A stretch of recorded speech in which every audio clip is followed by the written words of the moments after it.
KIRO AM Seattle, KIRO FM HD2 Tacoma. This hour is brought to you by Goldberg and Jones. Get the freaking auto! From the Quantum Fiber Studio, this is Brock and Salk on Seattle Sports. I don't read the internet, guys. Take the bull by the hands. And Brooke, you are. And Brooke, you are. Now here are your hosts, Brock Heward and Mike Salk. All right, hello, good morning. Hi, everybody. It is Monday, and it's the Brock and Salk Show here on Seattle Sports on 710, seattlesports.com, the Seattle Sports app, all the podcast platforms out there, 97.3 HD2, and, of course, YouTube as well. If you want to watch the show, you can do that, and you can see us and hang out with us. It's like being together, except that, you know, we can't hear you. You can just hear us and see us, and we can't see you and hear you. That's kind of how it works there on YouTube. But anyway, it's opening day week. We're going to talk so much baseball, not just today, but all week long. I know we got Dan Szymborski today, Aaron Goldsmith today. Szymborski, if you remember, is the creator of the Zips projection on Fangraphs. That's like his thing. The Z in Zips is for the Z in Szymborski. And so we'll talk to him about his Mariner projections, which are pretty good. They've got, I think, 2 of the top 8 players in terms of WAR in his projection. So, you know, that's pretty good. So, and then Aaron Goldsmith will join us as well tomorrow. Jeff Passan returns. And then Wednesday, Shannon Dreyer is here for the, most of the show, 7 to 10 anyway, the Brock portion of the show. And on Thursday, never before done, Ryan Divish will be here for 3 hours. You think you can handle 3 hours of Ryan Divish? I know Lyle is already quaking in his boots, as Divish will no doubt be coming for him. But, and we may try to take calls with Divish because I know that's something he's always wanted to do is talk to the people, so that should be entertaining. And you guys he'll probably make me seem like kind of a nice guy in comparison. I was going to say, I like how you act like Divish is so much meaner to Lyle than you and Brock. Oh, much more. Lyle, who's meaner? You guys have a lot more time around me than he does. That's true. I don't know. That's true. By the way, you were sort of pulling a Brock and Salk. I saw the video. I saw the video of you asking a bunch of young Mariner fans questions to see how good their knowledge was, right? Yeah, that's an idea we've come up with for the last few months. It's good. I liked it. And I like the way you do the question. 90% should get this, 80% should get this one, 70% all the way down. I thought it was great. Really well done. But each time they didn't you were like, how old are you? Oh, you guys weren't even alive yet. You were the old man River in that sketch, and you were sort of pulling a Brock and Salk on Lyle. I saw it. Rubs off on you. Yeah. Yeah. Who was it? You guys have rubbed off on me. Who was it what was it that had happened? Oh, was it the Felix Perfect Game? They were like 3 years old for the Felix Perfect Game, and you seemed kind of disgusted by it. No, not disgusted. I was just surprised. Little disgusted. If it keeps happening over and over again, believe me, you'll get more and more disgusted. I gotta say, I'm gonna dig right into something here in a moment, but it is very rare, very, very rare that I come in here and tell you that I've seen a great movie. Because I don't go to the movies that often anymore because I think almost everything that comes out stinks. It's all just the same crap. It's all sequels and recycled and start over again and reboot the series and do another superhero. It's one thing. It makes me ill. I can't stand all the movies that come out. Project Hail Mary is so unbelievably good. I can't even tell you how much I liked it. I went into the movie theaters on Saturday night knowing nothing. Not one thing about the movie other than that Ryan Gosling was in it and that it was somewhat sci-fi. I don't know anything about it. I've never read the book. I didn't know what the story was. I knew it was rated PG-13 because we were taking the kids, but that was about the extent of what I knew. And that it was supposed to be cool visually, so we saw it in the, what is it called, Theater X, which was fine. It was like okay. It just means like the 270 degrees, like it comes around on the sides, on the walls. That was fine. Movie, unbelievable. Unbelievable. I can't even tell you how good the movie was. The effects and the story were awesome. Gosling and his acting was unbelievable. It was sweet. It was fun. It was funny. It was poignant. It was sad. It was everything. Oh, my God. The script was amazing. I can't even tell you how good it was. It was that good. Like, walked out, jaw open, could not believe how much I liked that movie.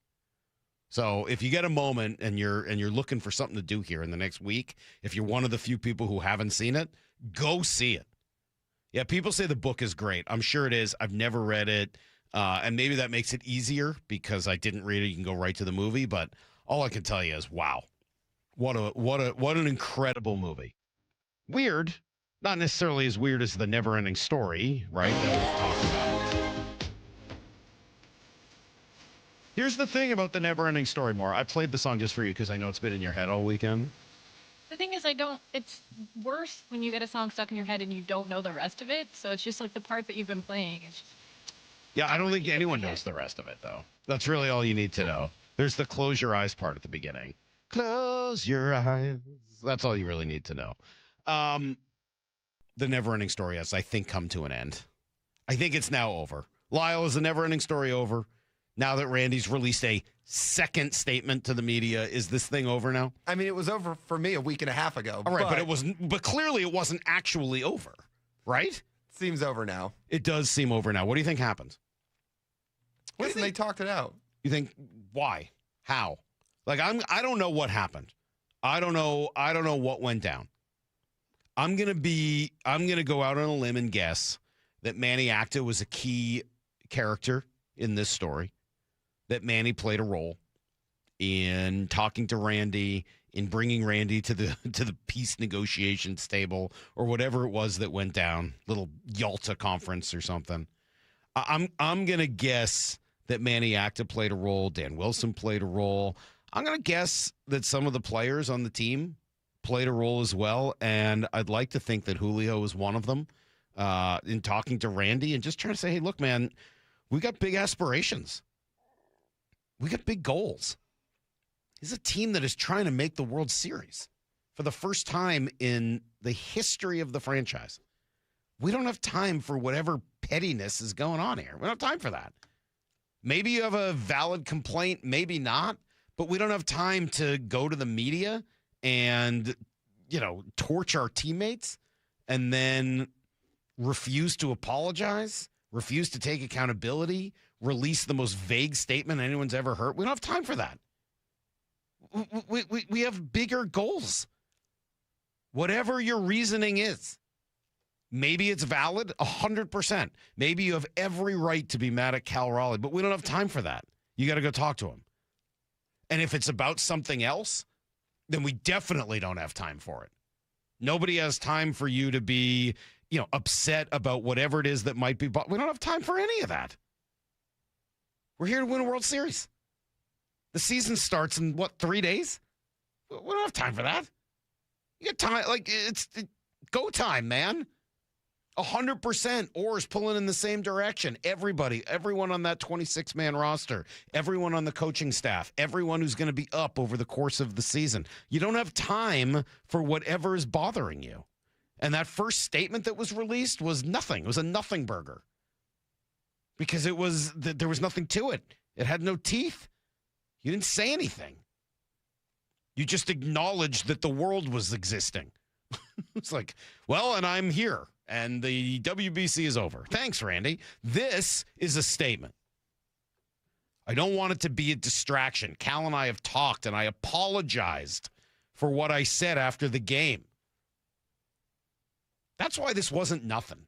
It needed an apology. Nothing in the WBC takes away from the fact that we are brothers and teammates. He's family. See, those are the words that you want to hear.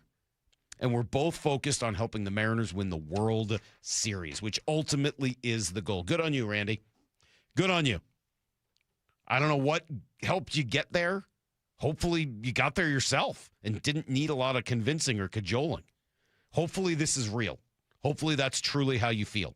Hopefully whatever Cal said and whatever conversation eventually occurred made you feel better, puts a smile on your face, because a happy Randy and a productive Randy would be a tremendous, tremendous asset for this team this year.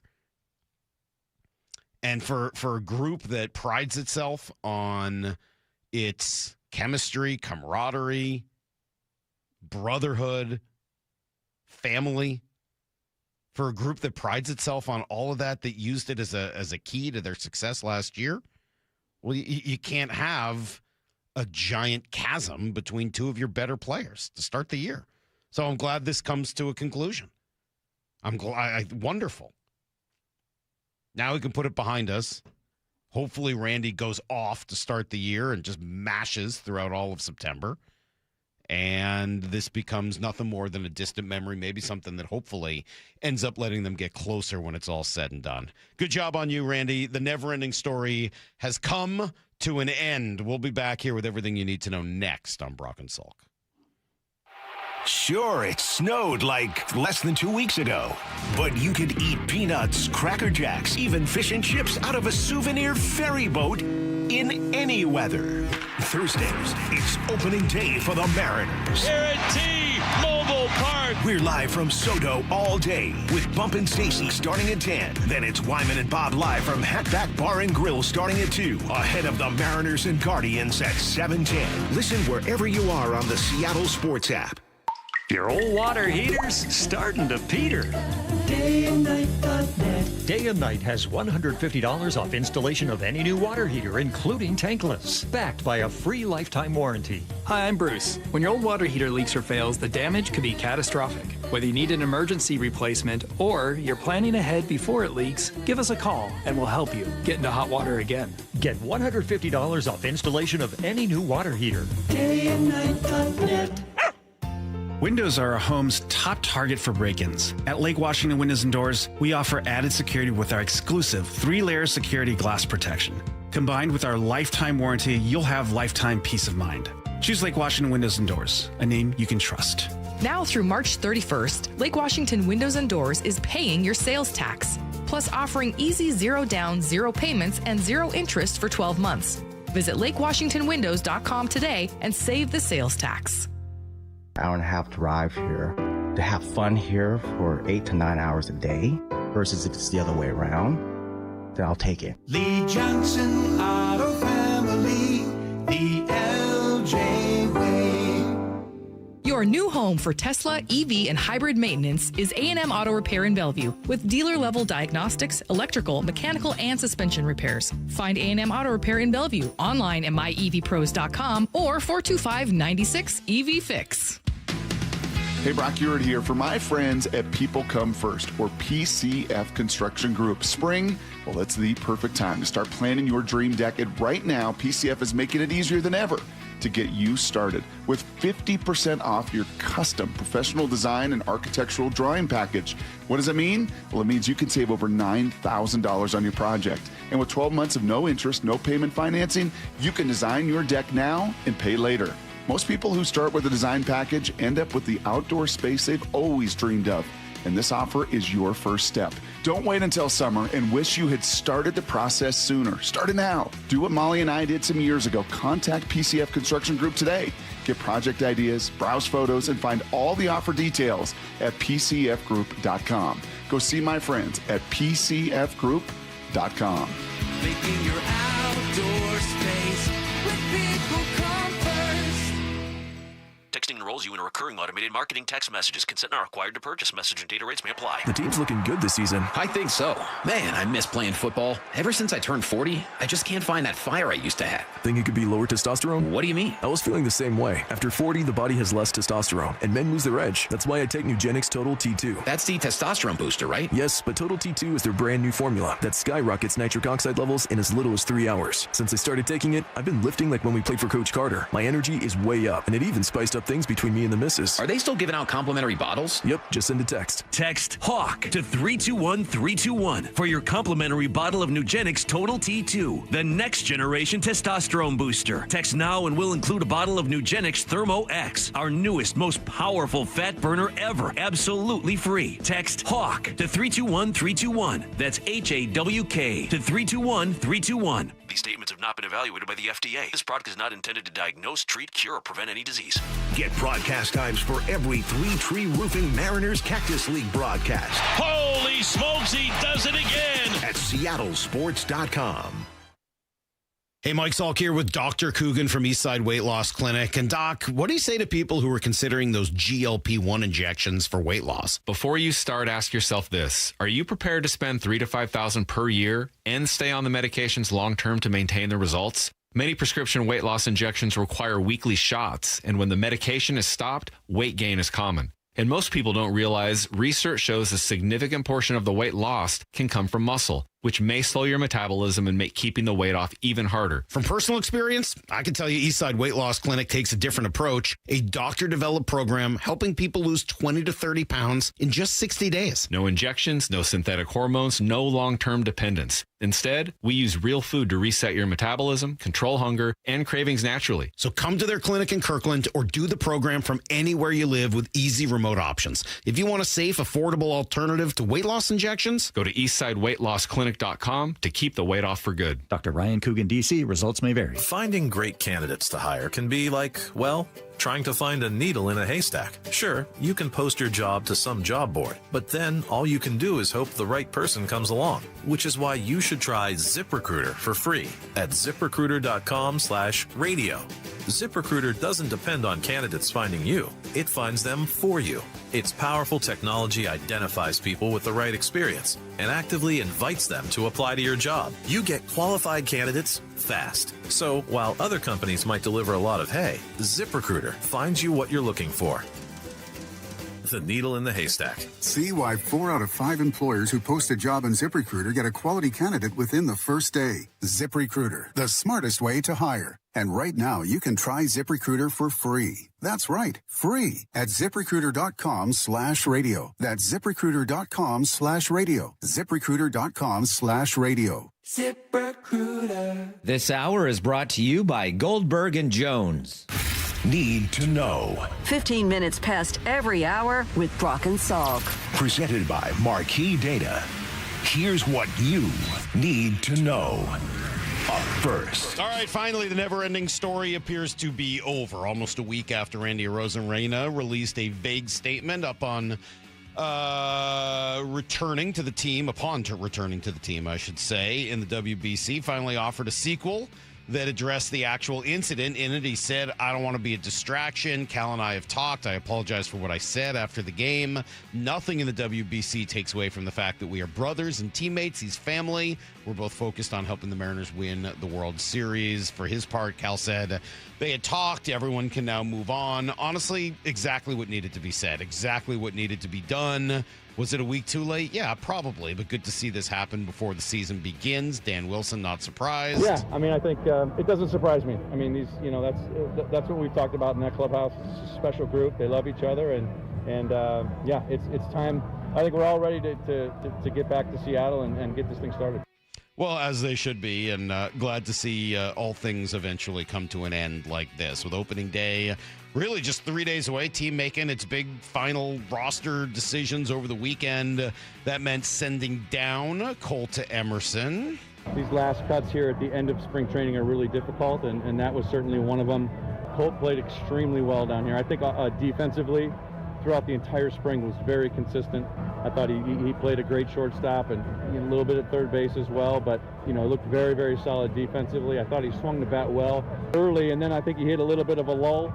But his ability to get out of that and really find his stroke again, I think is pretty phenomenal. And doing that at this level up here, he got a lot of reps up at the major league games, and he just did a fantastic job. And that's what makes that send down very difficult. I really like that cut from Dan Wilson, and not just because he's saying nice things about Colt Emerson, but I think you hear in there just how differently major league managers view the game than most of us, right? We look at, okay, well, how did he hit, and was he comfortable, and what was the exit velocity? Lyle, you've brought that stuff up before, and a manager's looking at, well, was he able to get himself out of a rut? Because that's going to happen at the big league level, right? Do you know what to do when things don't go your way?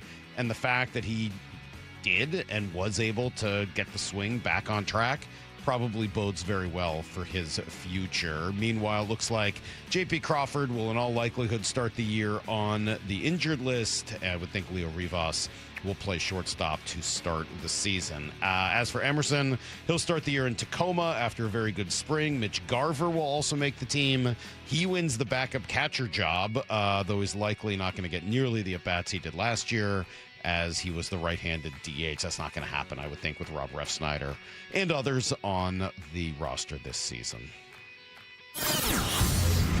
Here's the second thing you need to know. All right, final Cactus League game today before the team heads north to get the season started. Friday was pretty fun as the Mariners just pulled out the whooping sticks against Cleveland. Couple of home runs for Cole Young, including, did I read this right, 478 feet? Dear Lord. That is a huge, huge home run. Dominic Canzone. Here comes the offer. Swung on. That is destroyed. How far is this going to go? It is gone out of the ballpark. A grand slam for Dom Canzone. A jaw-dropping blast from Dom. Welcome back. The Mariners have piled it on. They certainly were piling it on. Canzone, another guy with plenty of pop as we talk about how you're going to replace some of the departed home runs from Polanco. And in case there's a regression from Cal Raleigh, he's another name that should probably be on everybody's mind. Let's see. Robles hit a home run. Brendan Donovan had a huge game. It was just one after another. Spring breakout game seemed to go really well, especially for Ryan Sloan. He was the guy. 3 perfect innings, 3 strikeouts. That was good news. Las Montes had 3 hits. What happened with Kate Anderson? Didn't pitch very well. I don't know if he looked himself. I saw some conversation. I think Moore's going to take us through this as we go around the weekend, but just something to watch out for as he did not pitch well. Yeah, it wasn't his best outing. Although I thought Jorge Batista might have jumped out as much as anybody. How about that? Triple and a homer. The Beast? Yeah. The Beast doing his thing. Love it.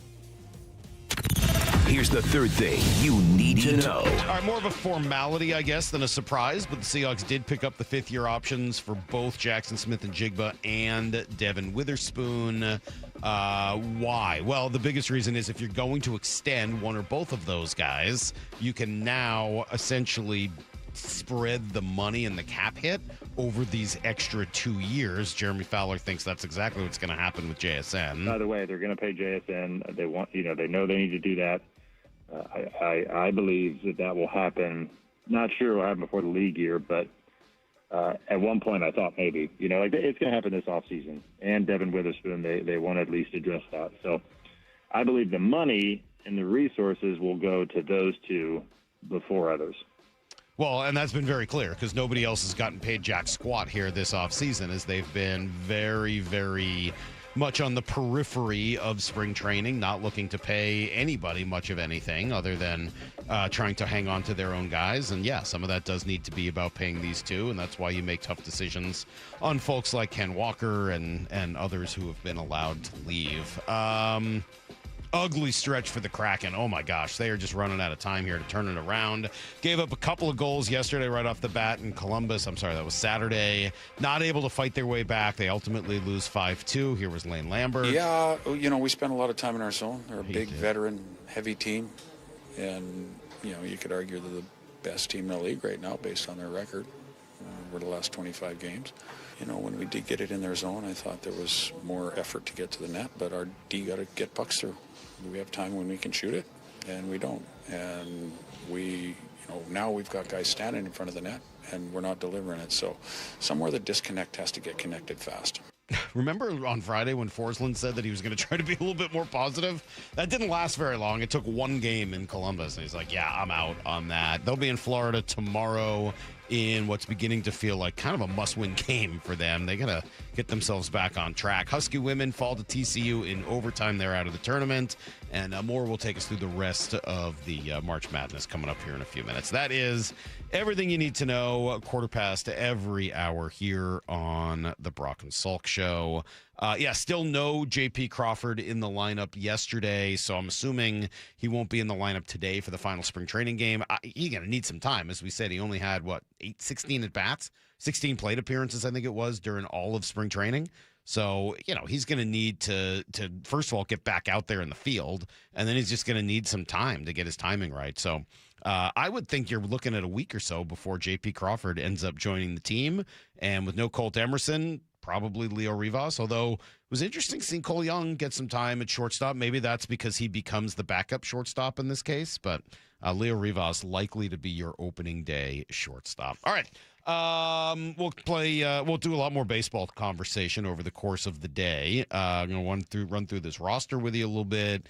As I said, Dan Szymborski's going to join me. Aaron Goldsmith's going to join me. We're on to number 4. We're in the top 4 now for most intriguing Mariners, as opening day is just a couple days away. So that's kind of fun.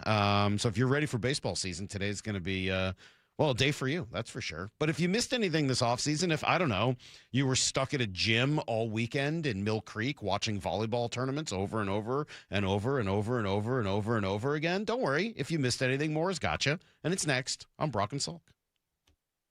The sounds of spring have already begun. Mariners spring training, best week of our year. But if you listen close enough, you can still hear echoes of last fall. And the Mariners are going to play for the American League Championship. These guys raise the bar. This isn't a fun, cute story anymore. This is who we want to be. You guys ready?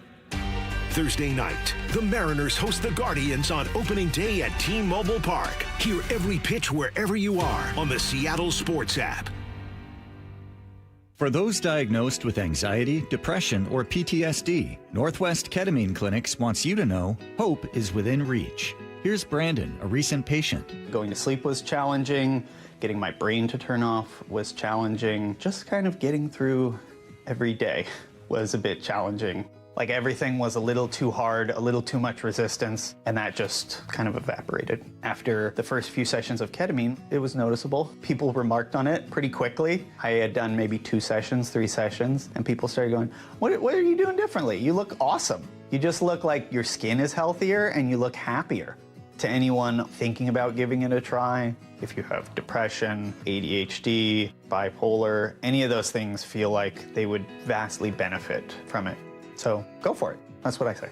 Welcome to the Pacific Northwest's most experienced ketamine center. Book a free phone or video consult at nwketamineclinics.com. Healing starts here. Running a business means wearing multiple hats. So if you're like me, you probably started out using your personal phone, taking client calls and texts nonstop. As my business grew, I needed something smarter. That's when I switched to Quo, the #1 business phone system. Quo works right on your phone or computer. No carrying 2 phones, no clunky landline, just one easy app you can try for free. Your team can share one number and handle calls and texts together like a shared inbox. Any teammate can jump into the conversation so customers get faster responses. And Quo's AI assistant summarizes your calls and responds to customers 24/7, so you never miss a lead or opportunity. All this starts at just $15 a month. That's basically 2 coffees. You can even keep your current business phone number. Find out why 90,000 businesses trust Quo. No missed calls, no missed customers. Try Quo for free at quo.com/sports. That's quo.com/sports to try Quo free. QUO.com/SPORTS. It's about time delivery worked on your schedule. Same day, next day, or scheduled in advance. However you plan it, the Home Depot delivers the whole job. From drywall to doors, plumbing to paint, we'll get it there when you need it. Because on the job site, timing is everything. You order, we deliver. It's that easy. The Home Depot Pro. It's about time. In sports, the tape never tells the whole story. Hiring is no different.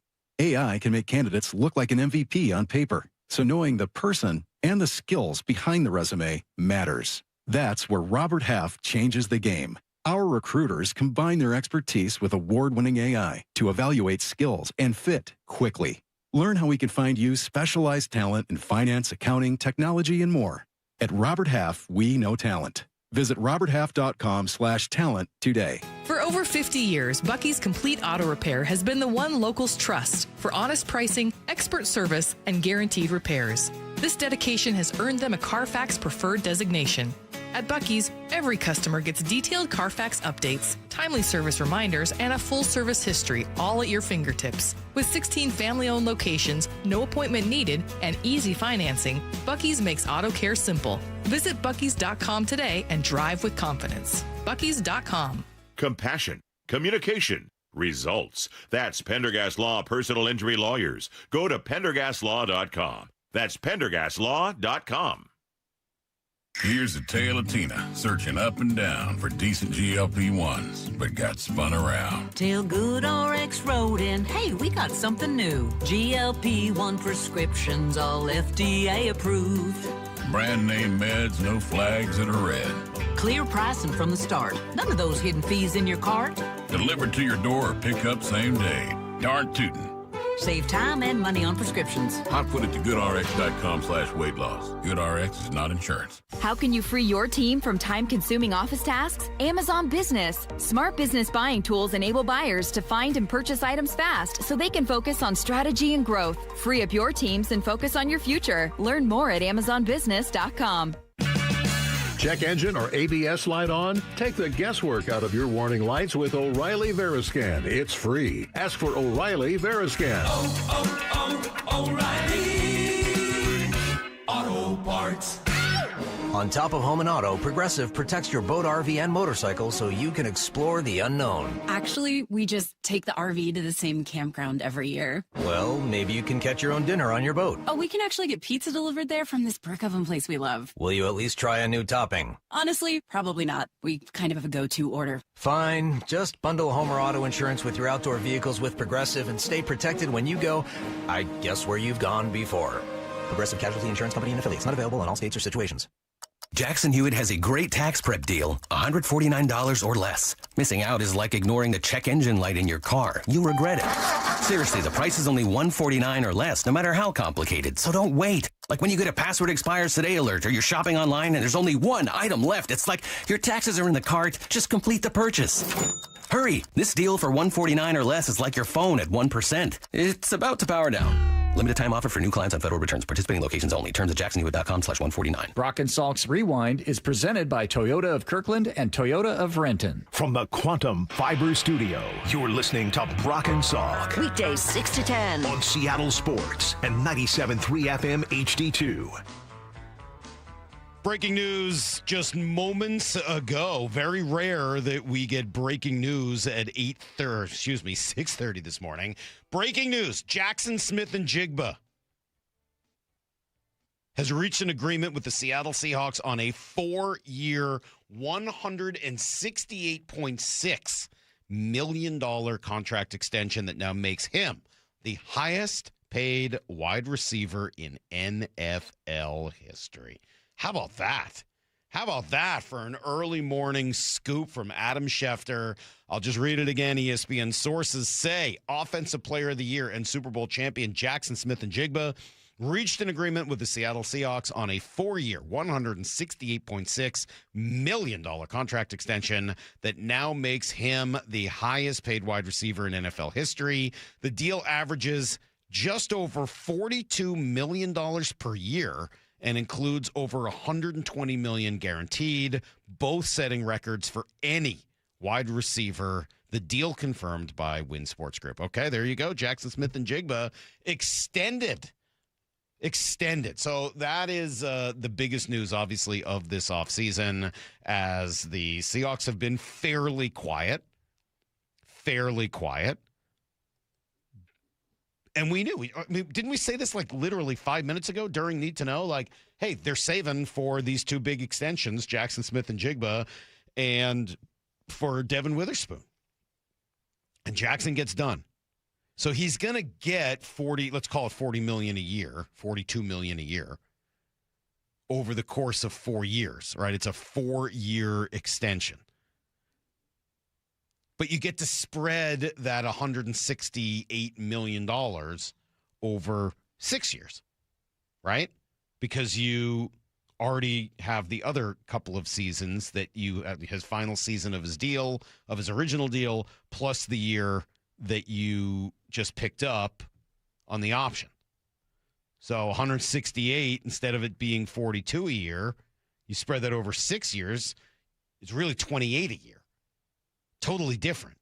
Now, I don't know how that works with some of the other money that, was guaranteed, because that was some $20 million also. So somehow that's all got to factor in together. But what's great for the Seahawks, I don't know what the exact number will be. Obviously, you got to be a capologist to figure all that stuff out. But it's not going to be $42 million a year in cap hit for a wide receiver. It's going to be somewhere between that and 28. Okay. I also like getting this done before the Rams get Puka Nacua done, because he did want to be the highest paid. That's right. And then Puka will end up being the highest paid soon after. Fine, go ahead. You can be the highest paid too. They're both going to make more than $42 million a year. They're going to be okay. I'm not worried for either of their futures at this point, which is great. How about that? I mean, more, I know we're going to go around the weekend here in a few minutes, but. No, please. This surpasses. Well, let's take a step back for a moment, okay? Let's take a step back. Because generally, when a moment like this occurs, we immediately jump into, okay, what does this mean for the Seahawks? Now what do you do? What does this change for the cap? And let's just take a step back. A couple of years ago, the Seahawks had the 20th pick in the draft. It was number 5 and number 20, right? They drafted Devin Witherspoon at number 5, and at number 20, they went with a wide receiver.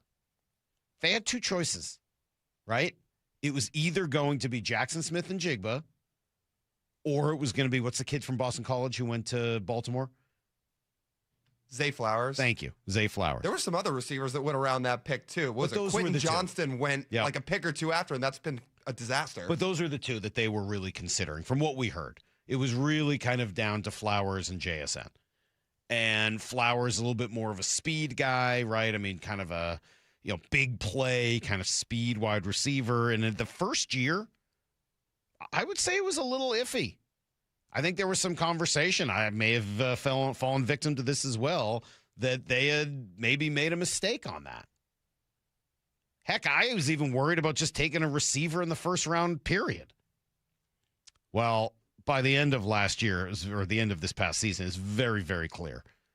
They got it right. He was the right guy. They did the right thing by taking a wide receiver there. They took the right one. They let DK Metcalf go a year or two later, which also proved to be the right decision in order to free up space and catches for this and money. You don't get to do this deal if you don't let DK Metcalf go a year ago. Well, and as you've mentioned a couple times, they got rid of some guys that maybe either weren't their kind of guys or weren't bought into this new system as much. And JSN, I think, perfectly encapsulates what they want in a player. I mean, you look at what's going on with Philly and A.J. Brown right now, and how, when he doesn't get the touches or catches that he thinks he should, he's disgruntled. And Jackson Smith and Jigba has shown over and over again that that's not the kind of player that he's just and then it gets rewarded. Shut your mouth as a wide receiver and you'll be rewarded, as opposed to make a huge stink and make a lot of noise about everything. And then it's harder and harder to sign you because you're a risk. JSN's not a risk. He's a good dude. He handled everything in stride. Ends up being the offensive player of the year when it's all said and done, and for good reason. And for a lot of people like to point out that they think he's somewhat undersized, that he's been very durable. That has not been a problem for him at all. 206, anything to make of this deal being signed by the current ownership group as opposed to waiting until the new group that comes in has to make the decision? I don't think so. I don't think so at all. I think this is much more to do with spreading the cap hit over 6 years as opposed to 4. And I'm assuming that you're going to see a Devin Witherspoon deal done very soon also. Yeah, no, this is the smart way to approach it. Yeah, so a lot of people to give credit to. G. Scott, for sure. Not that he helped make this kid, but give G credit. He's been saying this for a while, best in the world. We laughed, and it turned out to be true. He's now the highest paid wide receiver in NFL history. I will never forget watching Ohio State play however many years ago it was now, 6, 7, 8 years ago, and tuning in. Look, I've never been a big Ohio State fan, but I tuned in to watch G's kid, right? He signed there as a wide receiver, And I was like, okay, well, I got to watch G's kid, see if he plays first game. It's like, dude, who's this guy? Who's this other freshman? Because it makes it seem like Baby G's never going to get on the field. This kid's unbelievable, right? You see Garrett Wilson, what he can do. Chris Olave was the man. I'm a big Chris Olave fan. But you couldn't help but watch this kid and be like, all right, what is with Jackson Smith and Jigba? He made a catch in that first game that, I mean, it was just amazing. Toe drag, back of the end zone, like, sheesh. And he's just gotten better and better since. So, I mean, kudos to G for being right on this, but more than anything, kudos to Jackson Smith and Jigba for outworking everybody, for living up and exceeding whatever hype there may have been. Number 20 pick to number 1 wide receiver in football, offensive player of the year, and ultimately $42 million a year in salary, $168 million. That's really an incredible story. And, you know, as you look towards, you know, who benefits here, you can also go in the other direction and say, man, who looks bad? DK Metcalf and Shane Waldron. Like, Shane, what were you doing here, man? And Ryan Grubb too. Like, what were you guys doing? How did you manage to blow this with these kinds of talents? And then kudos to Clint Kubiak for figuring out how to use him, for figuring out what he had in Jackson and allowing him all of the space to turn into the player that he became over the course of this year. It's incredible. Well, and all the puzzle pieces, because I think Jackson Smith and Jigba has given some credit to Cooper Kupp for some of his growth this year, too. 100%. Well said. Where's the clip when you need it? You want to talk about G being right. You know who was right? JSN when he was asked about Shane Waldron. Yes. Good luck to y'all. Yeah, good luck. That guy's got no idea what he's doing. Well, it is a good message. You know, a few years ago, I had a conversation with somebody who was telling me that I was crazy for wanting to trade DK Metcalf, which is fine. People are entitled to that opinion. But the argument was you just don't let talent like that leave your building. And I thought to myself, like, you're not letting them leave the building. You're trading them, and in the process, opening up space for others, changing the resources and the way you're distributing them.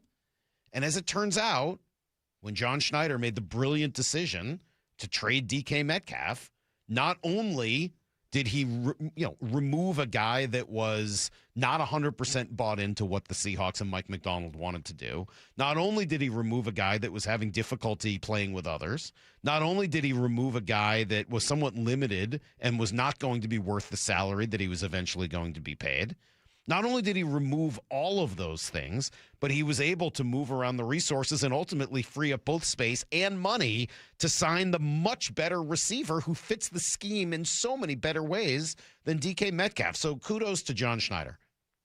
I'm glad he did not listen to the person who told me that you should never let talent like that leave the building, because John got this one 100% right. He trades DK Metcalf and ultimately ends up drafting and signing, first, I guess, signing here, Jackson Smith and Jigba. Just incredible. Well, and they still believe that he has more left in the tank. This was new offensive coordinator Brian Fleury on with Bump and Stacy when he did his introductory press conferences.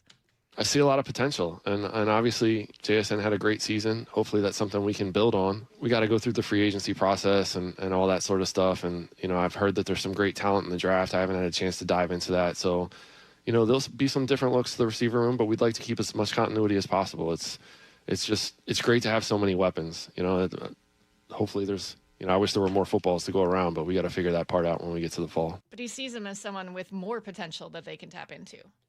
And to tie in what you guys have said throughout the segment so far, the Seahawks have benefited in a lot of ways from both what you mentioned about the durability factor and where he was drafted. Because honestly, some of the question mark about him going into the draft was his durability. I think that's the only reason he was down at 20. Otherwise, he would have gone in the top 10. Because he got hurt his senior year, right? Or his last year, and he had missed some time. His junior year, he had 5 catches. I mean, he essentially played in parts of 3 games. I think he tried to get back on the field a couple times, but just wasn't working, and he couldn't get through it.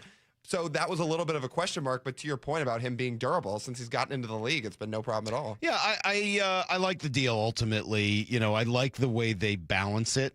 I see somebody saying Salk didn't want to re-sign JSN just 2 weeks ago. I'm not sure that's ever come out of my mouth. I think some people are confusing. You were very against making a wide receiver your highest paid player. Right. Building a team around So I think they're applying wide that receiver. to JSN, but you never said that. Yeah, and I certainly never said you don't want to have good wide receivers. It's that, I don't like the idea of saying, give me the best wide receiver, make sure go all out in order to get that guy, and then, everything will be fine at the expense of some of the other positions. This isn't that. Because of your ability to spread it over 6 years, it changes the cap hit to such an extent that I think it allows you to have one of the games. It's not like it's a bad thing to have a good wide receiver. It allows you to have that without needing to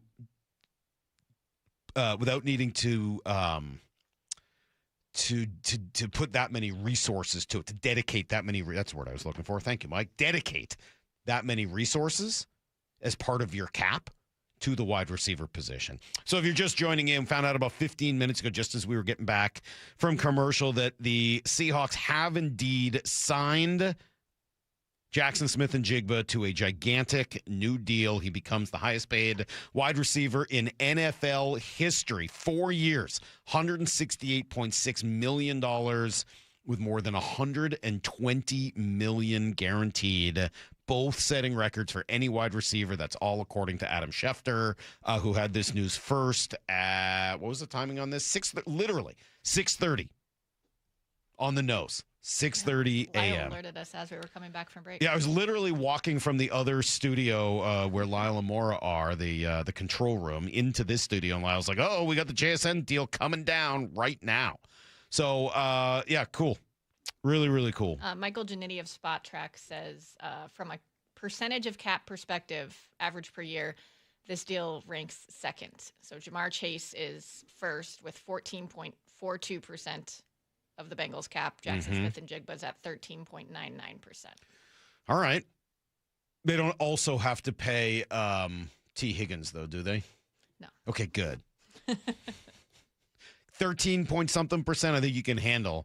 I'm thinking they're probably not going to pay Jake Bobo anymore either, because the Jaguars offered him something quite generous. Seems like Jake's going to move it along, head to Jacksonville to play out the next few years of his career as well. Yeah, look, does that make me a little nervous? Of course it does. Of course it makes me a little nervous to spend that much money on a wide receiver, right? I mean, there is, I will admit, there's a funkiness to this. You want to be a running team, a balanced football team, a complete football team, and the two quote-unquote biggest moves that you've made, biggest decisions this offseason are to let your top running back go and to sign your wide receiver to an unbelievably large contract. Does that make me a little nervous? Sure. Sure it does. But I think there are ways that you can make up for it. And you're also built a little differently. You're not spending as much on quarterback. Like you talked about the Bengals, they're also not paying Joe Burrow. That's right. And they're not also paying T. Higgins. I mean, the Bengals are a mess. I don't want to compare this to the Bengals. But do I worry about having the second highest percentage of the cap dedicated to wide receiver? Sure.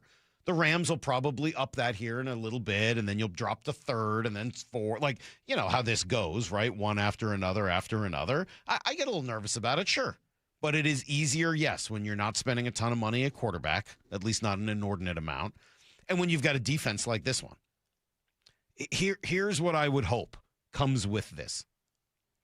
A reinvestment on the defensive line in some way, not necessarily in the middle, but on the edge, wherever. If you're going to let Boye Mafe go, and I've been pretty clear about this, if you're going to let Boye Mafe go, and Derek Hall is about to enter the final year of his deal, and you've also got, concerns long-term about whether or not Nwosu and DeMarcus Lawrence are going to be here after this next season, I'd really love to see that position addressed. It is of vital importance. Vital importance. DeMarcus Lawrence was one of the biggest difference makers for the team this past year. One of the biggest difference makers from the year before to this one. Why do you win the Super Bowl? He's a big reason why. And I'd really, really like to see that addressed. But that doesn't mean you can't get this done too. To me, this was an and. You've made some of the tough decisions, like the one with Ken Walker, in order to be able to make this decision. You allow Kobe Bryant to go. You allow Boye Mafe to go. You allow Ken Walker to go so that you could retain your own and build up an incredible stockpile of draft picks for next year's draft, which is supposed to be epic. What I see, possibly 8 quarterbacks taken in the first round next year. Remember, even if you're not taking one of those 8 quarterbacks, they push all the other good players lower and lower in the draft, right? If you are a top defensive end, maybe you're the number 2 edge rusher, and in another season you might go 3rd or 4th in the draft or 5th in the draft. You throw 8 quarterbacks into the first round, you might slip to 10th or 12th, and that pushes everybody down after that. It's exactly how Byron Murphy fell to him a couple years ago. 100%, right? That was the year with all the quarterbacks. You end up getting a top 5 kind of talent in Byron Murphy at 16. How about that for a memory? That's shocking. Make me the highest paid radio host or something, coming up with that. Heck yeah. So Jackson Smith-Njigba can do it all. He ends up becoming the highest paid wide receiver in football thanks to the Seahawks extension here. They're able to spread the cap hit over a couple of extra seasons in order to make it work out. They picked up his option. They did the same with Devin Witherspoon. I would imagine that now gets done as well at some point here in the very near future. And, this whole idea, this whole offseason has been about keeping the gang together, right? Not getting the gang back together, keeping the gang together, keeping everybody together. Not going out and getting new people. They've not really done that. They've really just sort of picked at the very, very margins and edges of free agency. They've not spent a lot of their energy. They did not want to lose any of those comp picks for next year. Clearly a strategy, right? Because it's not even like, well, the Seahawks bid on this guy but didn't get him. Like, they haven't even played. They haven't even dipped the toe in the water.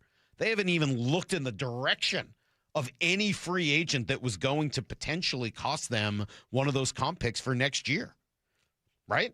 The only guys they even talked to, it seems like, were their own. And obviously or players that were not going to be comp pick eligible. So that was very clearly a strategy. And I guess maybe to put a final bow on this, if there is one thing that I would say about this Seahawks offseason so far, whether you like it or not, whether it's going to work out or not, the number one thing that I would say I notice is that this is a plan. A very clear and obvious step-by-step plan that John Schneider and the rest of the Seahawks front office, including Mike McDonald, are following. They clearly knew which of their players they wanted back and which ones they didn't in free agency. They clearly knew that it was important to them to get those comp picks for 2027 draft and not risk them by going elsewhere in free agency. They clearly knew that getting Jackson Smith-Njigba and I think Devin Witherspoon back were of utmost importance to them. So, yeah, I mean, again, is there some concern? Sure. They're spending a lot of money now at the wide receiver position. I mean, that's 3 wide receiver signings in less than a year, right? JSN now. A couple of weeks ago, it was Rashid Shaheed, and last offseason, it was Cooper Kupp, right? That's 3 guys you've now spent some money on. I don't know if one of you guys has over the cap up or spot track, but look at those 3. I mean, that's actually a fair amount of money spent on the wide receiver position. I don't know how long you can do that. I would imagine this is going to be the last year for Cooper Kupp, right? You get one more season, and then he probably retires, and that comes off the books, I think.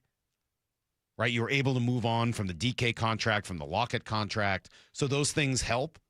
But it's a fair amount spent on the outside for a team that is not really, built supposedly in that way. Does it say something, though, that a run-first defensive coach like Mike McDonald seemed pretty adamant about keeping both JSN and Shaheed around? I think it does. Well, and I don't know if they were adamant on the Shaheed one. The Shaheed one felt a little different, right? Hey, we're willing to let him go. Oh, it's at that price? Yeah, we'll take him. Oh, the market fell a little bit? Yeah, all right, we'll take him. $17 million. Yeah. I mean, but it was supposed to be 20. right? Maybe there was a number. But yeah, I get it. I wouldn't say that's a huge bargain. They seem to feel that. I'm glad he's still here, but. So JSN then. Yeah. Yeah. So, but yeah, I mean, like, look, that's a real question. I am curious about it. When we talk to John Schneider next or talk to Mike McDonald next, of course that's going to be a conversation. And what's Mike going to say? When I say balanced, what do I mean? I mean complete. And this is a part of being a complete football team. They must really believe the offensive line took a huge step forward. By the way, they paid their 2 tackles, and their guard they don't have to pay for a while. So, I mean, like, they don't need to spend any more money on the offensive line. Defense is mostly set at the moment, other than, as I've said, the edge.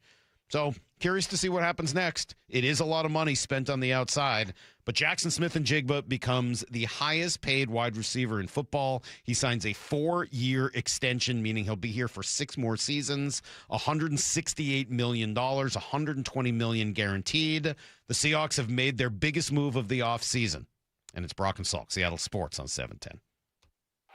Sure, it snowed like less than 2 weeks ago, but you could eat peanuts, Cracker Jacks, even fish and chips out of a souvenir ferry boat in any weather. Thursday, it's opening day for the Mariners. Here at T-Mobile Park. We're live from Soto all day with Bump and Stacy starting at 10. Then it's Wyman and Bob live from Hatback Bar and Grill starting at 2. Ahead of the Mariners and Guardians at 7:10. Listen wherever you are on the Seattle Sports app. Start having fun. Caesar Sportsbook at Muckleshoot Casino Resort is your #1 place to eat, drink, watch, and have fun. Keep up with your favorite sports anywhere and everywhere on property with the mobile app. Visit muckleshootcasino.com today. Scan the QR code and let the play begin. Muckleshoot. Olympic Hot Tub has more ways than ever to achieve total wellness at home. Immerse yourself in a saltwater hot spring spa and let jets melt stress away. Enjoy a refreshing swim in an endless pool swim spa. Retreat to healing warmth and detox in a Tilo sauna.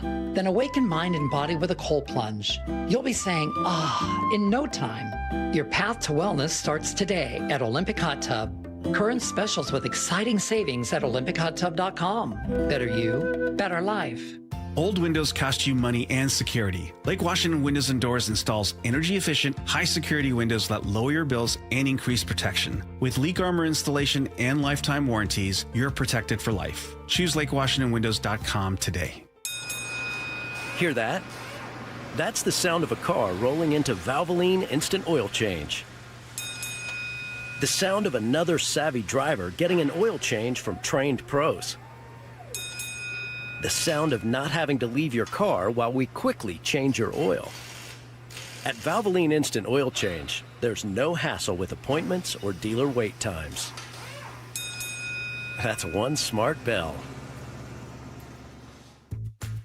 Baseball season is in full swing, and Toyota of Kirkland is kicking things off with 2 lineup standouts, the Camry and the Corolla. Whether you want the Camry's smooth power or the Corolla's reliable efficiency, these are the cars built to get you to every first pitch. Take a test drive today so you can take home your new Toyota that same day. No waiting, no extra innings. Step up to the plate at Toyota of Kirkland or online at toyotaofkirkland.com. That's toyotaofkirkland.com. O'Brien. Life's expensive enough, isn't it? Groceries, gas, kids' activities. Sometimes your roof needs replacing, but your budget says not now. Hi, I'm Justin Shirley, CEO of State Roofing and Exteriors. We want to help with an offer to lift that weight off your shoulders. Get 0 down, 0 payments, and 0 interest for up to 24 months. Or save up to $3,000 on a new roof today. Call 866-ROOF-ROOF or visit stateroofing.com. Are you an HVAC professional in Western Washington? UA Local 32 offers industry-leading pay, advanced training at a state-of-the-art facility, and retirement benefits you can count on. For 135 years, they've had your back. Start building your future at ualocal32.com. Pump up the volume. Business moves fast.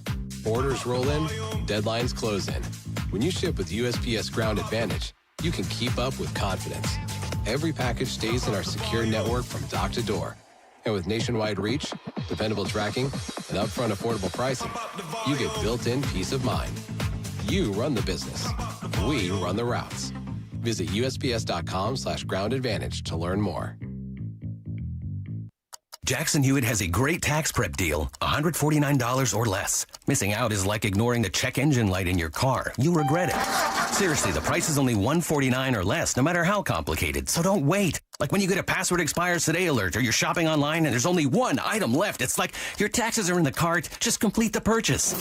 Hurry. This deal for $149 or less is like your phone at 1%. It's about to power down. Limited time offer for new clients on federal returns. Participating locations only. Terms at jacksonhewitt.com/149. If you love to travel, Capital One has a rewards credit card that's perfect for you. With the Capital One Venture X card, you earn unlimited double miles on everything you buy. Plus, you get premium benefits at a collection of luxury hotels when you book on Capital One Travel. And with Venture X, you get access to over 1,000 airport lounges worldwide. Open up a world of travel possibilities with the Capital One Venture X card. What's in your wallet? Terms apply. Lounge access is subject to change. See CapitalOne.com for details. When I wake up, the best mornings in the morning light, start with Wrangler. Pull on my jeans and I feel alright. Jeans, jackets, and shirts that get your day started on the right foot. I pull my blue jeans on. I pull my old blue jeans on. Good mornings make for better days. I pull my blue jeans on. I pull my old blue jeans on. Wrangler, for the ride of life. The countdown is on. Just 3 days until opening day, Thursday, against the Guardians at T-Mobile Park. First pitch at 7:10. On the home of the American League West champion Mariners, KIRO AM Seattle. This hour of the Brock and Salk Show is powered by Star Rentals, preferred supplier to the West's best contractors. Give me a freaking auto! From the Quantum Fiber Studio, this is Brock and Salk on Seattle Sports. Brock Eward and Matt Marcus. Sorry about just Mike. Eward, not exactly Joe Cap there in the pocket. Now here are your hosts, Brock Eward and Mike Salk. Breaking news, half hour ago, the Seahawks, according to Adam Schefter and now everybody else, have agreed to a 4-year extension with Jackson, Smith, and Jigba. Huge news. He's going to be the highest paid wide receiver in football, and he's going to be here for the next 6 seasons. So it's a 4-year extension on top of the 2 years that he's already got, right? They've got the final year of his rookie contract, plus the Seahawks, I believe it was on Friday, actually, or maybe it was Saturday, but over the weekend picked up his 5th-year option, which they have as a first-round pick. They did that with him and Witherspoon Friday. Okay, that was Friday. Thank you, Maura. And then now you end up adding to that the extension. So it's 4-year extension, but it's really for 6 years over the course, 6 years, and it give him $168 million. Just tremendous for him. So good news for those of you who want Jackson Smith and Jigba around long term. I would put myself on that list. I think, yes, there are some questions about the amount of resources that the Seahawks are dedicating to, what's far away from the middle of the field and the line of scrimmage. Of course. You know I'm going to ask this. You know how important I think that stuff is, right? The fact that you're paying JSN now $42 a year. You're going to pay Shaheed $17 million a year, and you're already paying Cooper Kupp. How much are they paying Cooper Kupp? It's over 10, right? It's a pretty significant number. I think it's right around 10. So, you put those 3 things together, it's like almost $80 million being spent at the wide receiver position amongst those 3 guys. That's a lot. A lot of money. Helps that you're not paying your quarterback as much as some other teams are, but he's not on a rookie deal either. And now you're probably going to end up paying huge money to Devin Witherspoon. Again, I understand it, but he's another player that plays a little farther from the line of scrimmage. So how do you make that stuff work? Why am I okay with it today? Well, I'm going to first start by saying it does make me nervous for a team that wants to be balanced and for a guy that I just really believe in the line of scrimmage first and foremost.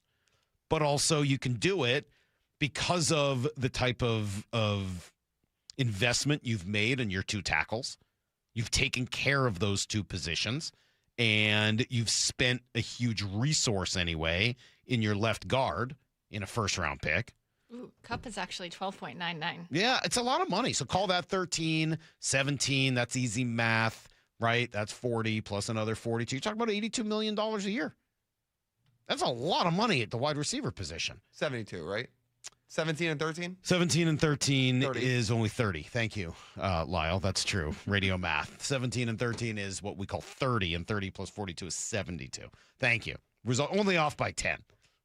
Just off by 10. And you had to rely on me for that. I know. It's a sad state of affairs. Thank you for jumping in and saving me there. Maybe math was a class that Lyle actually liked. Maybe? No. Let's not get carried away. Maybe he's just, he's on it this morning. Good job, buddy. $72 million, still a lot of money for the wide receiver position, right? I think we can agree. So, yeah, that's make me a little nervous. Yeah. But you don't have, but the Cooper Kupp deal is for what, one more season? How long is I believe there's an out. I mean, he's still technically signed for next year, but you know how they put those. Yeah.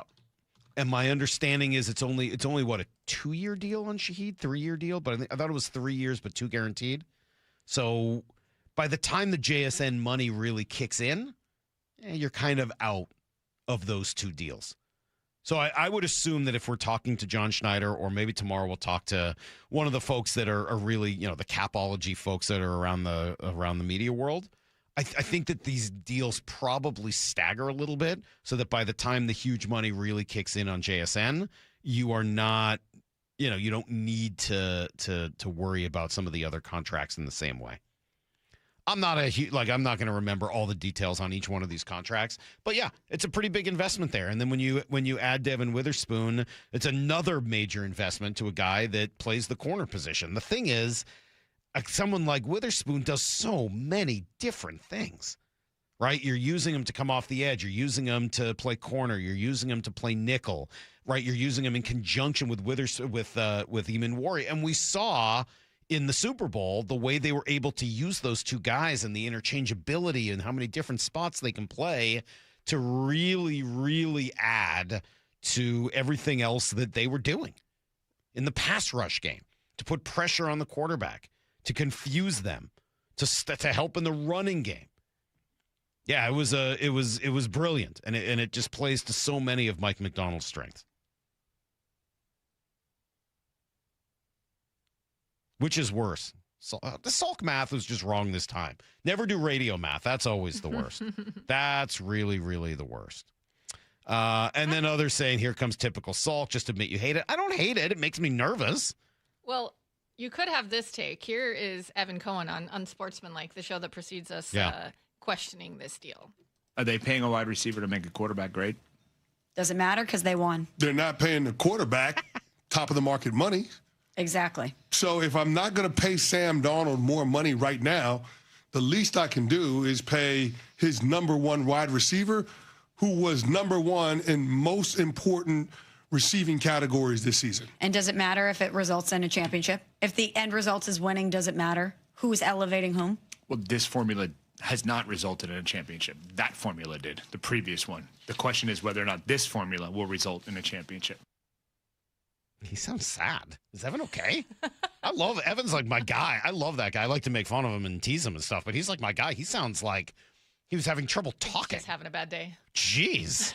I don't know what's going on there, but here's a little more from Chris Canty. Well, they gave him the budget of a small country, but I mean, I guess if you're not going to pay K9, you're going to pay your top playmaker on your offense. You're reallocating those resources. You said you couldn't afford a running back. John Snyder, their general manager, says you can find guys that can produce at that position. But what he's telling us by virtue of what they're paying JSN is that you can't find guys that can do what he does, which is be a playmaker in all 3 levels of the passing game for the Seattle offense. And JSN was explosive. He was a guy that was on track at one point in this season to win the Triple Crown and to reset the single season receiving record that was done by Calvin Johnson. So yeah, I think this is money well placed. You got to find places to put the money. There is a salary cap floor when it comes to what teams have to spend. And parking $42 million a year in JSN is a good thing for the organization moving forward. Yeah, 808 has a really good text here from Hawaii. Hope everyone in your life is safe. It says, you can pay perimeter players until their contract impedes your ability to maintain a solid defense and offensive line. Well said. Maybe there's a system in place here. Maybe they believe they've kind of cracked a code. where you can pay some guys on the outside once they're yours in order, but you got to draft guys up front. And maybe that becomes a bit of a rotation. I don't know. I mean, eventually some of these bills will come due. We know that.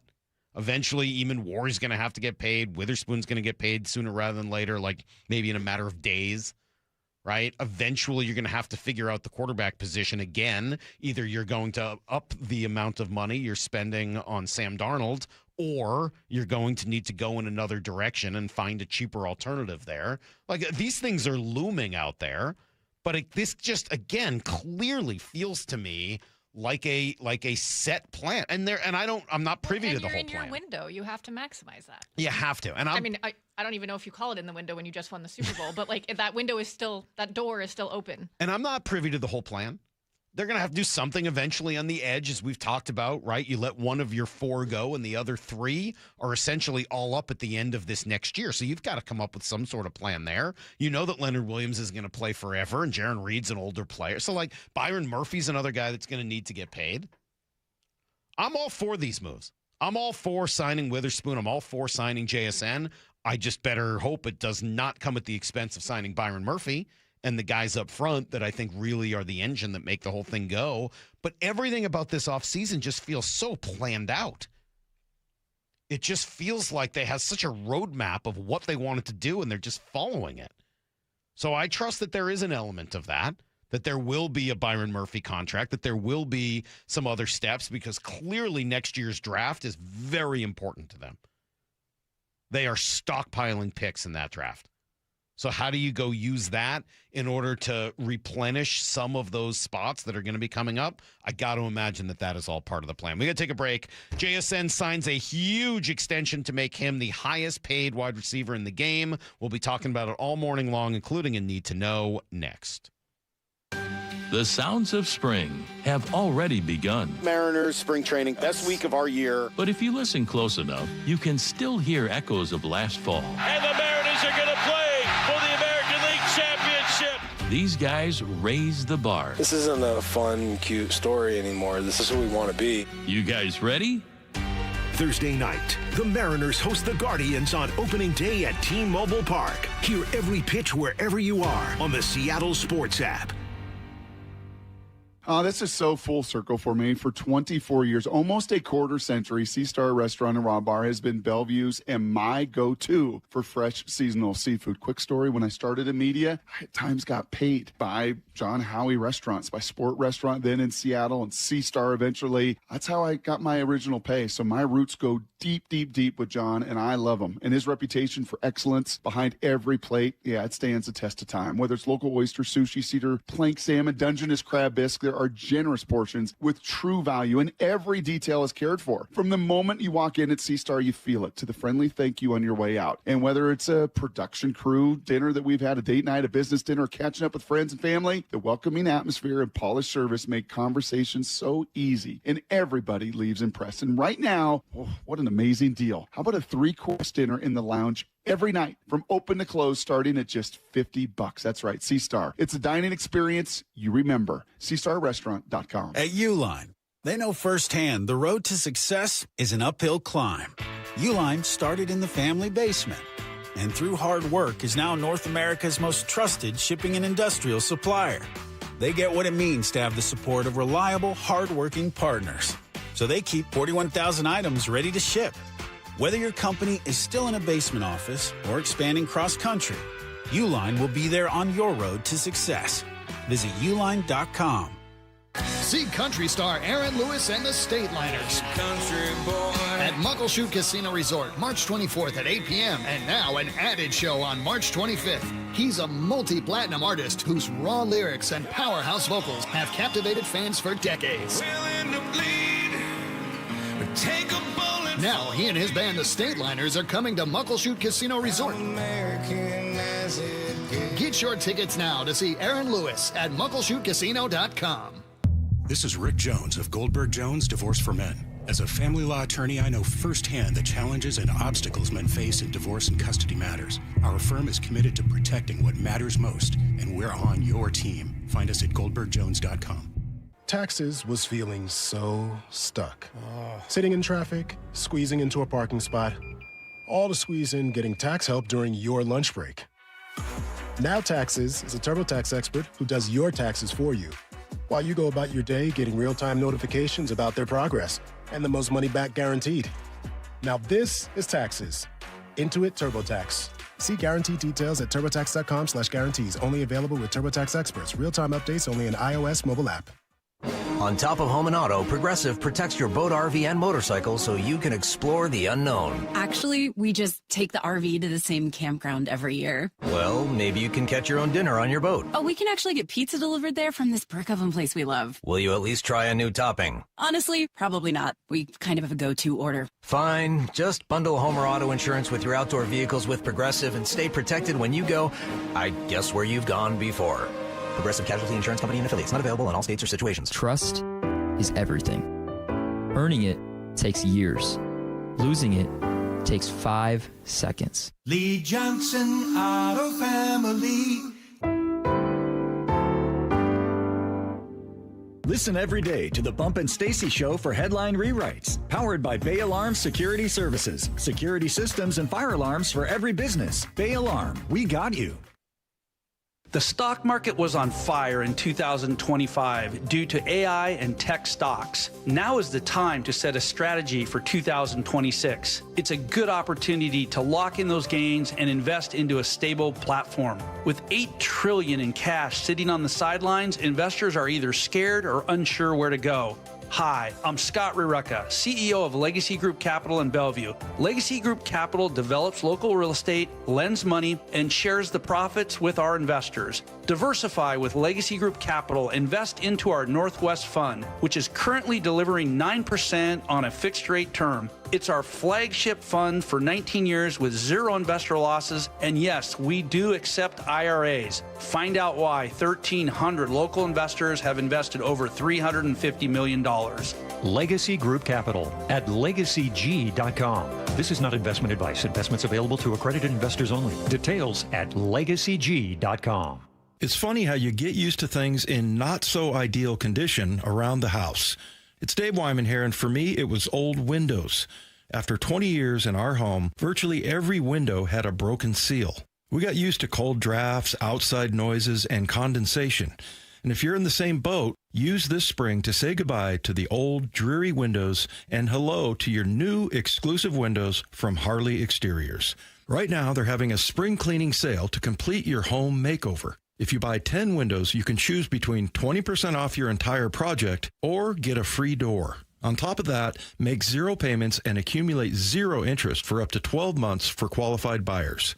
Harley Exteriors windows are a massive upgrade, manufactured right here in the Pacific Northwest and exclusive to Harley Exteriors. Call 833-HARLEY, that's HARLEY, or go to harleyexteriors.com. Schedule your free consultation today at harleyexteriors.com. Need to know. 15 minutes past every hour with Brock and Salk. Presented by Marquee Data. Here's what you need to know. Up first. All right, 4 years, $168 million for Jackson Smith and Jigba. He signs a extension with the Seahawks this morning. Adam Schefter and others with the news. $120 million guaranteed, so it's just over $42 million a year, allowing him to be the highest paid wide receiver in the game. Michelle Smallman reacts. He earned this. Yeah. He is one of the most dynamic players in all of football. And even though some of us don't have questions about Sam Darnold anymore after he wins the Super Bowl with Seattle, you cannot deny the connectivity there and that JSN makes Sam Darnold's job easier. Yes. So with Kenneth Walker moving on, them leaning more on Charbonnet, I think locking up JSN, making sure that he's taken care of is a very important move for Seattle as they try to defend their championship. I mean, he's clearly one of their guys for a whole bunch of reasons. Offensive Player of the Year, he's a playmaker, the explosive plays, the third down, everything that he does to make this offense work and work through him. It's why you end up signing Rashid Shaheed to the contract in order to take the top off on the other side. Like, they've built an offense where everybody makes sense together, and the personalities of those guys are a huge part of it. So, the beginning of this story is congratulations to Jackson Smith-Njigba, a guy who has 100% earned this, as she said, and is such a crucial piece of what the Seahawks are trying to do. It is a lot of resources put towards the wide receiver position, but at the same time, because you have the 2 extra years that he had left on his initial contract, you're able to spread that signing bonus out, and that allows them to not have to take this hit right away and spread a lot of that money out. So by the time the JSN salary really kicks in on the salary cap, well, you're probably not paying Cooper Kupp anymore, and you probably aren't paying the same amount of money for Rashid Shaheed. So everything is, I'm sure, planned out in their salary cap world. I like it, ultimately. I mean, he is a guy that has really, really fit what the Seahawks are trying to do, and now will get rewarded, and another message that they are paying their own rather than looking to the outside to pay new people to come in. Here's the second thing you need to know. Well, as this story takes over, a previous story is finally over, thankfully. That would be the Randy Arozarena, Cal Raleigh, whatever it was. It's now done. Randy released a statement this weekend upon return. Well, the second statement. The first one didn't go very well. The first one didn't say much of anything, so now he took another stab at it. And in this one says, I don't want it to be a distraction. Cal and I have talked. I apologized for what I said after the game. Nothing in the WBC takes away from the fact that we're teammates and brothers. He's family, and we're both focused on helping the Mariners win the World Series. Good on you, Randy. That's exactly what needed to be said. I'm sorry it wasn't said a week or so ago, but eventually he gets it right. Cal said they talked. Everyone can move on, and I would be interested to know who played a role in this. Did Manny Acta play a role? Did Dan Wilson play a role? Ultimately, all's well that ends well. Colt Emerson sent down this weekend. These last cuts here at the end of spring training are really difficult, and that was certainly one of them. Colt played extremely well down here. I think defensively, throughout the entire spring, was very consistent. I thought he played a great shortstop and a little bit at third base as well, but looked very, very solid defensively. I thought he swung the bat well early, and then I think he hit a little bit of a lull. But his ability to get out of that and really find his stroke again, I think, is pretty phenomenal. And doing that at this level up here, he got a lot of reps up at the major league games, and he just did a fantastic job. And that's what makes that send down very difficult. I'm sure it was difficult, but I really appreciate what he says there, which is the kid did a great job of handling some adversity and finding his way back. That's what you need to do to make it at the big league level, and that's why I would be surprised if he's in Tacoma for too long. The numbers, in the spring were okay at 268 with an OPS of 828. Certainly not bad, but actually pretty good. But goes to Tacoma. Leo Rivas likely to start the year as the opening day shortstop, as J.P. Crawford will, according to Jerry DiPoto, probably start the year on the injured list. Mitch Garver makes the team as a backup catcher, though hopefully not going to get as many at-bats as he did last year. Here's the third thing you need to know. They also played a bunch of games this weekend. Nice 20-run outburst on Friday was fun. The 0-1, this one hit high in the air, center field. Quan going back. He's at the warning track. He's at the wall, and that ball is gone. Julio Rodriguez, his first home run of the spring. And the Mariners continue to pile on. 17-4 in the fourth inning. They were piling on. That was Julio. He had that one. Couple from Cole Young, including one that went 478 feet, dear Lord, as they win big. Ugly stretch here for the Kraken. They are running out of time to try to turn this around. Saturday was brutal. Gave up a couple early in Columbus and just weren't able to fight their way back in. Lane Lambert trying to remain positive, but it's not working. Yeah, we spend a lot of time in our zone. They're a big veteran heavy team, and you could argue they're the best team in the league right now based on their record over the last 25 games. When we did get it in their zone, I thought there was more effort to get to the net, but our D got to get pucks through. We have time when we can shoot it, and we don't. And now we've got guys standing in front of the net, and we're not delivering it. So somewhere the disconnect has to get connected fast. Well, they better do it quick because they are running out of time. Just 13 games to play. I think a 3-point deficit in the wild card. This one's slipping away from them. They are in Florida tomorrow night. It's not quite a must-win, but it's getting real close. Tournament action on the women's side. Husky women fall to TCU in overtime. That was tough. They had a pretty good first-half lead and unfortunately gave it back. That is everything you need to know. 1:15 every hour here on the Brock and Salk Show. All morning long, we'll be talking and reacting to the Jackson Smith and Jigba extension, which gets signed early this morning. Adam Schefter had the news at 8:30. Bryan Walters is going to join me to talk about it at 7:45. Got a couple other names that we have reached out to that I think we will hear back from shortly, and so I'll have more info for you on who will be popping by to talk about this over the course of the morning.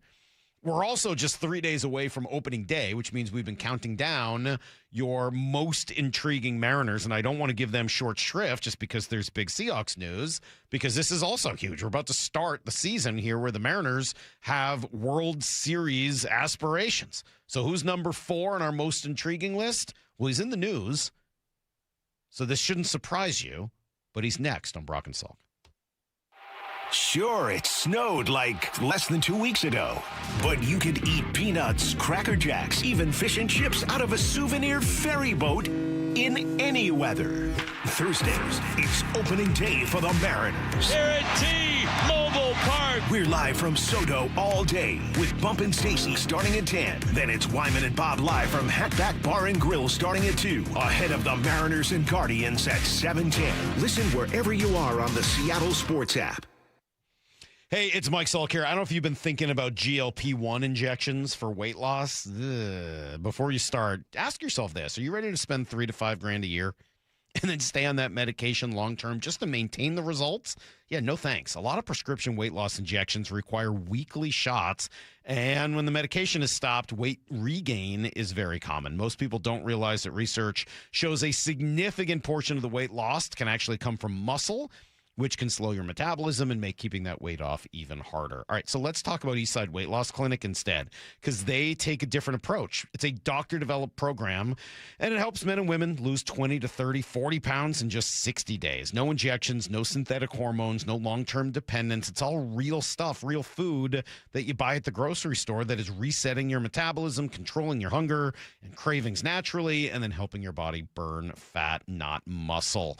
Come to the clinic in Kirkland, or you can do it from anywhere you live with easy remote options. Start with a phone call. You can schedule it right now at eastsideweightlossclinic.com. Dr. Ryan Coogan, D.C. Results may vary. Your old water heater's starting to peter.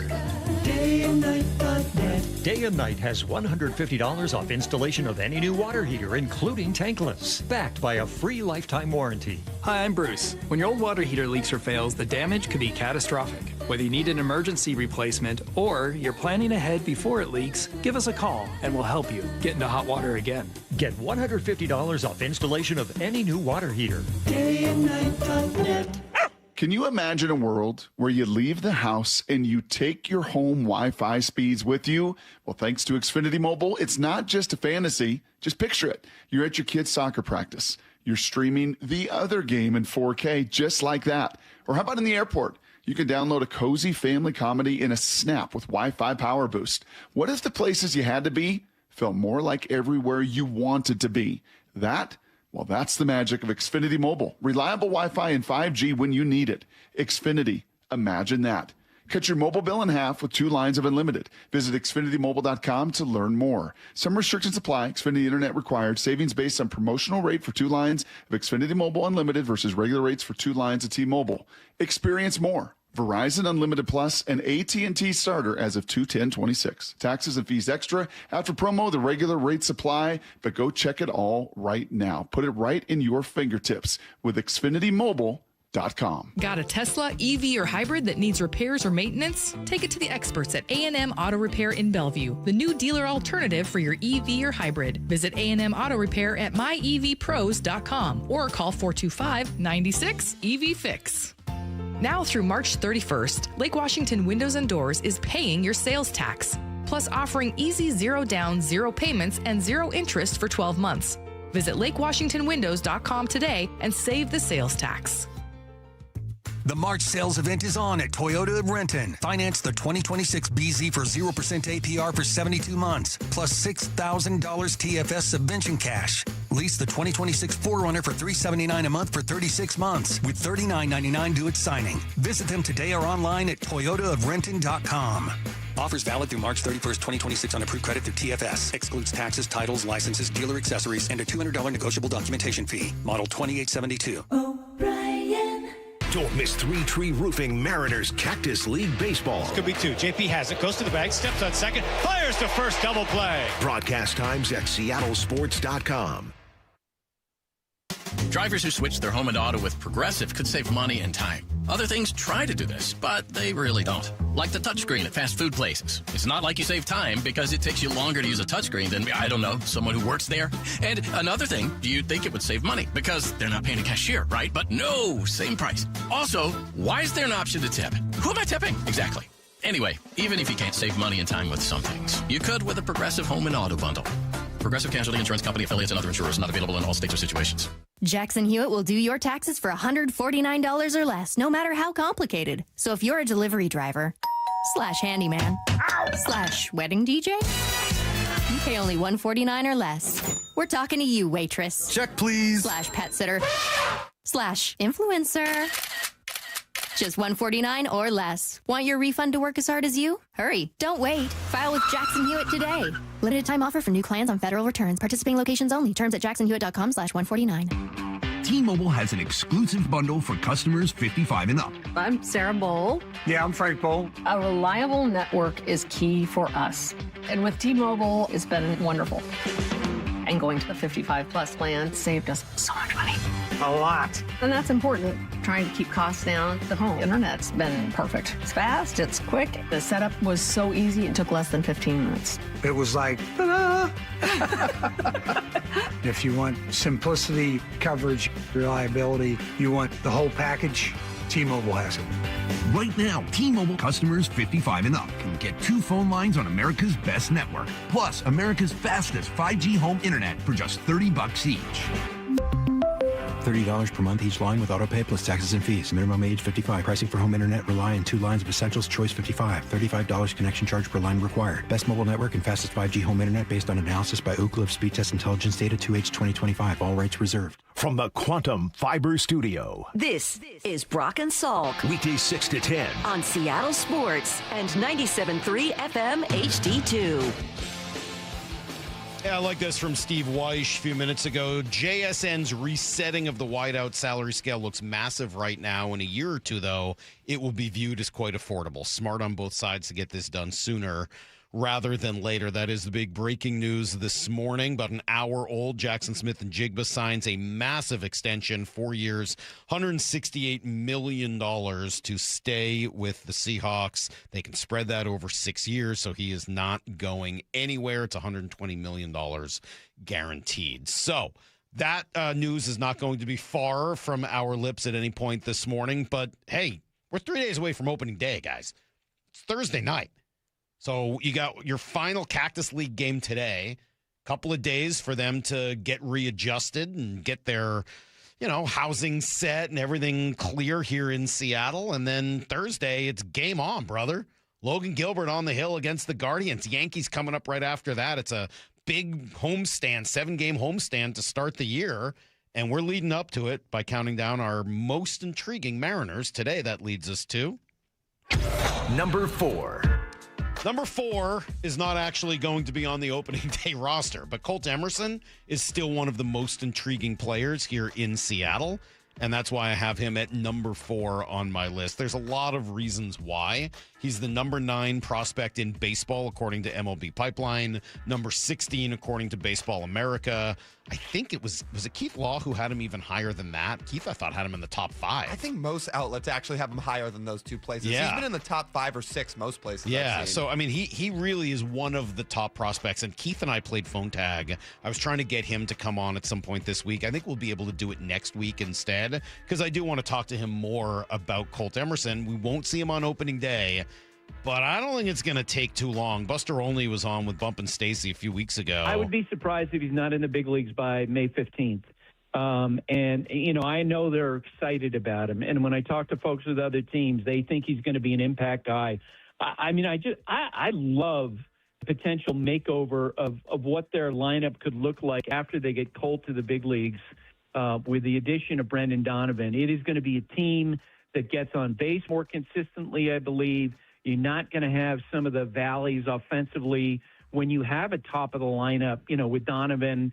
I'm guessing that Colt Emerson, when he's called up, maybe they stick him in the 9-hole because he's got excellent command of the strike zone. You know, with Cal and Julio batting behind him, I think their offense is going to take a step forward this year. He's considered to be the best hitter in their system. He's considered to be their best defensive infielder in their system. He's got power. He's got work ethic. He looked comfortable. I love the cut we've been playing all morning from Dan Wilson saying that he went through a rough stretch this spring and found his way back out of it, which is massively important for a young baseball player who's not used to failure. We have sound from Ryan Divish from earlier this month telling us that he is not results-driven like a Jared Kelnick. He is much more process-driven, which is going to serve him mentally and emotionally once he eventually makes it to the big leagues. And at the end of the day, you got to give opportunities for young players to succeed in order to move your program forward. Do these numbers sound helpful?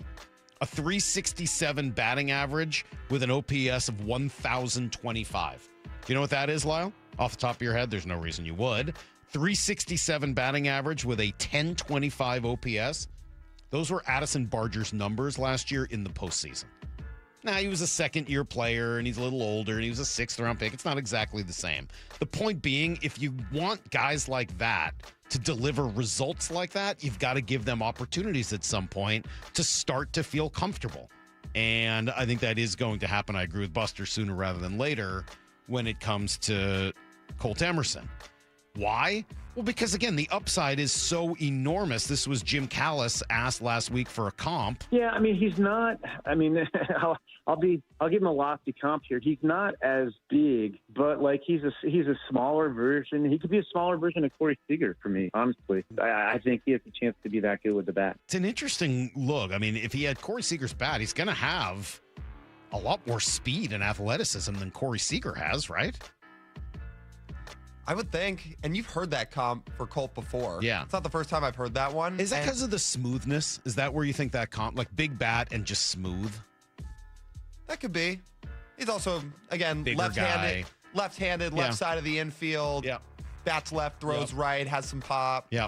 Yeah, it's a comp that makes sense. The personalities seem maybe a little bit different. In fact, it was nice getting to hear from Colt this spring and hearing just how much he loves the game. I have a love for the game that is just, I don't know how to describe. I just love the game so much, and I love every aspect. And coming out here and being able to practice my craft has just been amazing, and I can't wait to do it for longer. You know what I mean? Have you always had that love? Yeah, and I think even more so the more I get into pro baseball. You know, it's the opportunity to be able to come out here every day and work on specifically baseball is the greatest opportunity that I've been given. And I'm taking full advantage of it. I love it. I do. Oh, and it comes through. You can see it when he's playing. Obviously, you hear it. We felt it last year when you talked to him. I would say we felt it just watching him bounce around the facility this spring as well. Lyle, you've talked to him a bunch of times, right? Give me your impression overall of the type of guy you think Colt Emerson is. Very nice, personable when you talk to him. If you get him going about the right thing, he definitely shows some personality, but I think the overall takeaway is pretty similar to everybody else's. Very, very focused and locked in. Mm-hmm.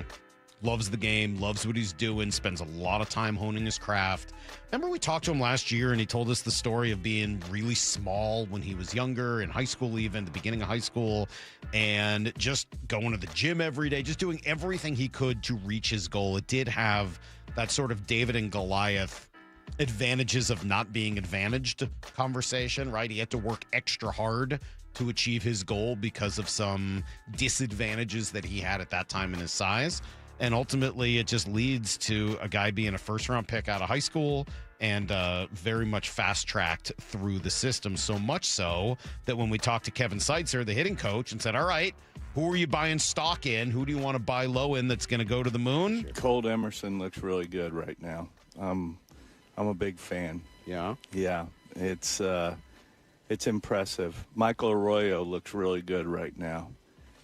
Both of them got slow heartbeats in that batter's box, and that's pretty special.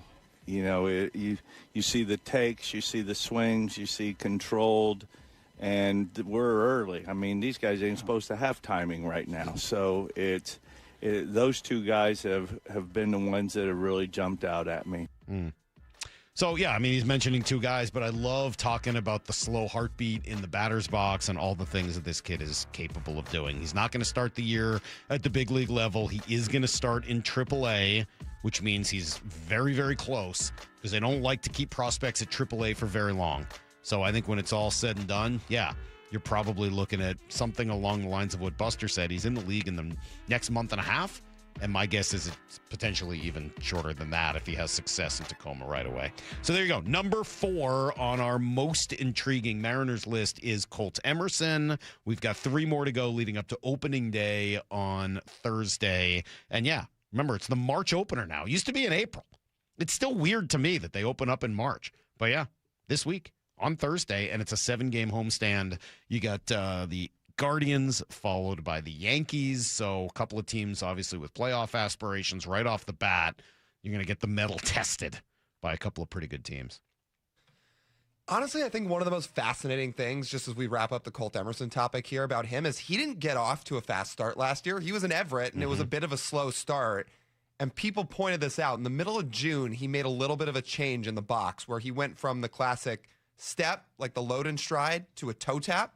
Now he just toe taps in the box. And since the middle of June when he started toe tapping, he OPS way over 900 for the rest of the year. And his WRC plus in the minors was 156. So 56% above average. Because he was 19 last year? Yeah. Last year was his age 19 season, right?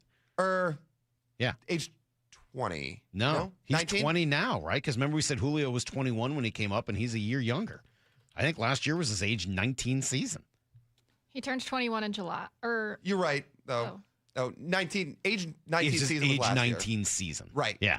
So, I mean, it's not that surprising to have to make a couple of adjustments. That's a kid who should be like a freshman or sophomore in college who's just making a couple of adjustments to try to get himself to the right spot. So, yeah, good on him and good on the Mariners for, I think, really handling this the right way. I'm glad he's not up to start the year, and I don't think he's too far away. 253 says Brandon Crawford is a better comp.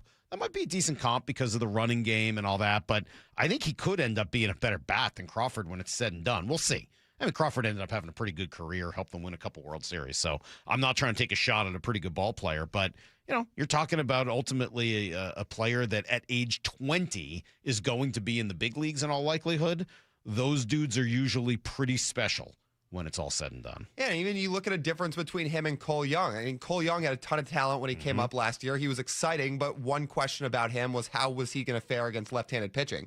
Colt Emerson last year, and again, to the point you make, his age 19 season, his splits were basically down the middle. Versus lefties and righties, he OPS just about exactly 840. Awesome. Year 1, he didn't do that. His splits were a little louder. Year 2, no problem. Well, and maybe that's a good reason to start in Tacoma, too, where, you know, you're not going to see the kind of prospects that you would in AA, but you are going to see some professional pitchers who've been in the big leagues, can throw curveballs for strike, like all those things that you don't always see in the lower minors. You see stuff there, but you don't always see command. You're going to see some command and guys who know, you know, have a plan and know how to get you out in AAA.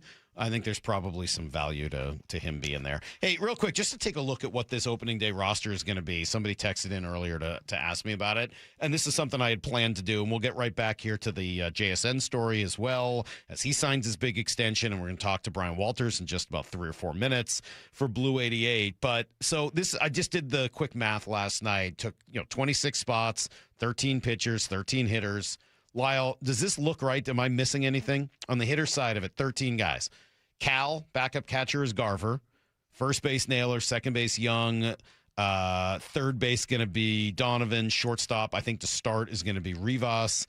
Then you're looking at Julio, Randy, and Rayleigh in the outfield with Canzone and Refsnyder as your two primary DHs, Robles as your extra outfielder, and Bliss as your extra infielder to start the year. Does that sound right? It does, because with the JP injury and then Miles Mastrobuoni's also battling a calf thing. And is another lefty right now, right? So I would imagine they both start on the IL, and Bliss ends up being your guy as a backup second baseman. Right, which is why I think Bliss fits onto the roster in that scenario. Yep. On the pitching side of it, Logan Woo, Kirby Castillo for sure. No Bryce Miller, so Emerson Hancock probably takes his spot. Maybe he doesn't start on the opening day roster and you move him onto it just in order to get another bullpen arm there for the first week. But then you're looking at Munoz, Brash, Spire, Ferrer. Remember, he's the lefty reliever that they acquired for Harry Ford. Bizzardo and Vargas. That leaves 2 spots at the end of your bullpen. That would, I assume, be Legumina and Criswell. That's kind of seems like the way it's trending. Criswell for innings. Legumina is the last guy. And those are your 26 to start the year while you wait for JP and Bryce Miller to return sooner rather than later. Yeah, it all sounds right to me. I guess the only thing possibly up for question would be that last bullpen spot, but it does seem like it's trending toward Legumina. Yeah, and they've got some familiarity with him and some experience. You look at that roster overall, 22 of 26 spots look very, very solid. 22 of 26. 2 more of those are only open because of injury. And you're going to get those guys back sooner rather than later in both J.P. Crawford and Bryce Miller. Of the remaining couple of spots, at some point, one of them is going to get taken, we think, by Colt Emerson. And it really is just looking at the very end of your bullpen and saying, okay, how can you improve that? That's the one. If I have any concern at all looking at this roster, it's just that kind of, rotation of guys at the bottom of the bullpen, the guys who come up and go down and come up and go down. And we've seen how important those guys can be. I don't know what that looks like right now after Legumina and Criswell. It's not a pretty picture. Those are the guys that have gotten bombed so far this year in spring training. So, and there may be like the Zulueta kid maybe. He's the one guy that's actually jumped out and bit. I get why Legumina's starting because I think he's out of options, but I bet you we see that Zulueta dude a little bit. I'm sure you will, but that's still not enough. And if I'm looking at one potential for a small trade in the next week, right before the season begins or even right after, that would be it. Is there another optionable bullpen arm that you could bring in to bring up and bring down and send up and send down and help with injuries and help with ineffectiveness and help when, you have a bad stretch and the pitchers get beat up and somebody's got to wear it and then you got to send them down to Tacoma. You're going to need another arm or two. So that is the one I look at. That's a great roster. That is the one thing I would love to see them do between now and the next week or so. All right, let's shift gears from baseball to football. And baseball, we're just a few days from opening day. But Jackson Smith and Jigba has signed his big contract extension, and we'll talk about it more in Blue 88. This is Brock and Salk's Blue 88. We're going to go red, right, tight, close, sprint left, G, U corner, halfback, flat, on one. Ready? Brock Heward tackles 3 football questions as only he can. Blue 88. Now here's your hosts, Brock Heward and Mike Salk. All right, no Brock Heward today, but Bryan Walters, perfect person to fill in as a wide receiver himself. Good morning, buddy. How are we? Good morning, Salk. How about that? Wake up, get that big news. You got JSN for 6 years. What a morning, huh? I know, and what works out well for us. Who better to talk about this than a wide receiver who he's going to make $168 million on this deal. You were at like what, 166 for yours? Yeah, something close to that. Yeah, it was right around that neighborhood. Just Very edged you out. me. Yeah, that's why you're Just doing edged Blue me out 88 barely. at 7:45 in the morning with an idiot like me. All right, question number 1 for you: your reaction to the deal for JSN. I mean, not surprising. I really don't think so. You knew that him and Witherspoon are the guys they want, and you're kind of talking about the free agent impacts that they've made. Well, they're saving. They had to save. They had to save to make these deals, and that's what they did, and they got it done. I think that's the most important thing. I mean, you come off a Super Bowl win, make sure you lock your guys up long term that have made the impact that they've had, and that's JSN. I think one of the most exciting things for me about this, and one of the things looking at, when you look at JSN, something that goes under the radar is the fact that it's not risky at all to pay a guy like JSN this. I mean, he's played in 51 regular season games since coming in. So 3 years, he's played in every single game. So his availability is there. He doesn't. Everyone kind of the only knock you'd say about JSN is, oh, he's a smaller receiver, maybe not as physical. Well, his durability is there. He's played in every game. And when you go along the league, you go to all the other receivers. You go to like Puka Nacua. He's played in 44 games. You go to Justin Jefferson. He's a 44-game guy. CeeDee Lamb, 46 games. He out of the top-tier receivers, he has played more games in the last 3 years than any of those guys. So I think that's one of the big things that goes underlooked with JSN is that he is always available. You know he's going to be there. And again, freak things can happen. I get it. But I just love it. I love this so much. I love that JSN will be there. I thought every single year he's also made massive improvements. When you go from his rookie year to where he's at in his third year, when you just take the numbers specifically, the stats have just gone up exponentially. Is he going to do that again? Well, that's going to be tough considering the level that he put it at this year. But it wouldn't surprise me if he topped last year's season because of the work ethic he has and the kind of player he is. All right, that is question one. Let's move to question two. And you know what? I'm just going to stay in the JSN tip because it's just such enormous news and really, you know, as you just said, happy for him. You talk about him as how dependable he is and all those things, but just as a receiver on the field, what is it that makes him special and makes it worth giving him more money than any receiver has ever received before? What does he do for the offense?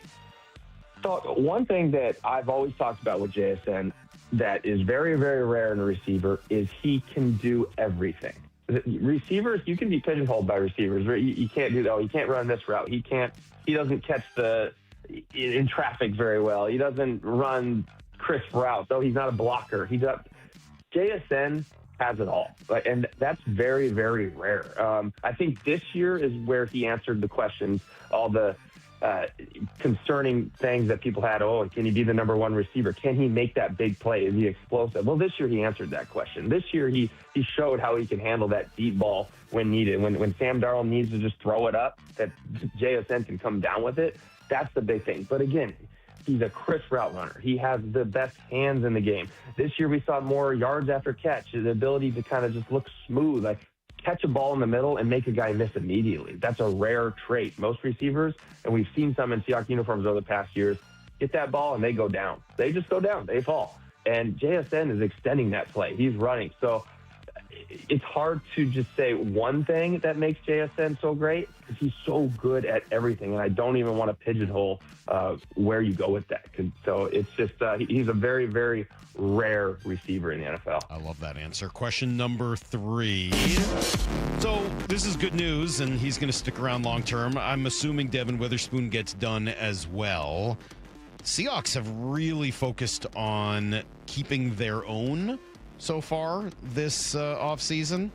Any concern that they're not doing much in terms of bringing in new blood?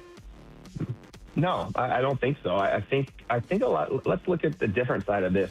If you're constantly bringing in new blood, I think that's a negative thing. I think that means you're really trying to patch some holes that you have. You're really trying to make fixes. And so when you look at this team, you don't have those big holes. Yes, there's depth things that you need to fill. There's some things like that, but you got to look at it as a positive thing. And you're also benefiting from last year's free agency. You hit home runs last year on free agency. You really did. You brought in, obviously, Sam Darnold, the number one. You brought in guys like Cooper Kupp. You re-signed Ernest Jones last year. Jaron Reed, you re-signed, or you got DeMarcus Lawrence.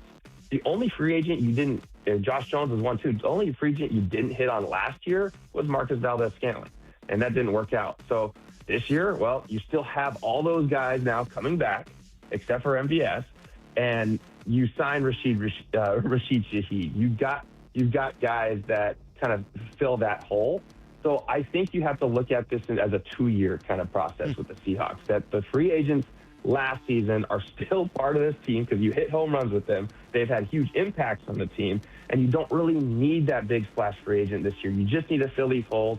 And you have to trust that a Super Bowl winning team, that the players on that team are good enough to do it again. And I think that's the strategy that they're taking. I love it. All right, there you go. Those are 3 good football questions today with Bryan Walters, former wide receiver, of course, and big part of the Seahawks pre- and post-game show, and a fun guest on our show and the station all the time. So, yeah, it's pretty cool, man. I mean, it just feels to me like this is a clear plan, that the Seahawks' idea for this offseason was, hey, we're going to get our own guys done. We're going to make sure that we retain as many of these draft pick comps for next season as possible in what's supposed to be a great draft. My only concern is just sort of some of the long-term, and by long-term I mean like next 2 years, of the defensive line and specifically on the edge. You let Wyche go. DeMarcus Lawrence, maybe here is going to give you one more year, but hard to imagine past that. Chenna's getting up there, plus he's a pretty big cap hit.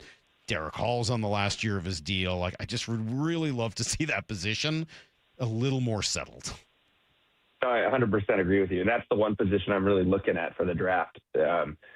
I think you could see them grab a couple guys. I know you only have 4 picks, but something tells me John Schneider's going to turn those into 6 picks, maybe 7 picks, and really get some depth, some guys to build at that position. It is a tough one. The rumors of DeMarcus Lawrence retiring, which I think he'll be back this season, right? I mean, I feel like that's a thing. And then the big one's Chenna. You mentioned Chenna, and it's what is $20 million cap hit this season after restructuring his contract, I believe, last season. Mm-hmm. But it was a big year for him because he showed that he could stay on the field. I think that's the biggest part of it too. Talking about all these injuries, it's been a couple years before that he's been out, but this year he finally got back and stayed on the field, and so we'll see it. It might be a little gamble to keep him with that kind of cap hit, but who knows? Maybe there's a trade involved there in the draft to pick the more, see what they turn Chenna into. So it'll be interesting. But I would 100% agree with you that position is thinning out quickly. And you thought you had all the depth in the world last year, and now it's kind of like, okay, well they got to make some moves there. Let's see that get done. Hey, Bryan, I appreciate it. Great timing to have you on this morning as this JSN deal gets done at about 6:30. Appreciate you, and good catching up. We'll do it again very soon. Right on, Salk. All right, we'll talk to you soon. All Thanks. Right, there you go. Bryan Walters, who I just love, does a great job. I love his analysis, man. He's pretty good at this, has a pretty good sense of what's going on. All right, I got to give credit where credit is due, not just to Jackson Smith and Jigba, but to the guy who first told me that he would be the best in the world. He'll come on and join us just to react next on Brock and Salk. The sounds of spring have already begun. Mariners spring training, best week of our year. But if you listen close enough, you can still hear echoes of last fall. And the Mariners are going to play for the American League Championship. These guys raise the bar. This isn't a fun, cute story anymore. This is who we want to be. You guys ready? Thursday night, the Mariners host the Guardians on opening day at T-Mobile Park. Hear every pitch wherever you are on the Seattle Sports app. Imagine all that can happen in 5 years. Jobs may change, kids will grow, new memes are going to come out, but what if you had reliable, intelligent Wi-Fi and the price never changed for 5 years? Well, thanks to the Xfinity 5-year price guarantee, you don't have to worry about that part of your future. You're guaranteed 5 years of Wi-Fi that boosts speeds to your devices that need them the most. That finds and fixes any issues before you even notice them. It's like a super intelligent Wi-Fi that keeps you protected from online threats. You get incredible gaming speeds on multiple devices and no one battling for bandwidth. For the next 5 years, all your devices will be working in perfect harmony, and you get our best equipment with no annual contracts, no fees, and no strings attached. So even though kids will grow up and you still won't understand 6-7, your internet's going to stay sharp, reliable, and most importantly, the price will stay put. Plus, get online in minutes with same-day Wi-Fi, all with the Xfinity 5-year price guarantee. Lock in your price and unlock the possibilities. Xfinity, imagine that. Restrictions do apply. Select plans only. Olympic Hot Tub has terrific ways to achieve total wellness at home. Saltwater hot tubs, swim spas, saunas, and cold plunges, all waiting for you. See our current specials with exciting savings at olympichottub.com. Better you, better life. 2 years ago, my office launched a major media campaign to identify key witness to our client's bicycle accident, which we later settled for $10 million. Because when we accept a case, we don't rest until we do everything possible to improve our client's chance of recovery. We're one of only a few firms in the state with an in-house investigation team building our clients' cases. So when you hire Davis Law Group, you don't just get a dedicated and award-winning legal team. You get our commitment to better service and even better results. Request a free consultation today at 206-888-8888. Start having fun. Caesar Sportsbook at Muckleshoot Casino Resort is your #1 place to eat, drink, watch, and have fun. Keep up with your favorite sports anywhere and everywhere on property with the mobile app. Visit muckleshootcasino.com today. Scan the QR code and let the play begin. Muckleshoot. New siding doesn't have to break the bank. We offer affordable options that add value and protection to your home. This is Justin Shirley, CEO of State Roofing and Exteriors. And while we're at it, ask about our roofing, windows, decking, and gutter services for even more savings. Call 866-ROOF-ROOF or visit stateroofing.com today to schedule your free siding inspection. State Roofing and Exteriors, held to a higher standard since 1968. State Roofing, the best roof you'll ever need.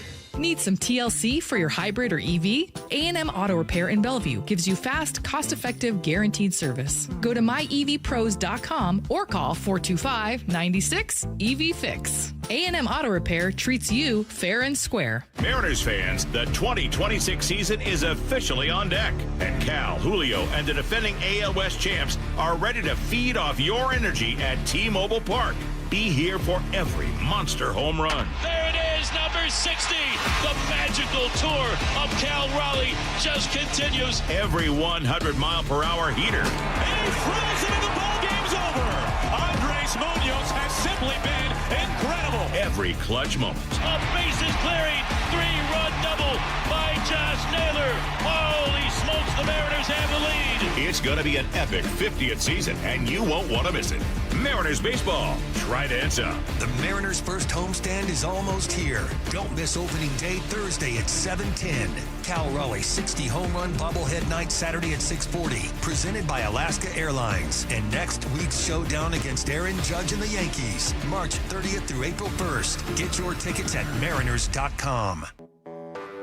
When you're hiring, have you ever felt like you're missing out on meeting truly great candidates for your roles? It seems impossible to find them, but they have to be out there somewhere, right? Well, they're not hard to find when you know where to go, and that place is ZipRecruiter. And right now, you can try ZipRecruiter for free at ZipRecruiter.com/radio. ZipRecruiter helps 10 million people with their job search every day. And because these people are actively looking for jobs just like yours, it's easy to find the right person right away. In fact, 4 out of 5 employers who post on ZipRecruiter get a quality candidate within the first day. But if you're not using ZipRecruiter, you're missing out. So see what it's like when the impossible is easy. When you go to ZipRecruiter.com/radio right now to try ZipRecruiter for free. Once again, that's ZipRecruiter.com/radio. ZipRecruiter.com/radio. Never miss out on great candidates with ZipRecruiter. The countdown is on. Just 3 more days until opening day, Thursday, against the Guardians at T-Mobile Park. First pitch at 7:10 on the home of the American League West champion Mariners. KIRO AM Seattle. Get in the freaking auto! From the Quantum Fiber Studio, this is Brock and Salk on Seattle Sports. Brock Ewart is my hero. Jim Pewter just punched me in the kidney. We're going to do you a minute. It doesn't really work that way, Sherm. This is a show that has my name on it. It kind of does, though. Now, here are your hosts, Brock Ewart and Mike Salk. Hello! G. Scott is here because I got to get his reaction to the news of the morning. Yeah. Jackson Smith-Njigba signs an extension, 4 years, $168-ish million, 42-ish a year, both of which are the highest for a wide receiver in the NFL, $120 million guaranteed. Mm-hmm. G, you said best in the world well over a year ago, and as of this morning, the market agrees with you. Yeah, it was pretty cool. It's pretty cool to see. Shout out to John Schneider for, getting this done in the Seattle Seahawks organization. And I think this says a lot. I mean, not just Jackson's skills. This takes an organization. Obviously, they're coming off a Super Bowl win, so that was huge. Obviously, Jackson just turned 24 years old. He's not 27. He's not 28. Jeez. He just turned 24 a week after the Super Bowl. So this is his ages 24, 25, 26, 27, 28, and 29 seasons. Yes. 6 years, Yeah. right? The 2 years that they already have, plus a 4-year extension. So this deal doesn't end for 6 years. And when it does, he'll still only be 29. You're right. He won't have hit his 30th birthday when this deal ends. But we don't know when he can we don't know what the contract says or when he can potentially negotiate. All right. No, I'm not saying you couldn't do it again. But my point being, it's not like it ends when he's 34. Exactly. He's going to be 29 at the latest. It can happen again. Which is pretty crazy for him. Yeah. He's got another bite at the apple, potentially. I remember, now look, we all say things like, I said that I was going to be the biggest car wash car detailer in the United States. I also said I would be the best door-to-door. So I have said a lot of things and have been wrong, right? So that goes to show you, sometimes it's okay to shoot for the moon, right, and maybe hit the ceiling. That's fine. I told John Schneider, and John Schneider, I'm going to tell this story now. I told John Schneider because I had a conversation with him. John Schneider called me up. It was during before the draft in 2023. And he's like, man, obviously the kid, what's going on with him, because he obviously had the hamstring. He didn't play the rest of that season. He only played in one game, a few snaps in that season. So, tell me what's up with him. And I did, and I told him what kind of kid he was and what kind of family he comes from. But the one thing that I did say, I said, John, not only is this the best wide receiver in the draft, it will be the best wide receiver you've ever had. Now, again, I said that before I said it. There's a lot of things that I've been wrong about. I'm not saying that. And I could have been wrong about this. But here's why I'm not wrong today, obviously, and here's why I think that people in Seattle, if you're a Seahawks fan, you should be excited. The way that dude is wired. Sure, you see him on the field, he's dominant. He does his thing. Now I want to tell you about him off the field. At the age of 21 years old, the dude hired his own chef. He's like, I need a chef to make sure that I'm eating right. Now somebody's like, oh, that's no big deal. Huh? At 21, he did that. At 21, he hired his own personal coach to come and be with him full time. The same coach that he met down in Florida when he was rehabbing with his hamstring. He had such a connection with that coach. He's like, hey, why don't you just come be with me when I'm in Seattle? Boom, that happens. And then just the way that he goes about any and everything. His offseason are all planned. They're all scheduled. And I think all of the things that I'm talking about right now, these are the things that the Seattle Seahawks organization knows about, and that's why you had that confidence to pay him money. That's really great insight, G. Thank you. And for anybody just joining us or just waking up this morning, Jackson Smith-Njigba signed a gigantic new extension to make him the highest-paid wide receiver in the NFL. You mentioned some of the qualities that he has. One of them from the outside, from a media perspective, that seems to jump out is that he's quiet. I don't mean soft-spoken. I mean, he's not making a lot of excess noise. And I know wide receivers get a reputation for that, and they say, well, pay me and throw me the ball and this, that, and the other. And it honestly makes it harder to do those things because it makes them riskier investments. I think one of the great things about JSN is that emotionally, he feels like a very safe investment. Boom. And let's talk about the things that happened during the season. Does anybody remember the Arizona Cardinals game this past season when the Seahawks went down there? The whooping? Yeah. Does anybody remember how many targets JSN got in the first half? He had, I think he got one target. And was that when he was in the middle of his streak of 100 yards and over and over and over? Yes. Or what I'm saying is, I'm going to get right to it. Watch what happens to the great wide receivers when they don't get the ball. Watch what that does to the energy of the team, of the wide receiver room. Those are the things. Those are the tangible things that people need to pay attention to. When he doesn't get the ball, how does he respond and react? That helps his team. Yeah. So they're spending a lot of money now. But he is quiet, though.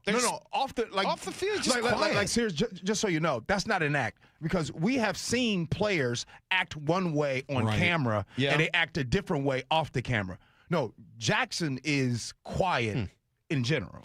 Well, it's interesting. I see today as a look back at DK Metcalf not getting paid here again long term, and how this opens up money. Grass is greener. Yeah, I see just a lot of ways in which previous events they chose him over Zay Flowers in that draft at number 20. I know they were considering Flowers, and he's a pretty good player himself, and he's got a lot of speed, but he has not been this good. Yeah. He's not getting paid like this. Mm-hmm. How do you feel about just the commitment in general? 3 guys making $72 million at the wide receiver position? Yeah. Feels like that said it just simply like that. I know the cap makes it more complicated, but when you say it like that, it feels like a lot of money at the wide receiver position. Look, man, when you do a redo of your kitchen and you pay a lot of money for your cabinets, and maybe you kind of spent double of what you thought you were going to spend, but your damn kitchen looks really good and the quality is really good,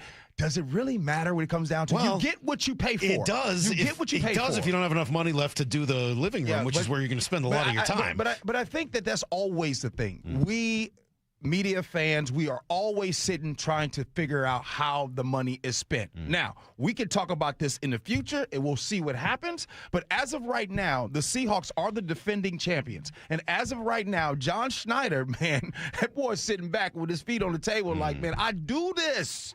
Sure does. Yeah, I do this. Well, and Matt in Oregon, of course, weighing in, saying, yeah, sometimes G is wrong. Like when he said he was going to go to 20 Mariner games last. See, that's unnecessary, Matt in Oregon, that is unnecessary. I'm not going to take that. But Nor should you. Hey, Matt, just so you know, your dog going to be there on Thursday. Now, will you be there on Thursday, Matt? Matt, are you coming up from Oregon? Hey, if you come from Oregon, I got 2 beverages for you. Wow. 2 beverages for you, Matt in Oregon. Wow, very impressive.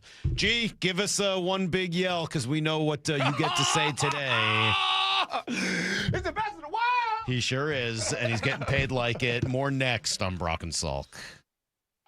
Sure, it snowed like less than 2 weeks ago, but you could eat peanuts, Cracker Jacks, even fish and chips out of a souvenir ferry boat in any weather.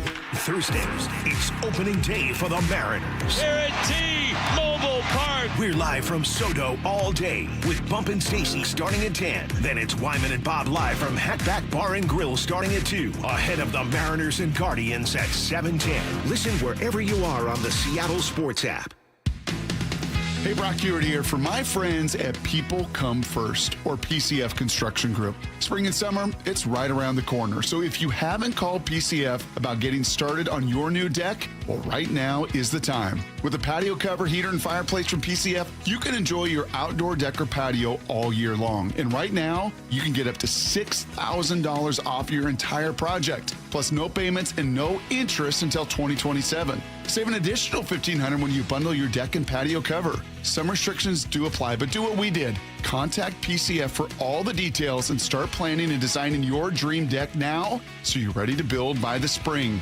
Planning and permits, they can take a little time, so please don't wait. Get started today. Get project ideas, browse photos, and find all the offer details at PCFgroup.com. That's PCFgroup.com.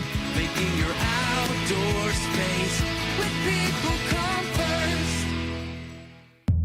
In October baseball, every pitch matters and every decision is magnified. In the postseason, teams don't rely on hope. They rely on preparation and experience. Divorce works much the same way, but the consequences of a bad call don't last a game, they last a lifetime. At Goldberg Jones Divorce for Men, we provide the preparation and experience to protect your finances, your children, and your future. Go to goldbergjones.com to get your questions answered at no charge. goldbergjones.com. If you actually are the person that will take care of them after the fact, if you actually will be there for them, if you will pick up your phone, then they come back to you. Lee Johnson Auto Family, the LJ way. P&D Tree Service, local experts in tree removal for residential and commercial. Their team works fast to remove problem trees in your yard and neighborhood. If you were hit hard by the storm, P&D Tree will remove trees and clean up while minimizing impact on your landscaping. 24-hour emergency service. Any job, big or small. Safe, efficient, and fast. P&D Tree Service turns multi-day jobs into a few hours, saving you time and money. Enjoy a clean, safe, and bright yard. PNDTreeService.com. Now through March 31st, Lake Washington Windows and Doors is paying your sales tax, plus offering easy zero down, zero payments, and zero interest for 12 months. Visit LakeWashingtonWindows.com today and save the sales tax. Jake from State Farm. I just beat my running PR, so I'm celebrating with the Banana Bonanza smoothie. Hey, and you can keep celebrating when you create an affordable price just for you by bundling your home and auto with the State Farm Personal Price Plan. Go bananas. I will. Hey, make it a large. Bundling, just another way to save with the Personal Price Plan. Like a good neighbor, State Farm is there. Prices are based on rating plans that vary by state. Coverage options are selected by the customer. Availability, amount of discounts and savings, and eligibility vary by state.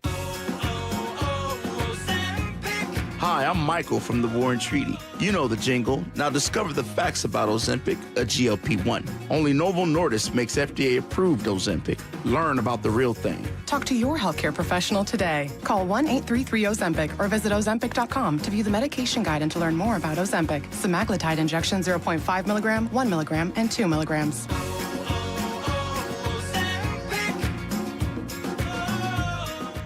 Get broadcast times for every Three Tree Roofing Mariners Cactus League broadcast. Holy smokes, he does it again! At seattlesports.com. Think about this. In 2006, $20,000 equaled roughly 33 ounces of gold at the spot price. At today's prices, those 33 ounces would be worth over $150,000. Smart Americans diversify a portion of their savings into precious metals. That's why I buy gold from Birch Gold Group. It's a crucial part of my balanced strategy. Gives me peace of mind given all the events that could impact the U.S. economy. See if holding gold in a tax-sheltered retirement account is right for you too. Birch Gold can help you convert an existing IRA or 401k into an IRA in gold. Just text my name, Dan, to the number 989898 to receive your free info kit on gold. There's no obligation, just useful information.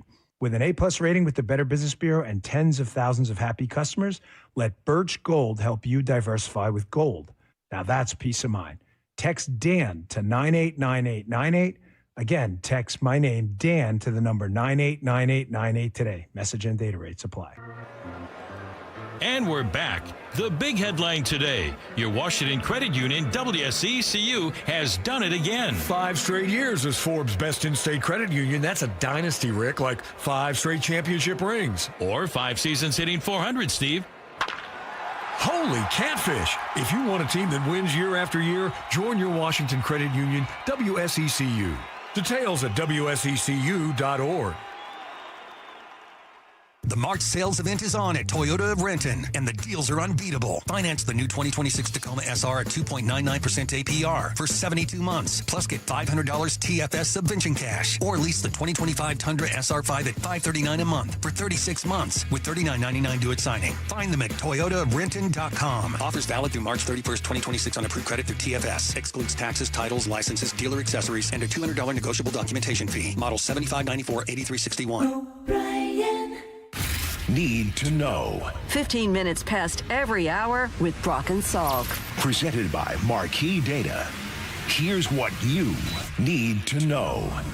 Up first. Breaking news, 6:30 this morning. Adam Schefter reporting, and now everyone else, that the Seahawks have agreed to a 4-year, $168 million extension with Jackson, Smith, and Jigba. That works out to about $42 plus a year, and it's $120 million guaranteed. Huge deal for Jackson, Smith, and Jigba. They can spread that over 6 years, of course, at least the signing bonus portion of it, because he did have 1 more year left on his rookie contract, plus there was the 1-year option that they had just picked up on Friday because he was a first-round pick. Dan Orlovsky likes the deal. So deserved and earned. This guy's a great player. He's also a great human being, which I always believe matters.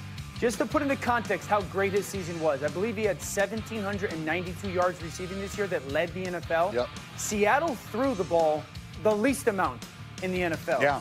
He was, when it comes to as how many routes he actually ran, he was bottom 5 in the NFL. So he got little opportunity, but massive production. He's a superstar. He's a superstar, and now he is being paid like one. Let's see.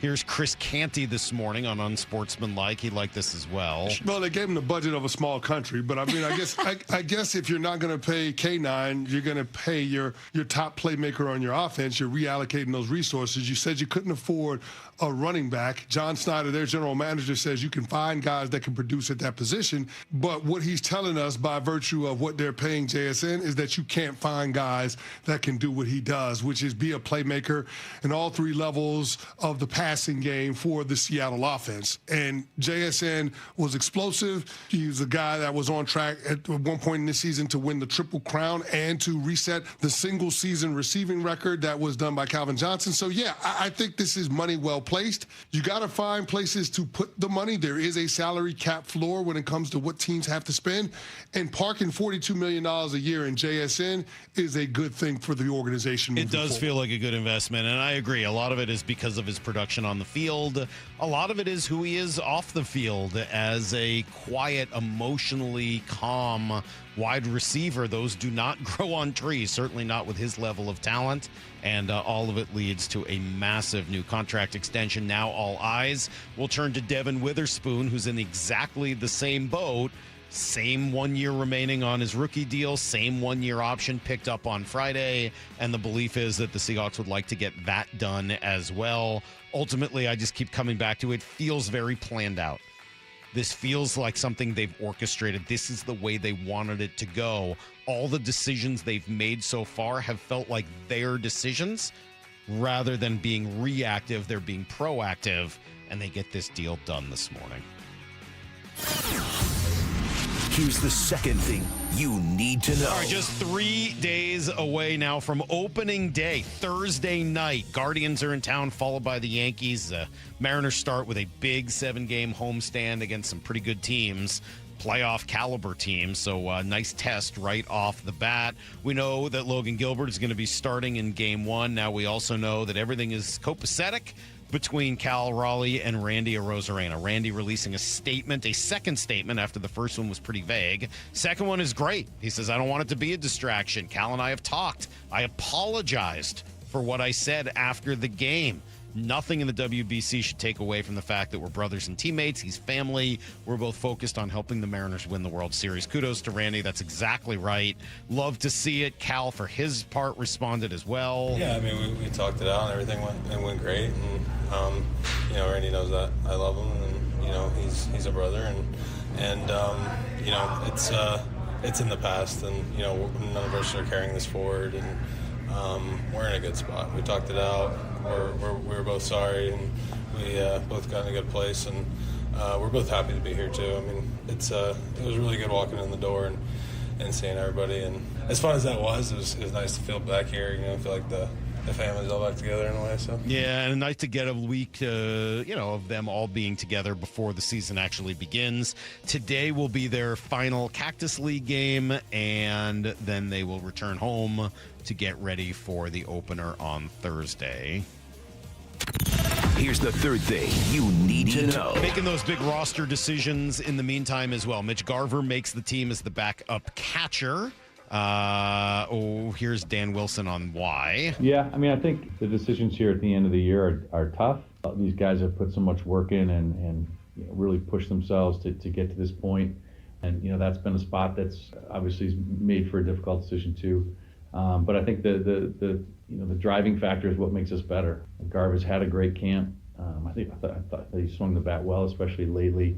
And what he does for us, or what we've seen from him over the past is, he makes that pitching staff better and challenges them too. So I think it's been a good camp for Garv, and it's good to see that he's put in that work and continues to push us. Yeah, so that probably means that Andrew Kisner I mean, they're going to try to get him to AAA, but he has the right to opt out as a major league veteran. So we'll see whether or not he stays with the organization or decides to go elsewhere. Also, the decision was made for Colt Emerson to start the year in Tacoma. Had a good spring, hit .268 with a couple home runs and an OPS of .828. So obviously not bad. But did he seize that job? No. Did he make it impossible for them to leave him off? No, I wouldn't say he quite did that. And so an opportunity now for him to continue to impress at AAA against some, decent pitching. You're going to see guys with a plan, professional pitchers who've been doing it a while and have a plan to get you out. I think that's probably good for him before eventually he makes it up to the big league squad. And I'm with Buster Olney. That does happen within the first 6 weeks or so, I think, of this season. Let's see, spring training action over the week. They put up a 20 spot on Cleveland on Friday. They should do that again on Thursday. That'd be fun. On opening day, here's Brendan Donovan connecting. Here comes the 1-2 to Donovan. Swung on, smoked into the gap, right center field. It is rolling. All green grass to the wall. Mariners are going to get two. Kistner on third. He's going to score. Here comes Rivas right behind him. He scores. Donovan to second. Smashes a 2-run double. And the Mariners have taken the lead. It's 3-2 M's. No, they score a lot more from there. 17 more runs after that. Couple of home runs from Cole Young, including one that went 478 feet. Sheesh. And Julio had a home run. Canzone had a grand slam. Robles had a home run. It was just tack-on day for the Mariners. Ugly stretch for the Kraken. They're running out of time. They lose 5-2 on Saturday in Columbus, and they head to Florida tomorrow night. Starting to feel like a must-win game with just 13 left to play. That is everything you need to know. Quarter past every hour here on the Brock and Salk Show. Let's see. Brady Henderson is going to join us at 9:30 and talk through the Jackson Smith and Jigba deal. What does it mean? Why did it get done now? What's happening next? What does this look like from a cap perspective? So Brady will help us out with all of that information here in just about an hour. Before we get there, though, look, it's still 3 days away. Opening day, man. I'm ready to go. It's starting to feel like baseball season. I know it's only March, so you're not always like geared up and ready because the body clock still says it should be another week or two before they start. But this is the new reality, man. They start March 26th this year, so let's go. Aaron Goldsmith will be on the call, and he's going to join us next on Brock and Salk. The sounds of spring have already begun. Mariners spring training, best week of our year. But if you listen close enough, you can still hear echoes of last fall. And the Mariners are going to play for the American League Championship. These guys raise the bar. This isn't a fun, cute story anymore. This is who we want to be. You guys ready?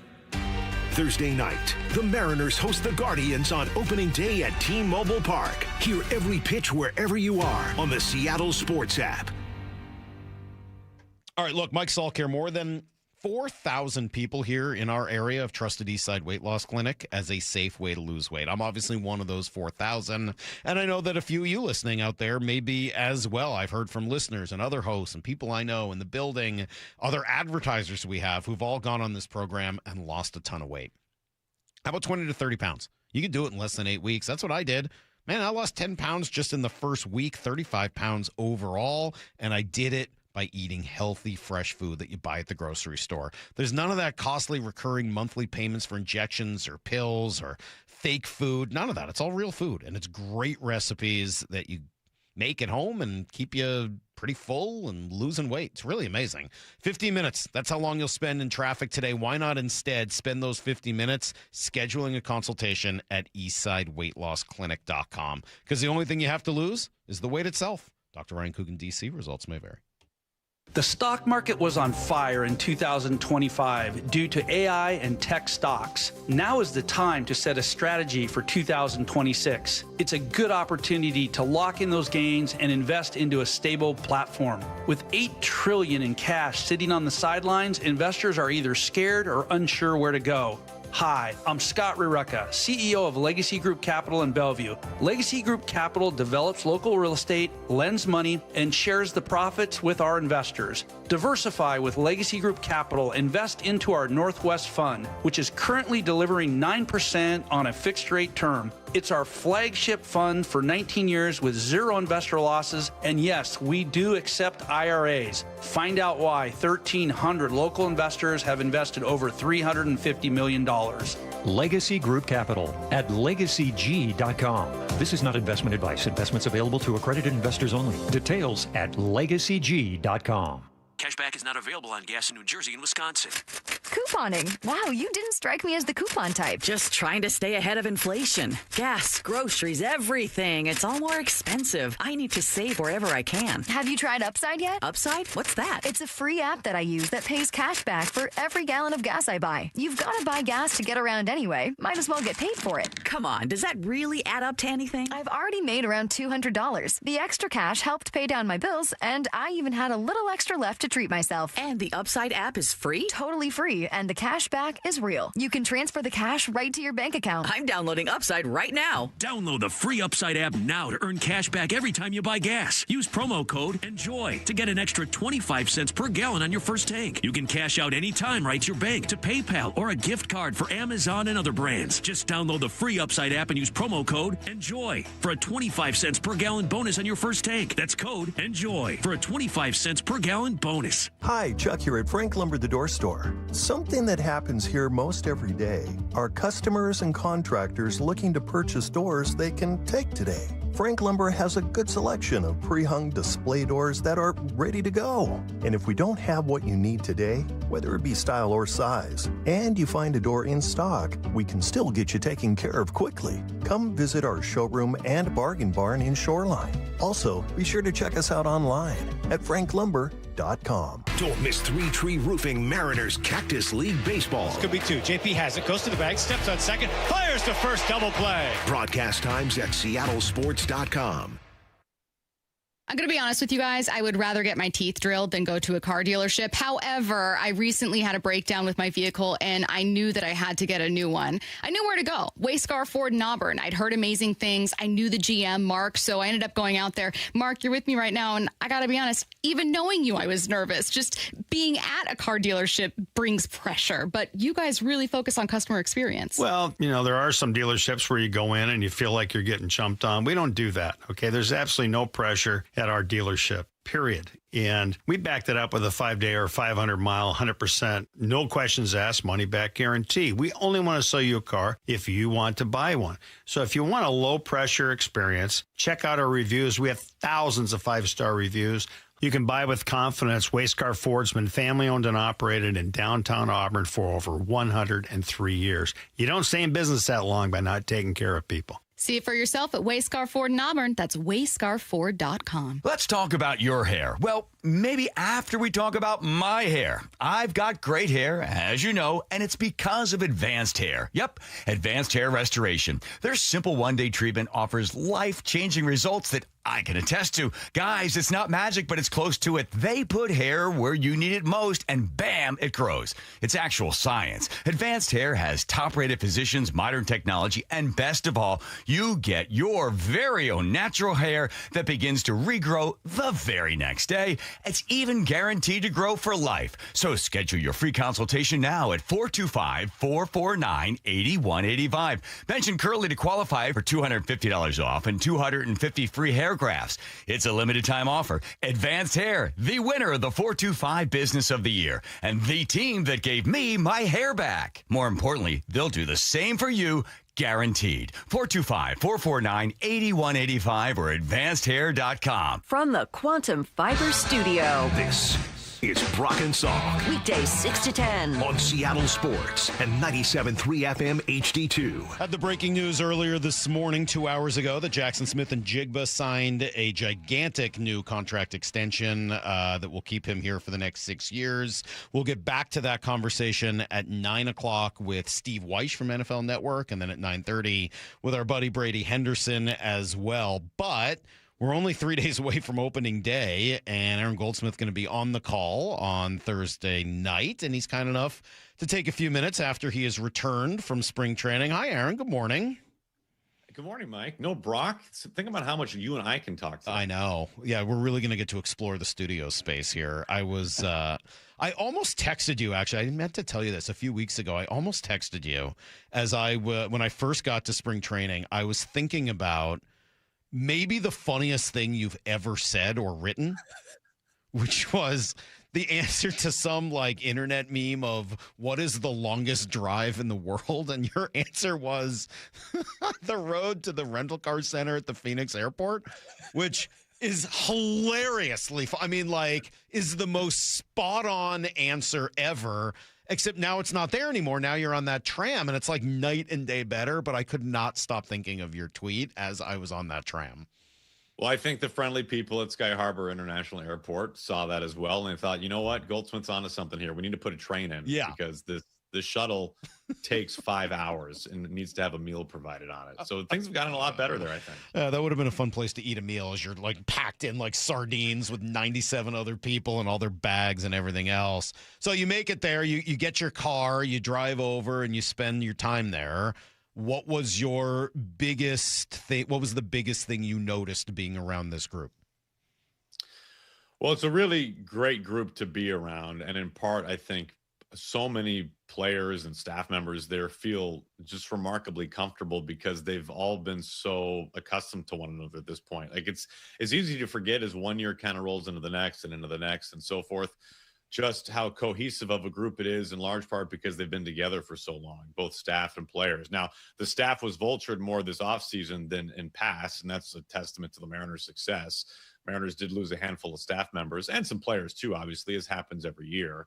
But I think we kind of take for granted the fact that it's the same nucleus for quite a while at this point, and it's a nucleus of what happens to be exceptionally good baseball players and really good caliber quality people as well. And I'm sure, Mike, all of the shows on Seattle Sports, when they go down there in spring training and do their live show out there on the patio, you guys must feel the same way. This is just, it's a really good group of people. And it's something that I'm constantly reminding myself about, not to take this era for granted, because this is about as good of an era of Mariners baseball that you will find, for not just for the Mariners, but for any team, of quality of player and quality of person. It's a pretty special time. Yeah, I'm glad you said that. You're right. And it's funny, having gone down there for however many spring trainings now, you can't help but compare. And the Cano, Cruz, Seager, Felix group, that's not bad guys, but the difference between that group and this group is evident. Just how over the top this group is about coming over to, help with whatever and spending a couple extra moments with a kid who's whatever it is. They do really seem to go the extra mile.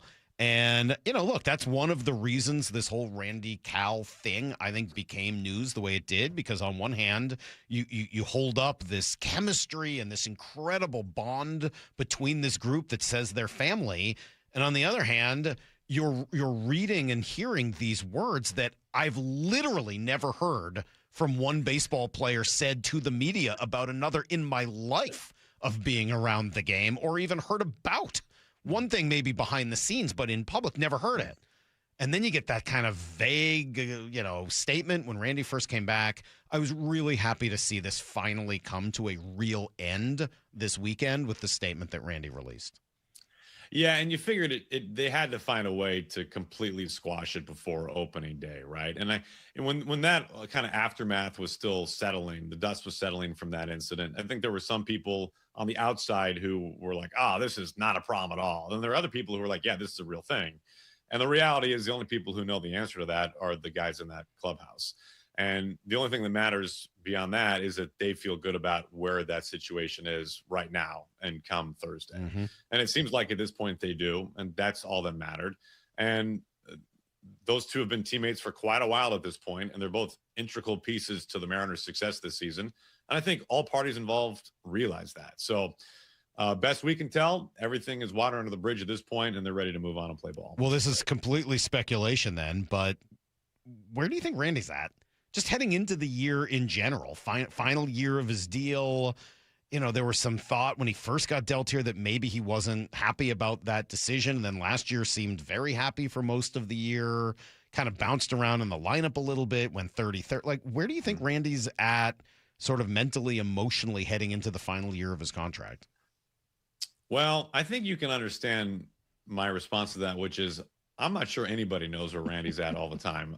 Randy's kind of one of one, right? And that's what makes him a really unique person and player, and what's probably helped lead to so much success in his career. You're right. He's coming off a dynamite season last year. And if he's like most players, he's probably pretty jacked up to be in a contract year right now. A contract year with a team that has the hopes of hoisting a trophy when it's all said and done. So it's kind of the perfect storm. If you're Randy, it's like, hey, I'm in a great lineup.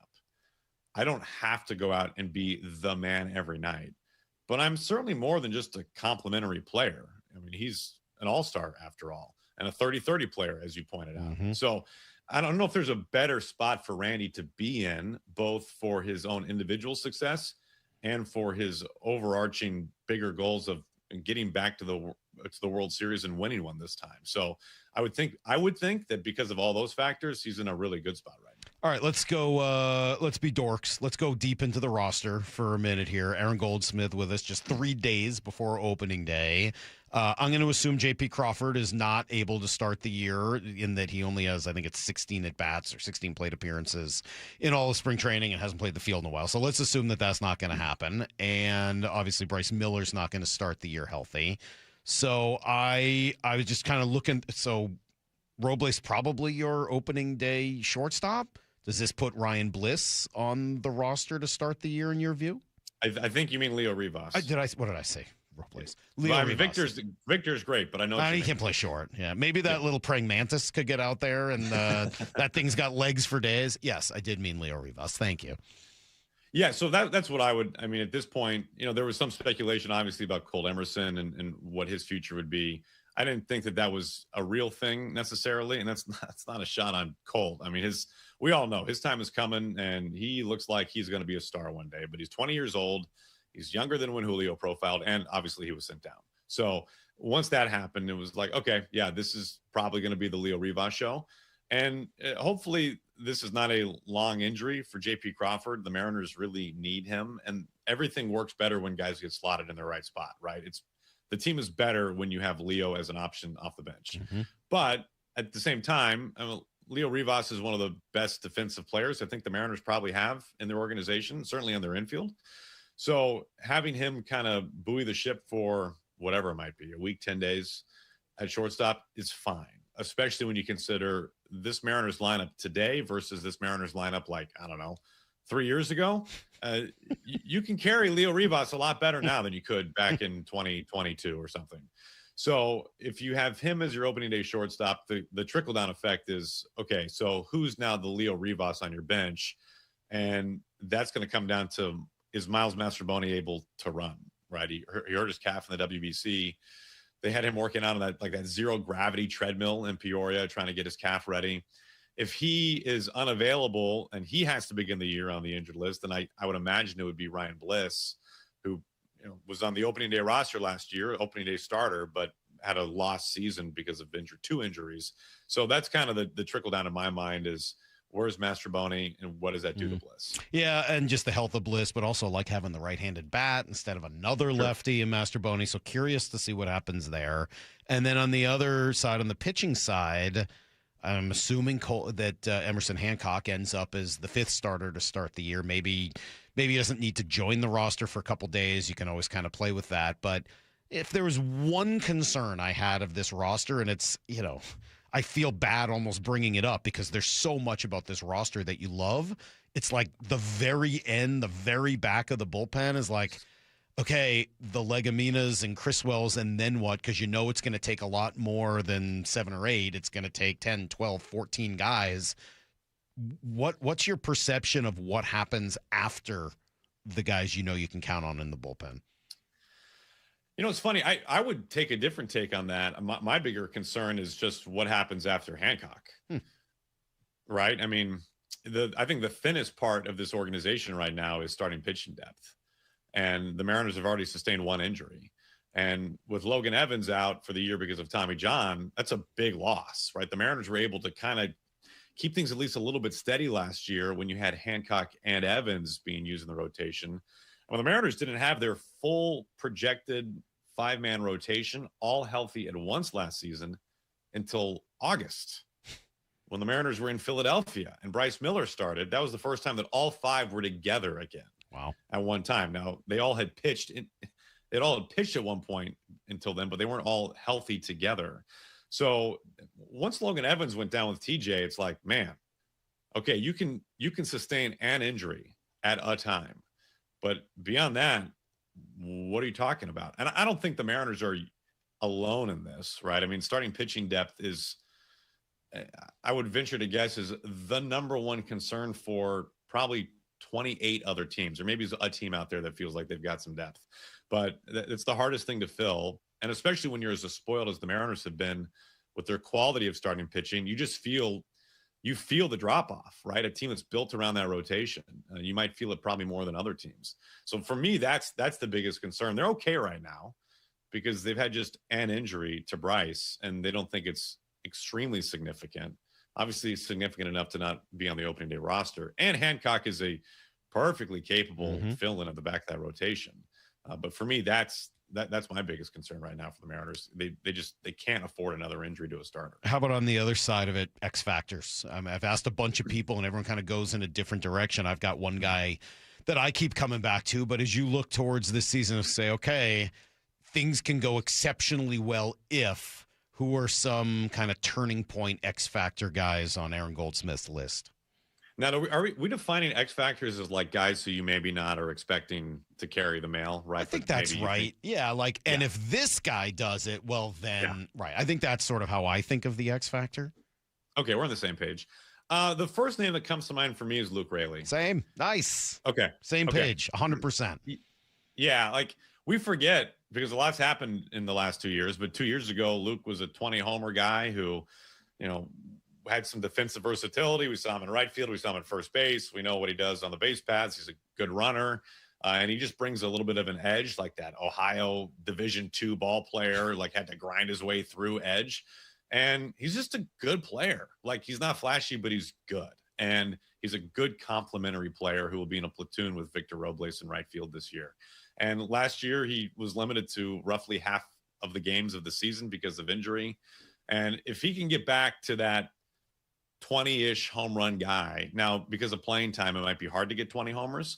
But if he can have that level of productivity during the games that he does play in, like this is a guy who can really help a ball club. And when you have somebody like that further down on the order in a platoon being productive like he was 2 years ago, that's when like you can really pour some rocket fuel on something. Yeah, I would hope he gets off to a good start. I would think for all of all the players on this team, Luke is a guy that could really use a good April because he should get, I think, the first crack at the majority of the playing time just as the left-handed part of a platoon in right field. He's a better defender out there probably than Canzone, who I think probably slots in more as the DH. So, like, it really is set up for him right off the bat. And if he can get hot right away, I mean, he can lock that down and really make that job his, and 20 home runs isn't necessarily too far out of reach.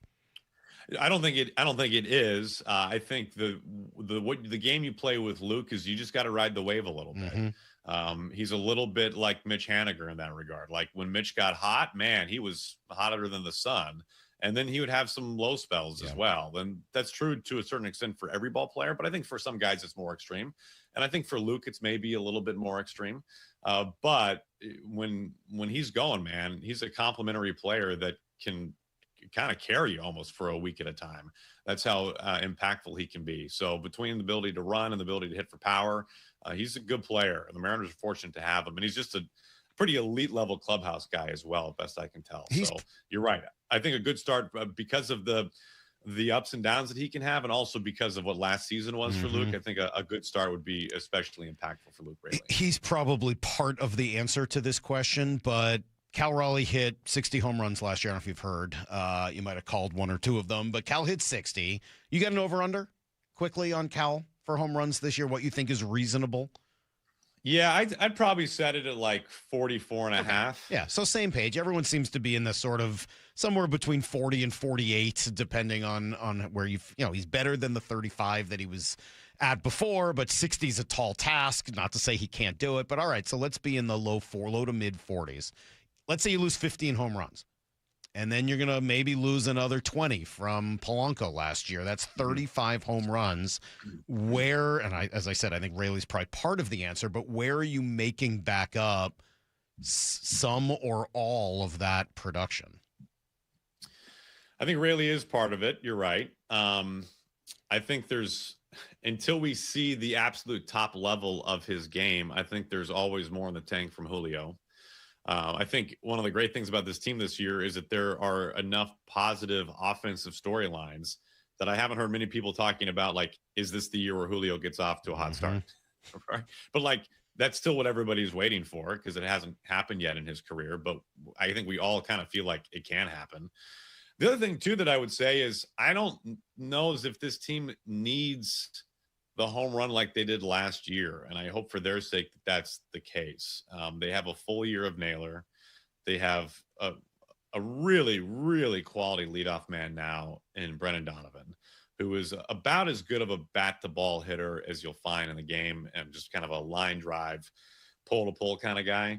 And so when you have those two bats, Naylor and Donovan in particular, in there every day, and then you've got a really good platoon hitter who just mashes lefties in Rob Refsnyder, who's not a 20 home run guy, but is just a pretty elite contact on base guy. And honestly, like one of the best right-handed hitters against left-handed pitching in recent years, believe it or not. Like my hope for the Mariners, they don't need all those home runs because we have seen, we're talking about kind of riding the wave a little bit. I mean, that's been the Mariners offense for a while now. And in my opinion, and one of the reasons why is because they have been so reliant on hitting the ball over the fence. And more times than not, that's a hard way to live because sometimes it's there and sometimes it's not. And it's not necessarily the fault of a hitter. It's just home runs are hard to hit. So I don't know as if they need to get back to that total. I think they can be a better offensive team this year while hitting fewer home runs. That's I guess what I just should have said to begin with. Did you get a chance to shake hands with Brendan Donovan? It's unbelievable. It's really amazing, isn't it? Like I was thinking the other day, we were talking about this on the air. I'm like, I'm going to shake his hand every day. And by the end of the season, I'm going to try to see if I can get even halfway to what he is. Well, and you want to match, but it's not obnoxious. Like you've probably, like me, have shaken hands with people where you're like, whoa, easy, dude. Like, tone it down. We're not trying to break anybody's fingers here. We know you're a big, tough guy. Like, you've shaken hands with people. Hey, Mike, just say his name, Lyle. I was going to say Gary Hill, but I won't. I know Gary gives a very intense handshake. Yes. But that was what was so crazy about Brendan Donovan is he doesn't do that. It wasn't a trying to intimidate you handshake. It was just hey, I'm here. I'm letting you know. Yeah. It's like, I grew up on an Army base. This is my handshake. Yeah. That's what it sounds. That's what it feels That's like. exactly what. He's a fascinating dude. I really enjoyed getting to know him a little bit just in our, half-hour conversation. And I've never really heard a player talk about using the cage as much as he does. Say, hey, he even said he didn't like to hit on the field. He only likes to hit in the cage. So just that way he pays attention and the sort of artistry of the craft, I thought sets him apart a little bit. And God, how long has it been since this team has had a real leadoff hitter? Yeah, I mean, Gene Segura, I don't know. Is that the last? Yeah, I guess. It's going back a ways. Yeah, it is. I mean, the Mariners have had some guys at the top, like JP had a nice stint for a while at the top of the order. Like, I've always liked Julio at the top of the order. When he was going well, I just kind of like the instant offense that he gave. But I know what you're saying, Mike.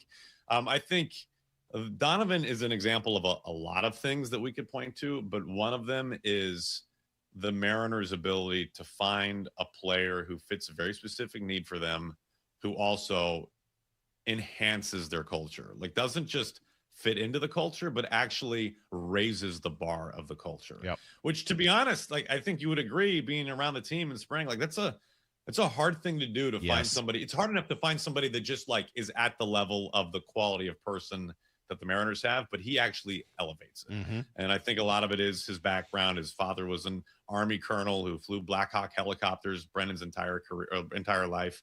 Like he has that. When he and I were talking, he said that one of the things that one of the reasons he gravitated to baseball was kind of the family feel that he had growing up on an Army base, where it's like, hey, you need something? Like, I'm going to take everybody to the game today. Like, you need dinner? Like, come over to my place. Like, all the families, when the moms and dads were deployed, who would go over to the other families' houses, and just a tight-knit bond that you had. And you can tell just talking with him for 5 minutes, like, he's that kind of a person. Like, if you meet him for 5 minutes, like, he'll help take care of you if you need something. And I'm sure that's what the guys in that clubhouse feel. And not to mention, he's just like an exceptionally good baseball player. So you got to have both. And he has both things. Quickly here, before we let you go, and thanks for doing this, and hopefully people are following this on YouTube so you can watch Aaron and get a little look into his home there. I love the backgrounds. Everything's looking nice. No more root sports. That's done. We're still, a couple days away, and I know these deals tend to get worked out right at the last moment. For those people that are just going through the app, it's Mariners.tv. What about those using DirecTV and Comcast and all that? Are we just waiting until the last moment when they decide what channel it is that we'll actually be watching on?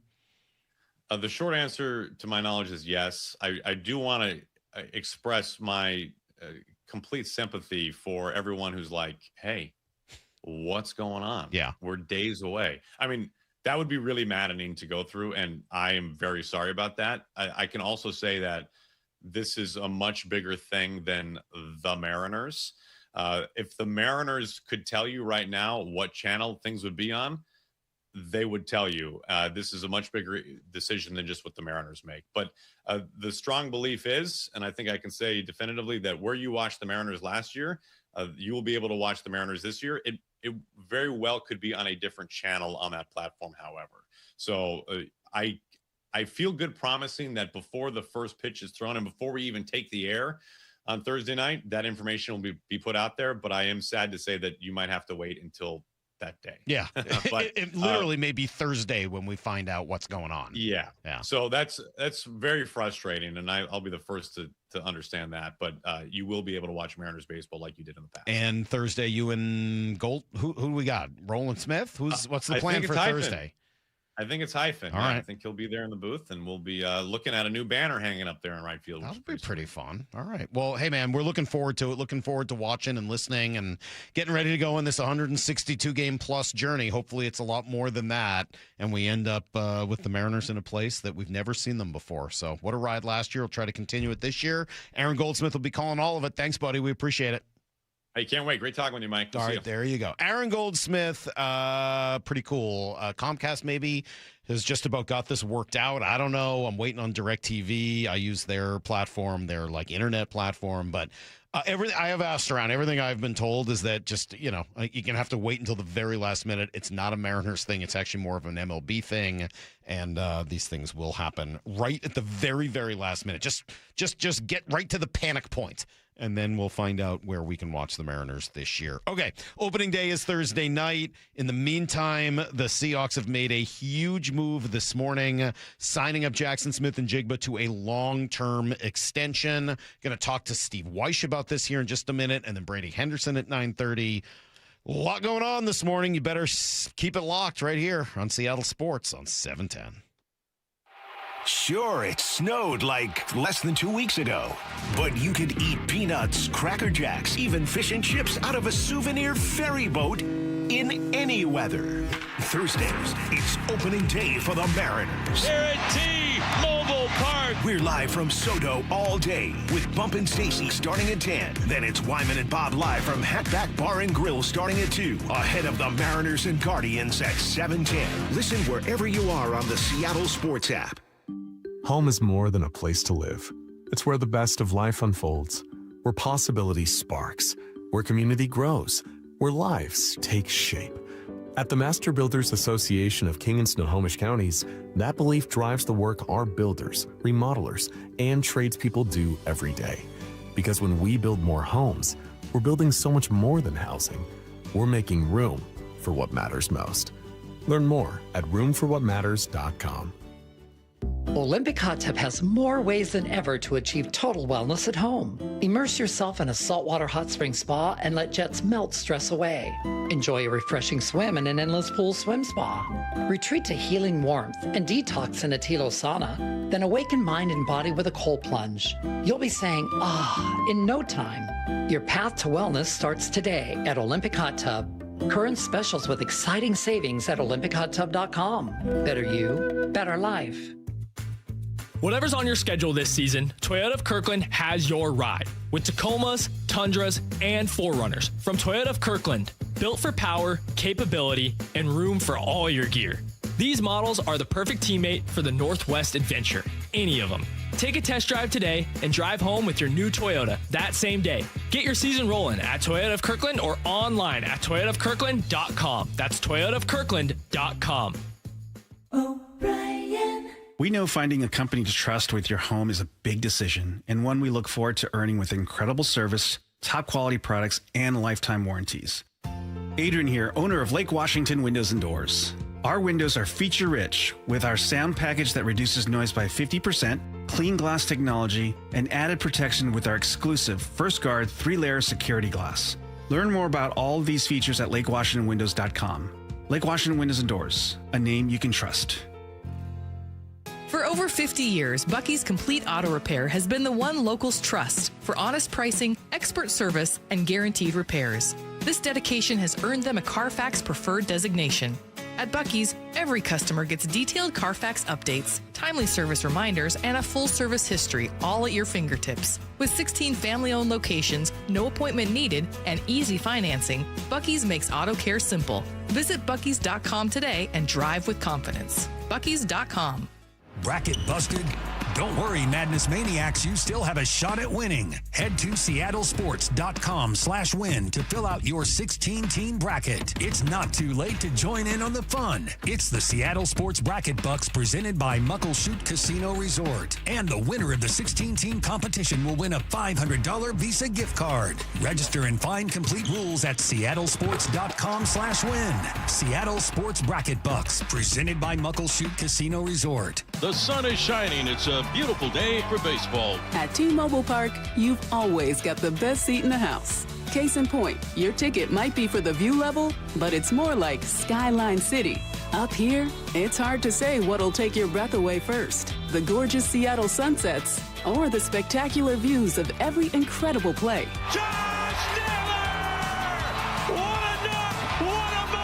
If you like value with the view, it's the perfect place to take quality time with the family to a whole new level. Literally. A bases clearing, 3-run double. Everybody on their feet here at T-Mobile Park. Mariners baseball. Trident's up.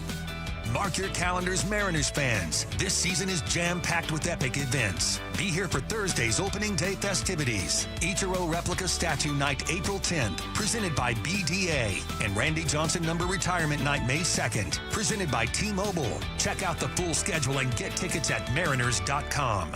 Wesley is a truck driver. I drive a truck, and I love what I do. A truck driver with IRS troubles. They told me I owed them $43,000. It got really bad. Quite a few letters in the mail. They were talking about wage garnishment, coming after my house, my car. Yeah, they don't play around. I seriously thought that I was going to lose everything. One sleepless night, Wesley finally made a call to Optima Tax Relief at 2 a.m. Kind of figured I'd get a machine, but I didn't. I actually got to talk to an actual person in the middle of the night.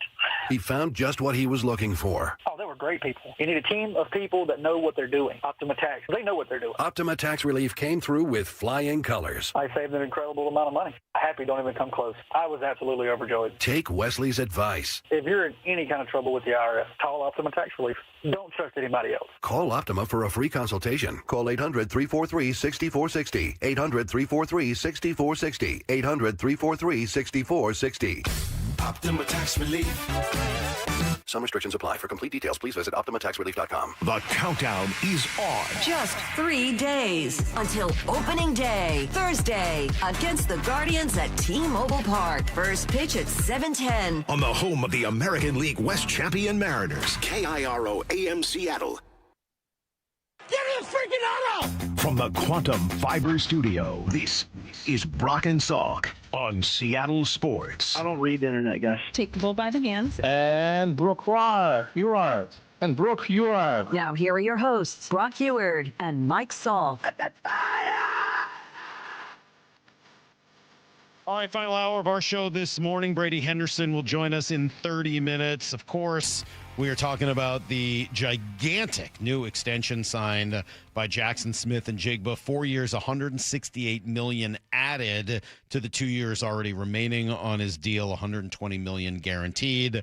Makes him the highest paid wide receiver in the game. For more, how about NFL Network's chief national reporter and all-around awesome guy, Steve Wyche, who takes a few minutes with us. Hi, Steve. It's been a while. How are you? Good morning. I'm great. How are you? I'm doing great. I should remind people, The Insiders, of course, is your show Monday through Friday, 4 o'clock on NFL Network, 4 o'clock Pacific time. And I would imagine you guys will be talking about this at 4. What was your initial reaction to this deal getting done? Well, I mean, the money is like significant, but that's where the market is. I mean, when he's averaging, $42.5 million a year. We'll see the overall structure of it. I mean, he's going to get some cash, but I'm sure it's structured so the cap hit won't be extensive. But I mean, this is one where I'm like John Schneider in Seattle. They get it, right? Let's not wait. Get it done while the cap is what it is. You can figure out your situation. You got Charles Cross done, so you know it. You got Devin Witherspoon coming up. So this is one we've seen some teams like the Dallas Cowboys wait and wait and wait while the price goes up. Even though this is expensive, 2 or 3 years from now, this is going to look like, okay, this is just, a top 15 type of salary. So why is on Seattle to get this done now? Yeah, I like the comp to Dallas, and it's always fun to just make fun of the Cowboys. But in this case, it actually is warranted because if they had waited, A, it gets more expensive, and B, you can't spread it out over the 2 years, right? The extra 2 years, the last year of his rookie contract and the option year that they picked up on Friday. Yeah, you can do that. Again, we'll see how the structure is, how much money is coming. Guaranteed money is coming early in the contract, in the middle of the contract, and the back end of the contract. I mean, one thing, when you hear about some of these guarantees, they are often predicated on certain other things. Like, hey, if this year is picked up, okay, that's going to trigger this type of guarantee. So, again, you want to see the type of structure. But, again, I'm sure this is set up in a way as to where it is something that's not going to absolutely cripple their salary cap, knowing they've got a couple of their players coming down the line they're going to have to pay. You have any concern about paying a wide receiver at the top of the market when you are a team that is sort of built on defense and, kind of running the ball balance kind of a team? Is there any concern about overspending on the outside? He's a great receiver. I mean, I don't see that being an issue at all. I mean, again, this is the market. In 2 years from now, but we're saying, oh man, this could be a cap killer. It won't be. Again, this is just how it goes. You don't hear anyone talking about, Amon-Ra St. Brown making $35 million a year, or Justin Jefferson making $40 a year anymore. It just depends on how the team structures the cap, and they happen to have a quarterback and Sam Darnold who's not making $60 million a year, which those are the types of contracts that can kill a salary cap. Mm-hmm. Yeah, and eventually, as you said, Devin Witherspoon probably going to get done here, maybe even in the next couple of days. Thinking about Byron Murphy down the road, thinking about something for Sam Darnold at some point down the road. But I got to think, you look at this team right now and say you're right there. If you're not the top contender to win the Super Bowl next year, you're certainly in the top 2 or 3. Yeah, look, and this being in Seattle, I mean, they were a team that used to string their guys along. When you look at Marshawn, Earl Thomas, and some of those deals back in the day, and how much just bad locker room vibe and blood that caused by getting this done early. Like, okay, look, now they're taking care of their young superstars. Now they're taking care of the players that they want to really keep and build around, and that builds a different energy as well. So again, them getting this done early at this point in the offseason, I think is really just an overall good vibe to kind of pick up on the momentum that's there. And let's also not forget, this team is up for sale. Like, they may want to get some deals, taken care of and make sure that, hey, we've got all this in place. So whoever's coming in and buying the team, all of a sudden doesn't come in and swashbuckle and diminish all of this or do whatever they want to do, right? So, I mean, let's not forget about that part of things as well. Steve Wyche joining us, NFL Network, of course. As you look at the Seahawks offseason, the one thing that's jumped out to me, I've said it a few times this morning, is that everything has felt very planned out. Like they've really made definitive choices of what they want to do, who they're willing to let go. The fact that they have not spent really any money in free agency on the outside, bringing in players that would cost them comp picks for next year. They've not gone down that road at all. They only have 4 picks in this year's draft, but they've got like 12 next season. It all feels very, very purposeful. And it's sort of just an interesting view of a team that just won a Super Bowl, but in some ways is acting like it, in other ways is not. What do you make of just their offseason in general? Well, I think it's been, and you nailed it. I mean, look, these general managers, and all 32 of them for the most part, they've got a short-term and a long-term plan. And you see this with Seattle. Okay, we're going to let Kenneth Walker walk just because we don't want to pay a certain number that he's going to get on the open market. So we'll let him walk, and we'll try to replace him the best way we can. You know, we saw it last year with DK Metcalf. We'll let him walk, and we'll replace that the best way we can. And let's plan out our cap this way because we only have 4 draft picks this year, so we can add veterans maybe the prior year or something like that to these types of salaries. Okay, so next year when we have these draft picks or we have to pay people, some of our own guys, this guy's salary is coming off the books. There's all of these guys, they all know how to do this. And Seattle does it very, very well. And I think their offseason, overall, look, they're keeping most of the band back together. Mm-hmm. But you don't want to do it. You want to freshen it up some ways. I think some teams get in trouble by holding on a little too long. I think the Ravens got themselves in that spot. And some of the teams like, okay, now we really have to do a significant overhaul. We've got some contracts coming up that are going to kill the cap. We're going to have to lose some key players. I think Seattle's done a very good job, especially drafting as well as they have with the young talent that they have, of making sure that, yeah, if we let this guy go, we've got people behind him who can step up and play. Well, I appreciate it. Thanks for joining us on short notice today. At 6 a.m., we were like, oh, man, I hope we got enough stuff to talk about today. And at 6:30, it turns out that we did because this became just such a huge story here in Seattle. Not unexpected, but just the timing of it. And now we sit and wait on Devin Witherspoon. So, maybe we'll be calling you back in another couple days. Like, hey, what do you make of Devin Witherspoon getting basically the same amount of money? Steve, always appreciate it. You're the best. NFL Insiders, of course, today at 4 and every day on NFL Network. Appreciate you, man.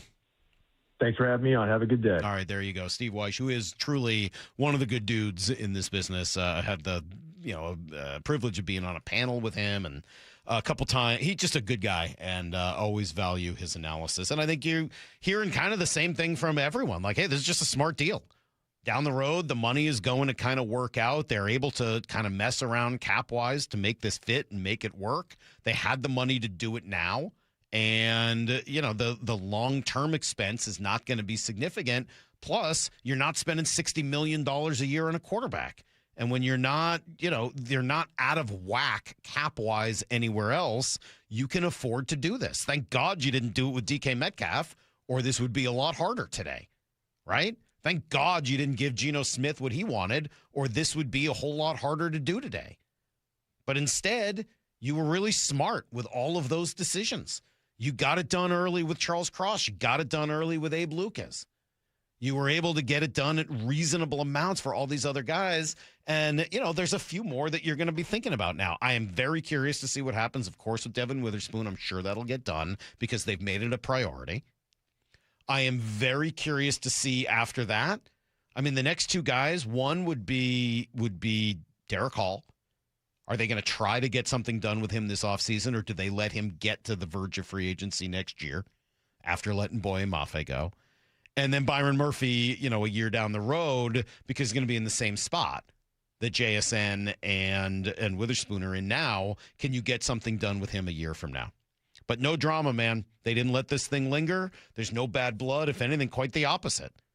It's a very positive view that you put into that locker room, and that has definitely been a hallmark of the first couple of years of this Mike Macdonald regime. All right, quick break. Come back with everything you need to know. Brady Henderson with more on this at 9:30. Don't go anywhere. It's Brock and Salk, Seattle Sports on 710, seattlesports.com. The sounds of spring have already begun. Mariners spring training, best week of our year. But if you listen close enough, you can still hear echoes of last fall. And the Mariners are going to play for the American League Championship. These guys raise the bar. This isn't a fun, cute story anymore. This is who we want to be. You guys ready? Thursday night, the Mariners host the Guardians on opening day at T-Mobile Park. Hear every pitch wherever you are on the Seattle Sports app. Hey, Brock Ewert here for my friends at People Come First, or PCF Construction Group. Spring, well, it's the perfect time to start planning your dream deck. And right now, PCF is making it easier than ever to get you started with 50% off your custom professional design and architectural drawing package.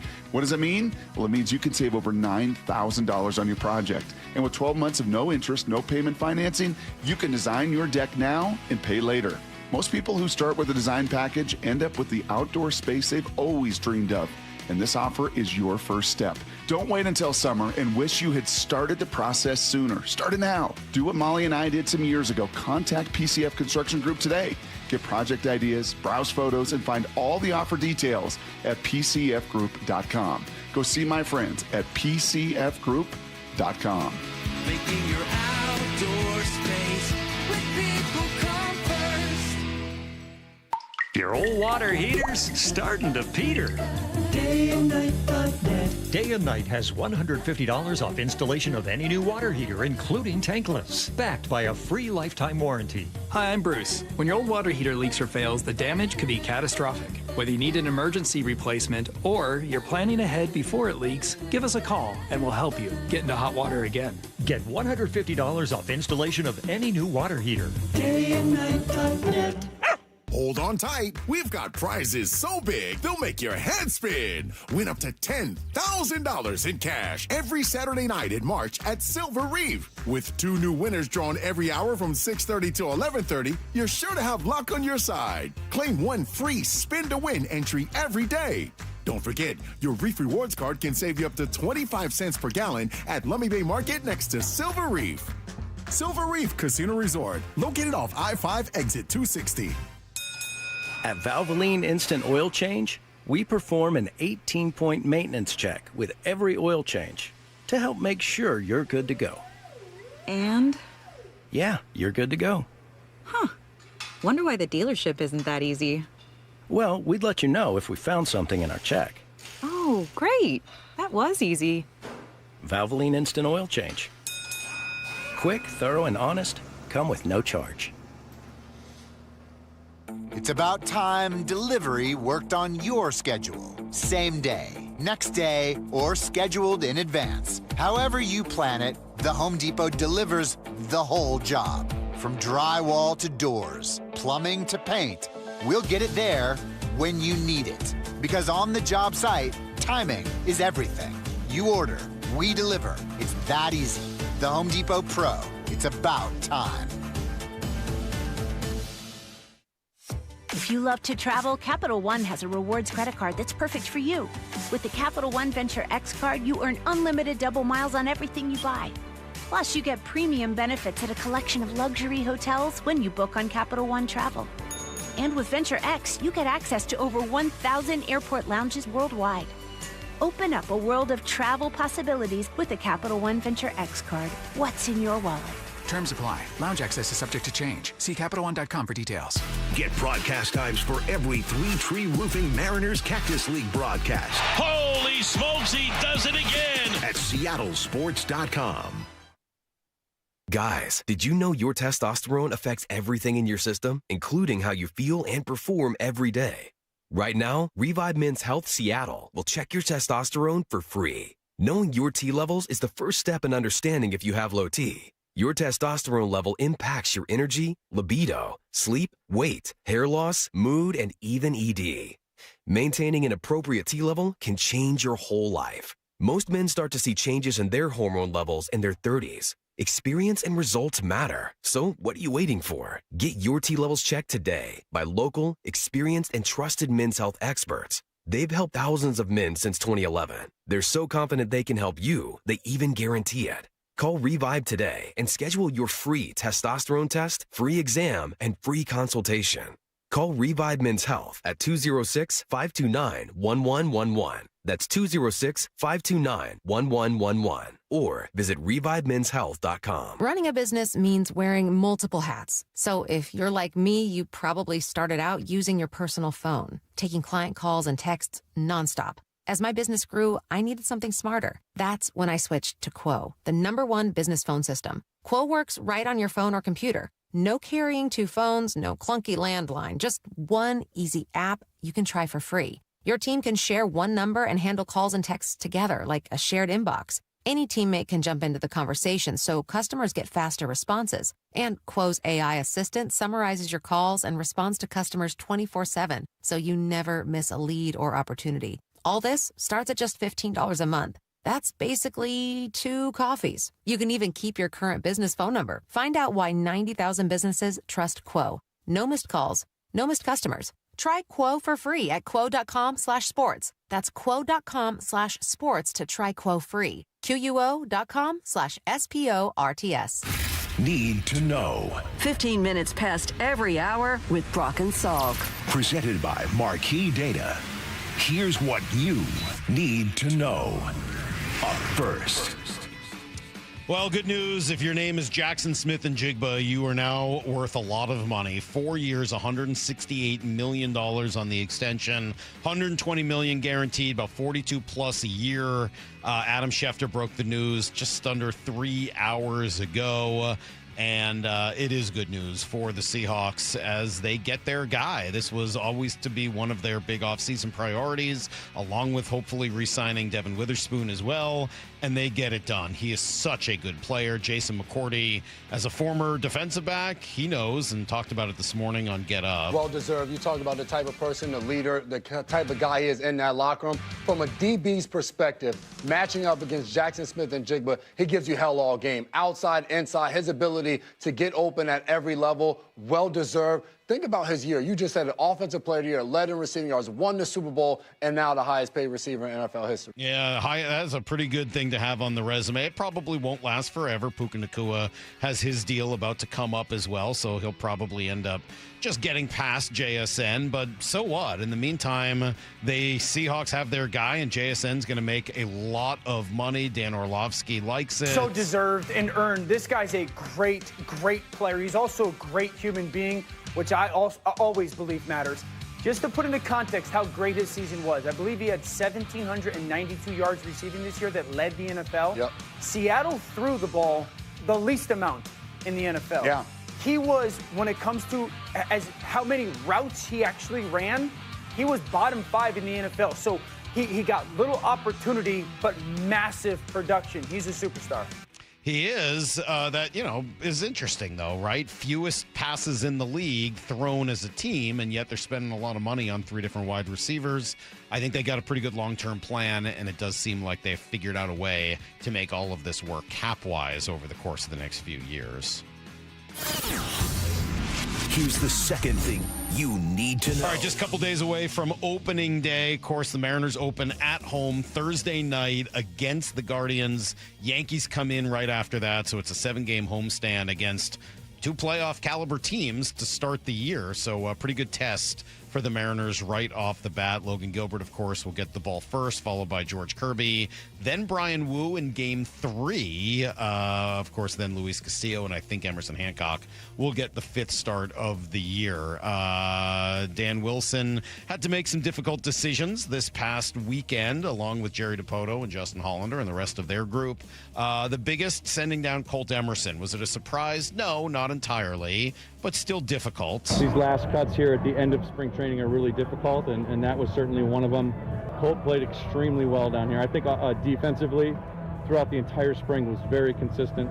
I thought he played a great shortstop and a little bit at third base as well, but looked very, very solid defensively. I thought he swung the bat well early, and then I think he hit a little bit of a lull But his ability to get out of that and really find his stroke again, I think is pretty phenomenal. And doing that at this level up here, he got a lot of reps up at the major league games, and he just did a fantastic job. And that's what makes that send down very difficult. I like the way he phrases that, the ability of the kid to deal with a bad stretch, fight his way through it, and come back the other side.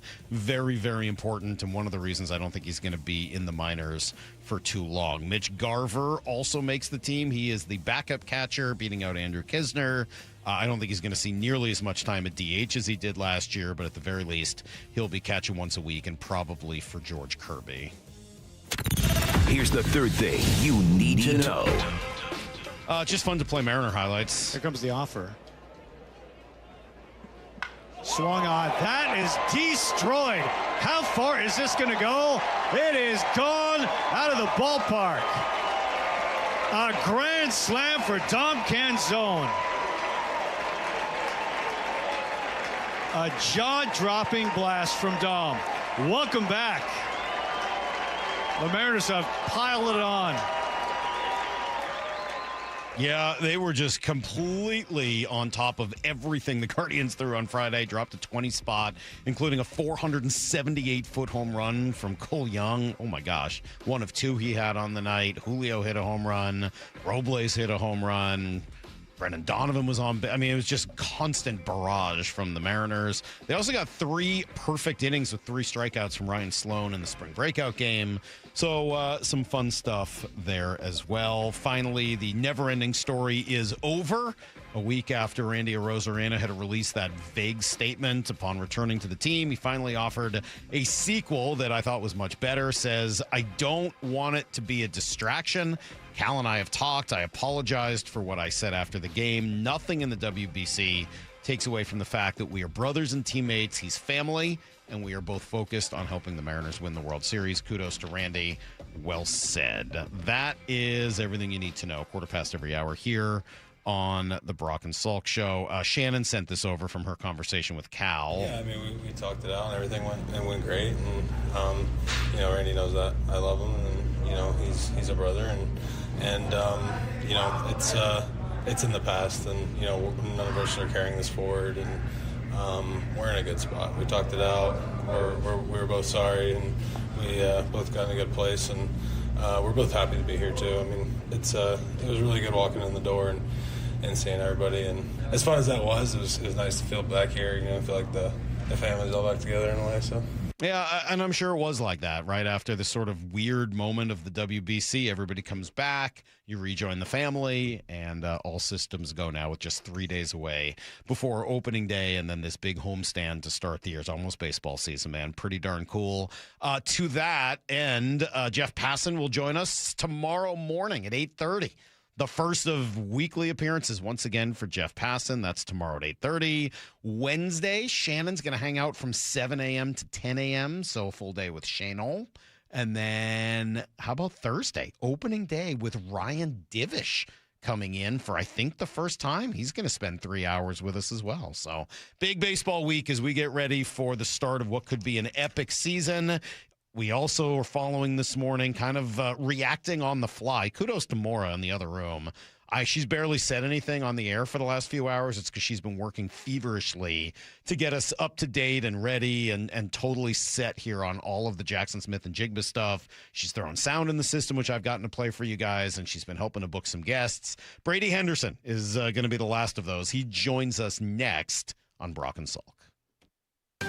The sounds of spring have already begun. Mariners spring training, best week of our year. But if you listen close enough, you can still hear echoes of last fall. And the Mariners are going to play for the American League Championship. These guys raise the bar. This isn't a fun, cute story anymore. This is who we want to be. You guys ready? Thursday night, the Mariners host the Guardians on opening day at T-Mobile Park. Hear every pitch wherever you are on the Seattle Sports app.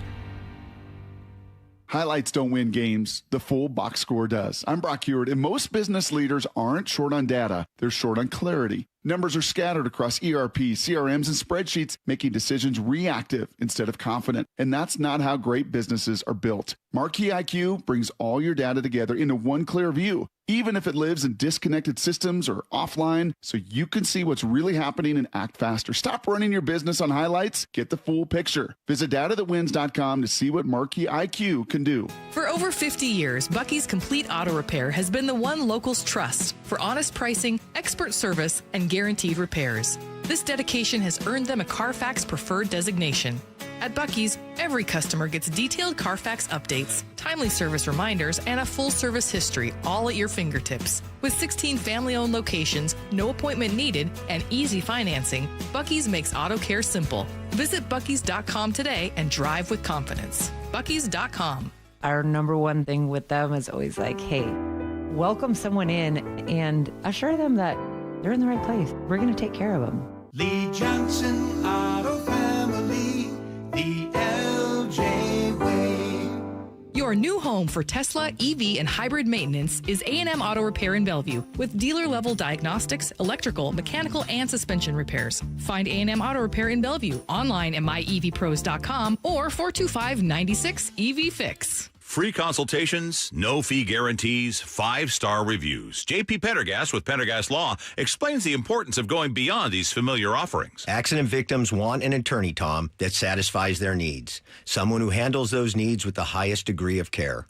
Pendergast Law offers the no-fee guarantees and free consultations, but these only scratch the surface. Okay, explain more. We make sure that every member of our team is genuinely passionate about helping others. Customer service and communication are our top priority. It's how we take care of our clients so they always feel one step ahead of the insurance companies. Our strong reputation for high standards provides comfort and confidence when it's needed most. Pendergast Law offers the free consultations, the no-fee guarantees, and, of course, they are 5-star rated. But what really makes them different is their genuine passion for helping others. I can't recommend them enough. If you or a loved one has been injured in a car accident, call Pendergast Law. We can help. That's PendergastLaw.com. See country star Aaron Lewis and the Stateliners at Muckleshoot Casino Resort, March 24th at 8 p.m. And now an added show on March 25th. He's a multi-platinum artist whose raw lyrics and powerhouse vocals have captivated fans for decades.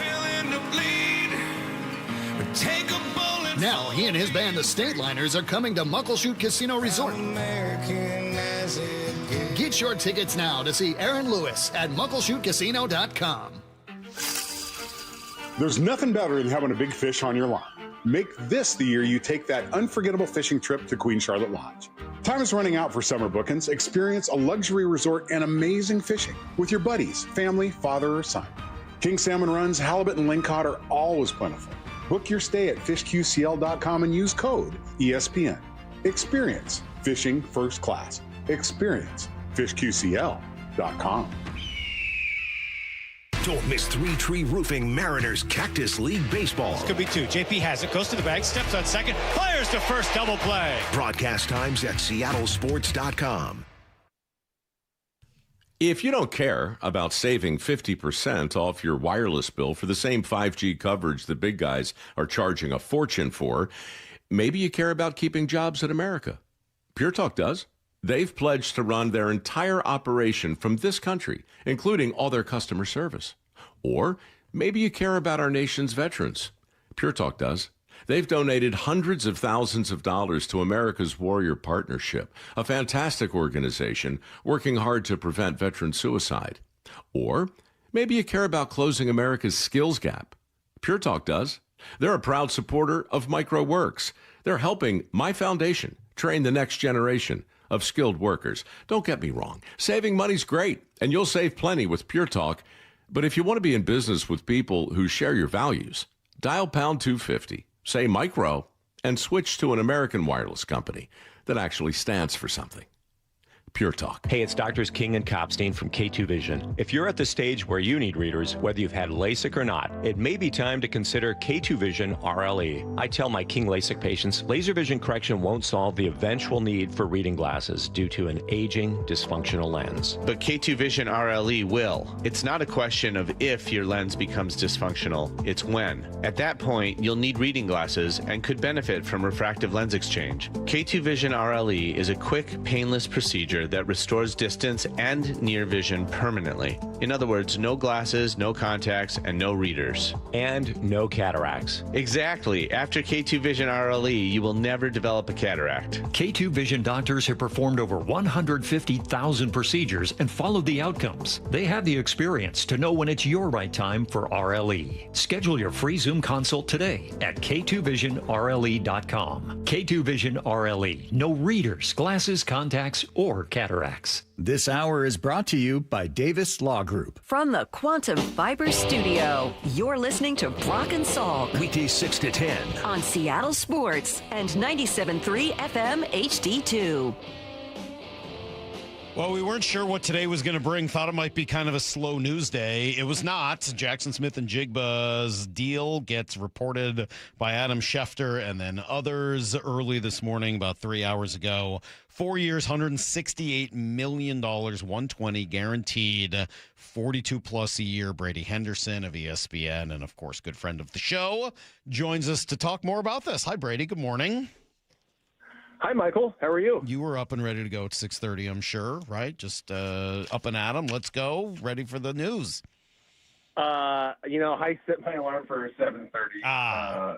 First day back from vacation, and so I will admit it. I woke up to this news, but thankfully our man Adam Schefter was the one breaking it, and he was all over it, and so I just come in and clean up. All right. So what have you learned in the last couple hours?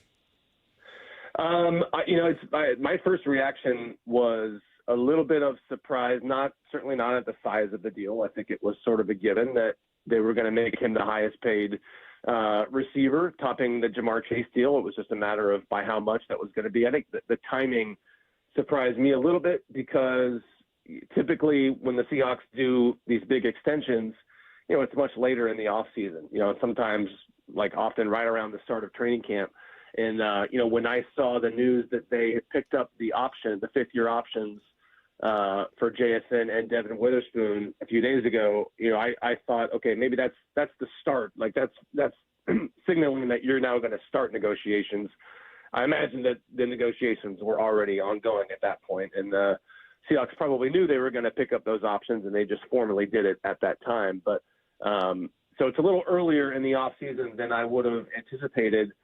I also think it's kind of fitting that, look, when you're talking about deals of this magnitude, there is all sorts of potential for drama, right? It gets drawn out, and we've seen it so many times. The last few times the Seahawks have, given record-setting, top-of-the-market extensions, I think it was Jamal Adams, Bobby Wagner, and Russell Wilson. And, Jamal Adams went 3 weeks into training camp, and it was a hold-in deal where he wasn't practicing.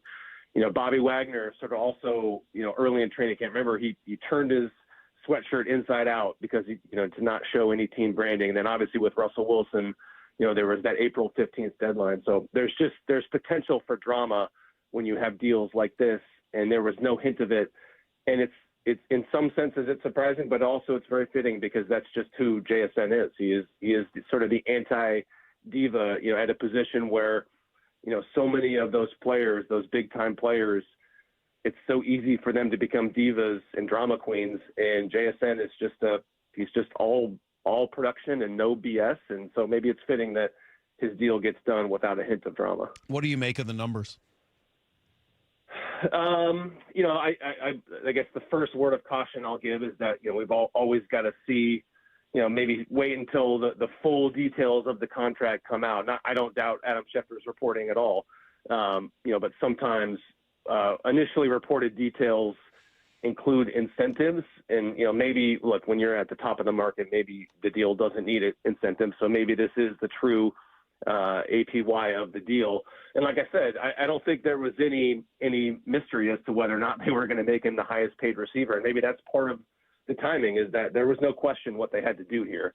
they had to make him the NFL's highest paid receiver after, he did what he did the last season. And so, he does clear Jamar Chase's APY by, I think, a couple $1 million. So he is, assuming that is the true APY of the deal, he is comfortably the NFL's highest paid receiver.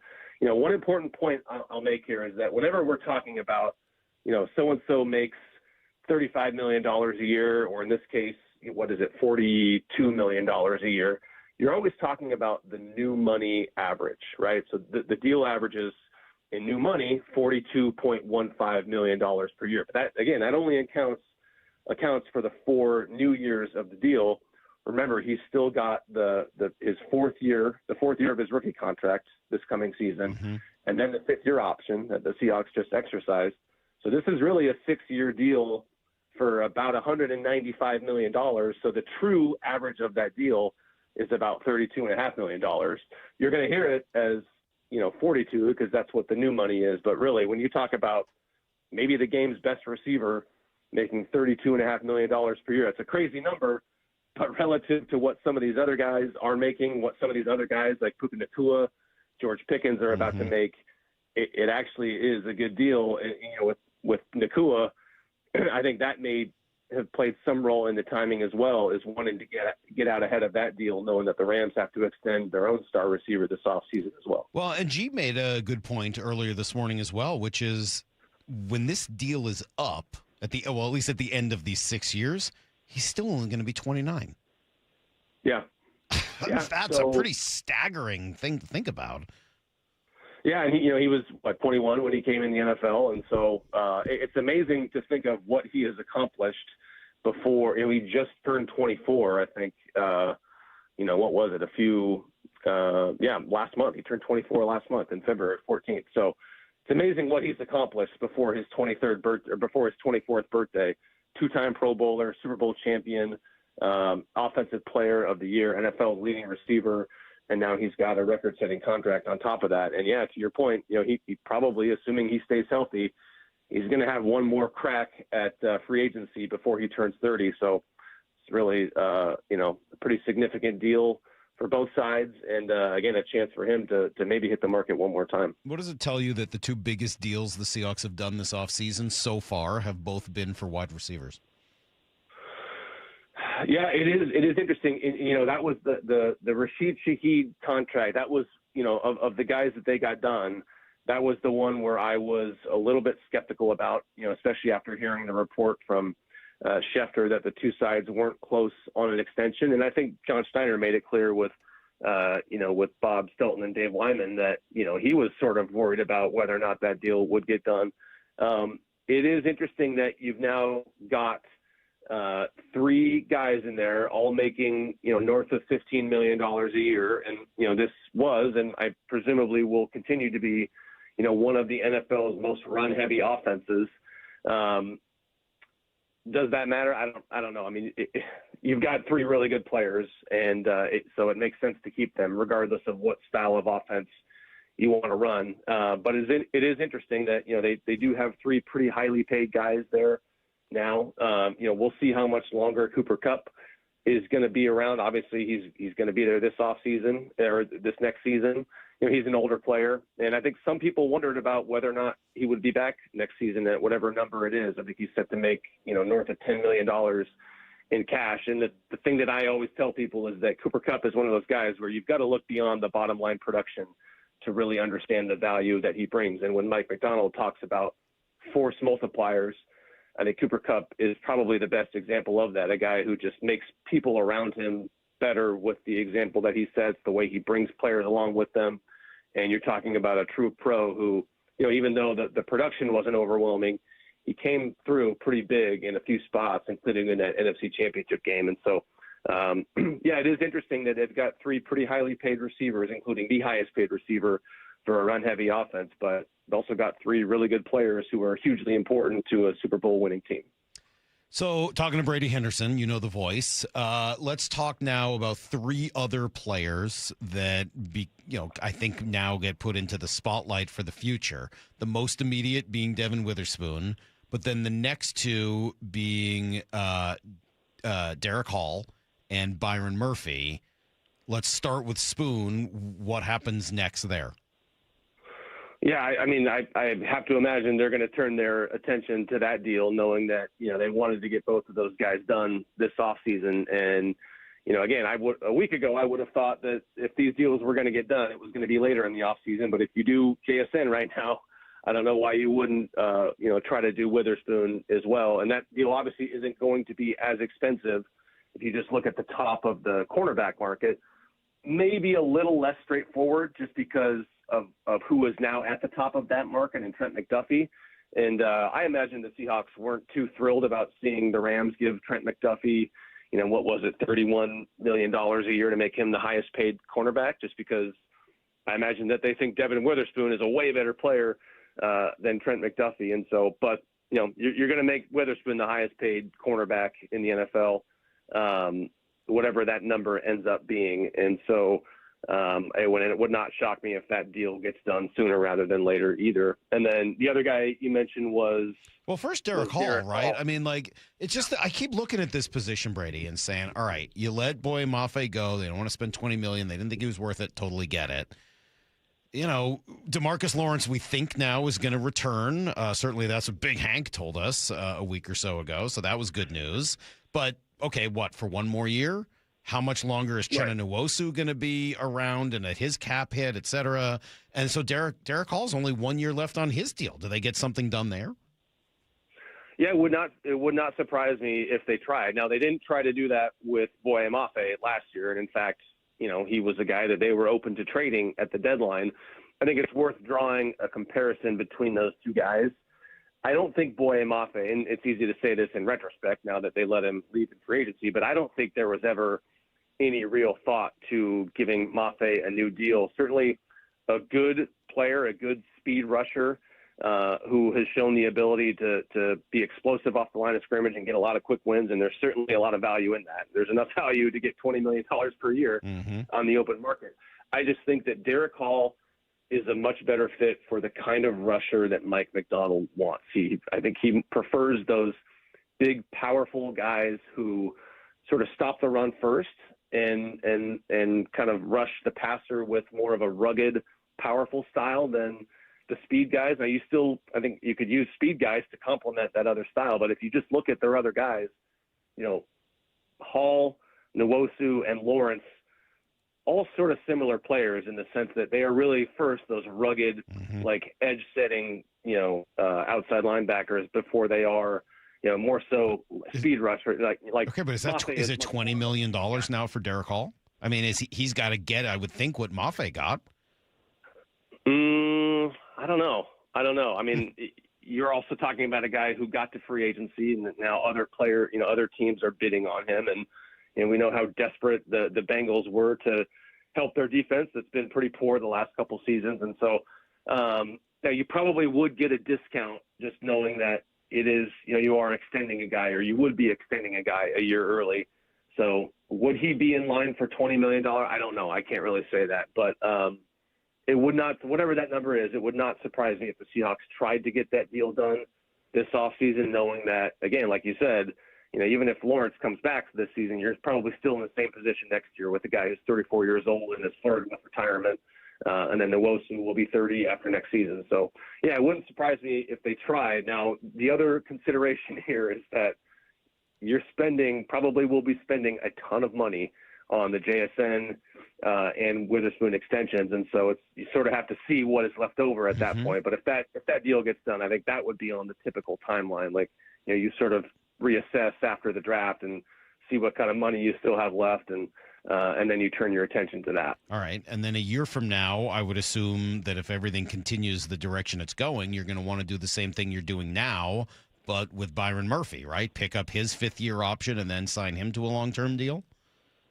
Yeah, exactly. And, another guy who is kind of exactly the kind of player that they're looking for, Byron Murphy. And, probably should have been a Pro Bowler this season. We saw what he did in the Super Bowl. If Devin Witherspoon and Ken Walker didn't have excellent games, there could have been a case for Byron Murphy to be the MVP of the Super Bowl. And so, and then next season you're also looking at an extension for Sam Darnold, assuming he stays on the trajectory he's on right now. And so, Yeah, but no deal for Sam Darnold this offseason. I cannot imagine that, just because he's still got 2 years left on the deal. And, without saying it explicitly, John Schneider pretty much said that at the combine when that subject came up. They don't do extensions for players with more than 2 seasons left. It's different when you're talking about one of those 2 seasons being the option year, right, as with JSN and Witherspoon. But with Darnold, this is an actual 3-year deal that he signed, and so no extension this offseason. But that's another thing that is coming down the pike a year from now. Can they afford to do all these things? I mean, not from a cash perspective, but from a cap. I mean, can you have the highest paid wide receiver, the highest paid cornerback, a new deal for an edge pass rusher, a new deal for a star defensive tackle, eventually a new deal for your quarterback? Like, can they afford all this? Sure. Yeah. I mean, we saw the last decade, that iteration of the Seahawks. I mean, look at how many guys they had as the highest paid player at whatever position. And, credit to Matt Thomas and John Schneider, they kept more of that team together than and I think a lot of people thought they could, when you consider how many of those guys were getting paid at the top of the market. Now, the trade-off there is that when you're paying so many guys that much money, you sort of have to find values elsewhere. You got to find bargains elsewhere. And they chose, that spot to be their offensive line. And, we don't need to relitigate that whole conversation about, whether or not they were spending enough money on the offensive line. The point was they sort of had to skimp somewhere because they had so many other guys making top of the market deals. So we'll see what that ends up looking like, in a year from now, when, presumably you pay Sam Darnold again and you're paying all these other guys. They are going to have to adjust elsewhere, but there's no reason why they shouldn't be able to pay those guys. It's just going to, maybe come at the expense of some other positions. Does this affect the way you view either this upcoming draft or next year's draft? What does what? Just all of this, whether it's the signing of JSN today, but then also kind of what's looming and what's coming next at all these other spots. No, I think my thought on this year's draft and next year's draft is I sort of think that I get the sense that they aren't in love with this year's draft, and they think that next year's draft is going to be better, and maybe that has influenced to some degree some of the decisions they've made. And they now are projected to have the 4 compensatory picks in next year's draft, which is probably the draft where you want to have those extra picks. Now, that said, I can't imagine they go through this draft with only the 4 selections. They're going to, I'm sure, try to find a way to add to that total. Here's the interesting thing, though, and this is going to be more of a conversation as we get closer to late April. For all of the, whenever we talk about the Seahawks and whenever we see a first-round mock draft, we always kind of take it with a grain of salt, because we say, okay, well, the Seahawks, if they're scheduled to pick at 25th, there's a good chance they're not going to pick there because they're going to trade back. And I think there's a good chance that happens again this year, that that they may not pick at number 32. Believe it or not, they have not traded back or out of the first round since 2019. So they've traded their first round pick before the draft in some of those years, but they have made their initial first round pick when they've had one every year since 2020. So that is just something to consider as we get closer to April. But that said, I still would imagine that, if it hasn't been for lack of trying. And so I imagine that they're going to be looking to add to their collection of 4 picks this year. What was the year they tried to get out of it and Green Bay ended up snaking the pick for that? I forget what year was that. Who did they end up taking there? Was that Green Bay? I'm trying to think. Somebody ended up coming in and not dealing with them because they dealt right. I forget. It doesn't matter, Brady. It was, you know what? It doesn't matter. It's all in the past. It's all in the past. It doesn't really matter. And now they've got, I think that it's an interesting draft because there's really only a couple of spots where you could look at it and say, they got to get some sort of a running back. They got to get some sort of a pass rusher. And then after that, the world's sort of their and maybe a corner. Other than that, the world's kind of their oyster, no? Yeah, I mean, I think they do have those needs, and they got the deal done with Josh Jobe, but you still need to find a third cornerback. I mean, the third cornerback in today's NFL is a starter.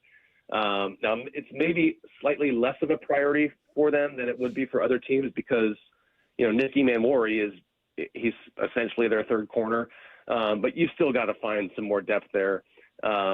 At running back too, I think, you need to find a kind of a speed complement to the power guy that you have in Emmanuel Wilson. And, but John Schneider made the point the other day that that's a position where you can find. And I think he shared the example of, finding an undrafted guy in Ryan Grant, like closer to the start of the season.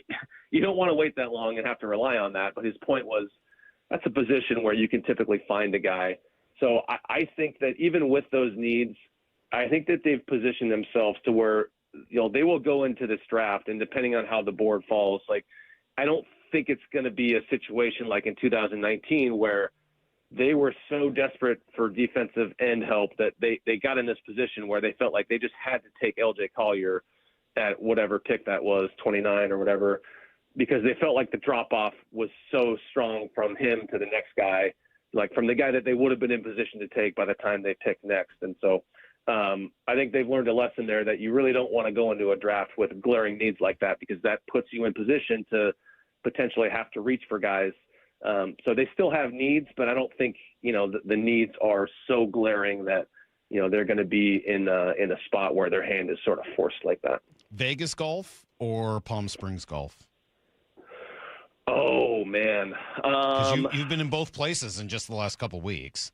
World traveler. I have. I mean, it's tough to top Palm Springs for variety.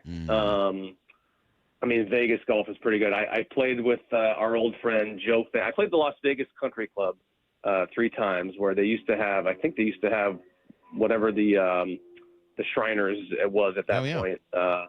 And they had a live event there a couple years ago. But I met up with our old friend Joe Fan and played out at his club at TPC Summerlin, which is a tough, beautiful course.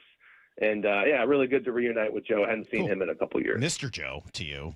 Mr. Joe, that's right. That's Mr. Joe to you and to others out there. It was fun hearing him explain to the rest of the foursome. I made him explain the origins of the Mr. Joe story, which everybody got a kick out of. That's pretty funny. All right. Well, Brady, thank you. It's always fun to wake up to breaking news, and we all got it today as Jackson Smith-Njigba signs his big deal. Appreciate all of the information, all of the context. There's a lot in there, and we'll see what happens next. Appreciate you, man. You bet, Michael. See you. All right, there you go. Brady Henderson of ESPN. And there is a lot of great context. And Brady's right. You can pay all those guys.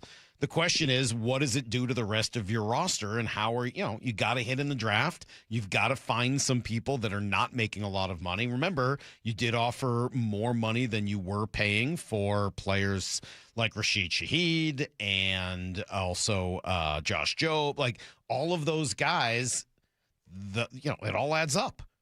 Right? It all adds up. And so you've got to find a way. I'm excited for the players that they've signed. I got no issues with a deal for JSN. It had to get done, and good for them. I love the way they can spread it out. And when you hear 32.5 a year instead of 42, when you spread it over 6 years, that makes so much more sense. And that is very, very doable at that position. I just want to make sure that, the bread is buttered up front. Offensive and defensive line. You like where they're at. They've paid their 2 tackles. Their guard was a first-round pick, so you got 4 more years of him. But what are you doing on the defensive line, defensive end? Because that position is of such vital importance to what the Seahawks are trying to do and the reason that they were where they were this past year in the Super Bowl and winning. So, fun day. Bump and Stacey are going to have a whole lot more, I'm sure. Wyman and Bob as well. Just a cool time to be here in Seattle sports, gearing up for opening day on Thursday night. A huge homestand to start the year against the Guardians and the Yankees. JSN signing his big new contract extension early this morning. That getting reported by Adam Schefter and then others.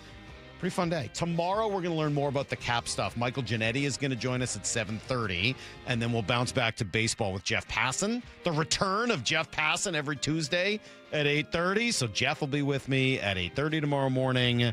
Some other fun surprises, and then, as I said, Shannon Dreyer all day, all morning on Wednesday, and Ryan Divish all Thursday morning, gearing up for opening day on Thursday night.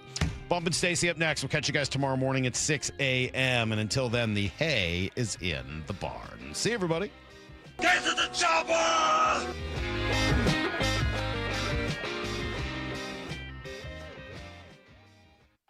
Sure, it snowed like less than 2 weeks ago, but you could eat peanuts, Cracker Jacks, even fish and chips out of a souvenir ferry boat in any weather.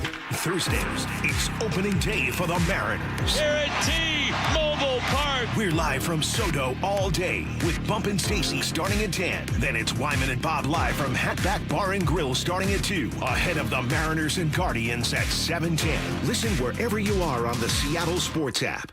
Olympic Hot Tub has terrific ways to achieve total wellness at home. Saltwater hot tubs, swim spas, saunas, and cold plunges, all waiting for you. See our current specials with exciting savings at olympichottub.com. Better you, better life. Bracket busted? Don't worry, Madness Maniacs, you still have a shot at winning. Head to seattlesports.com/win to fill out your 16-team bracket. It's not too late to join in on the fun. It's the Seattle Sports Bracket Bucks presented by Muckleshoot Casino Resort. And the winner of the 16-team competition will win a $500 Visa gift card. Register and find complete rules at seattlesports.com/win.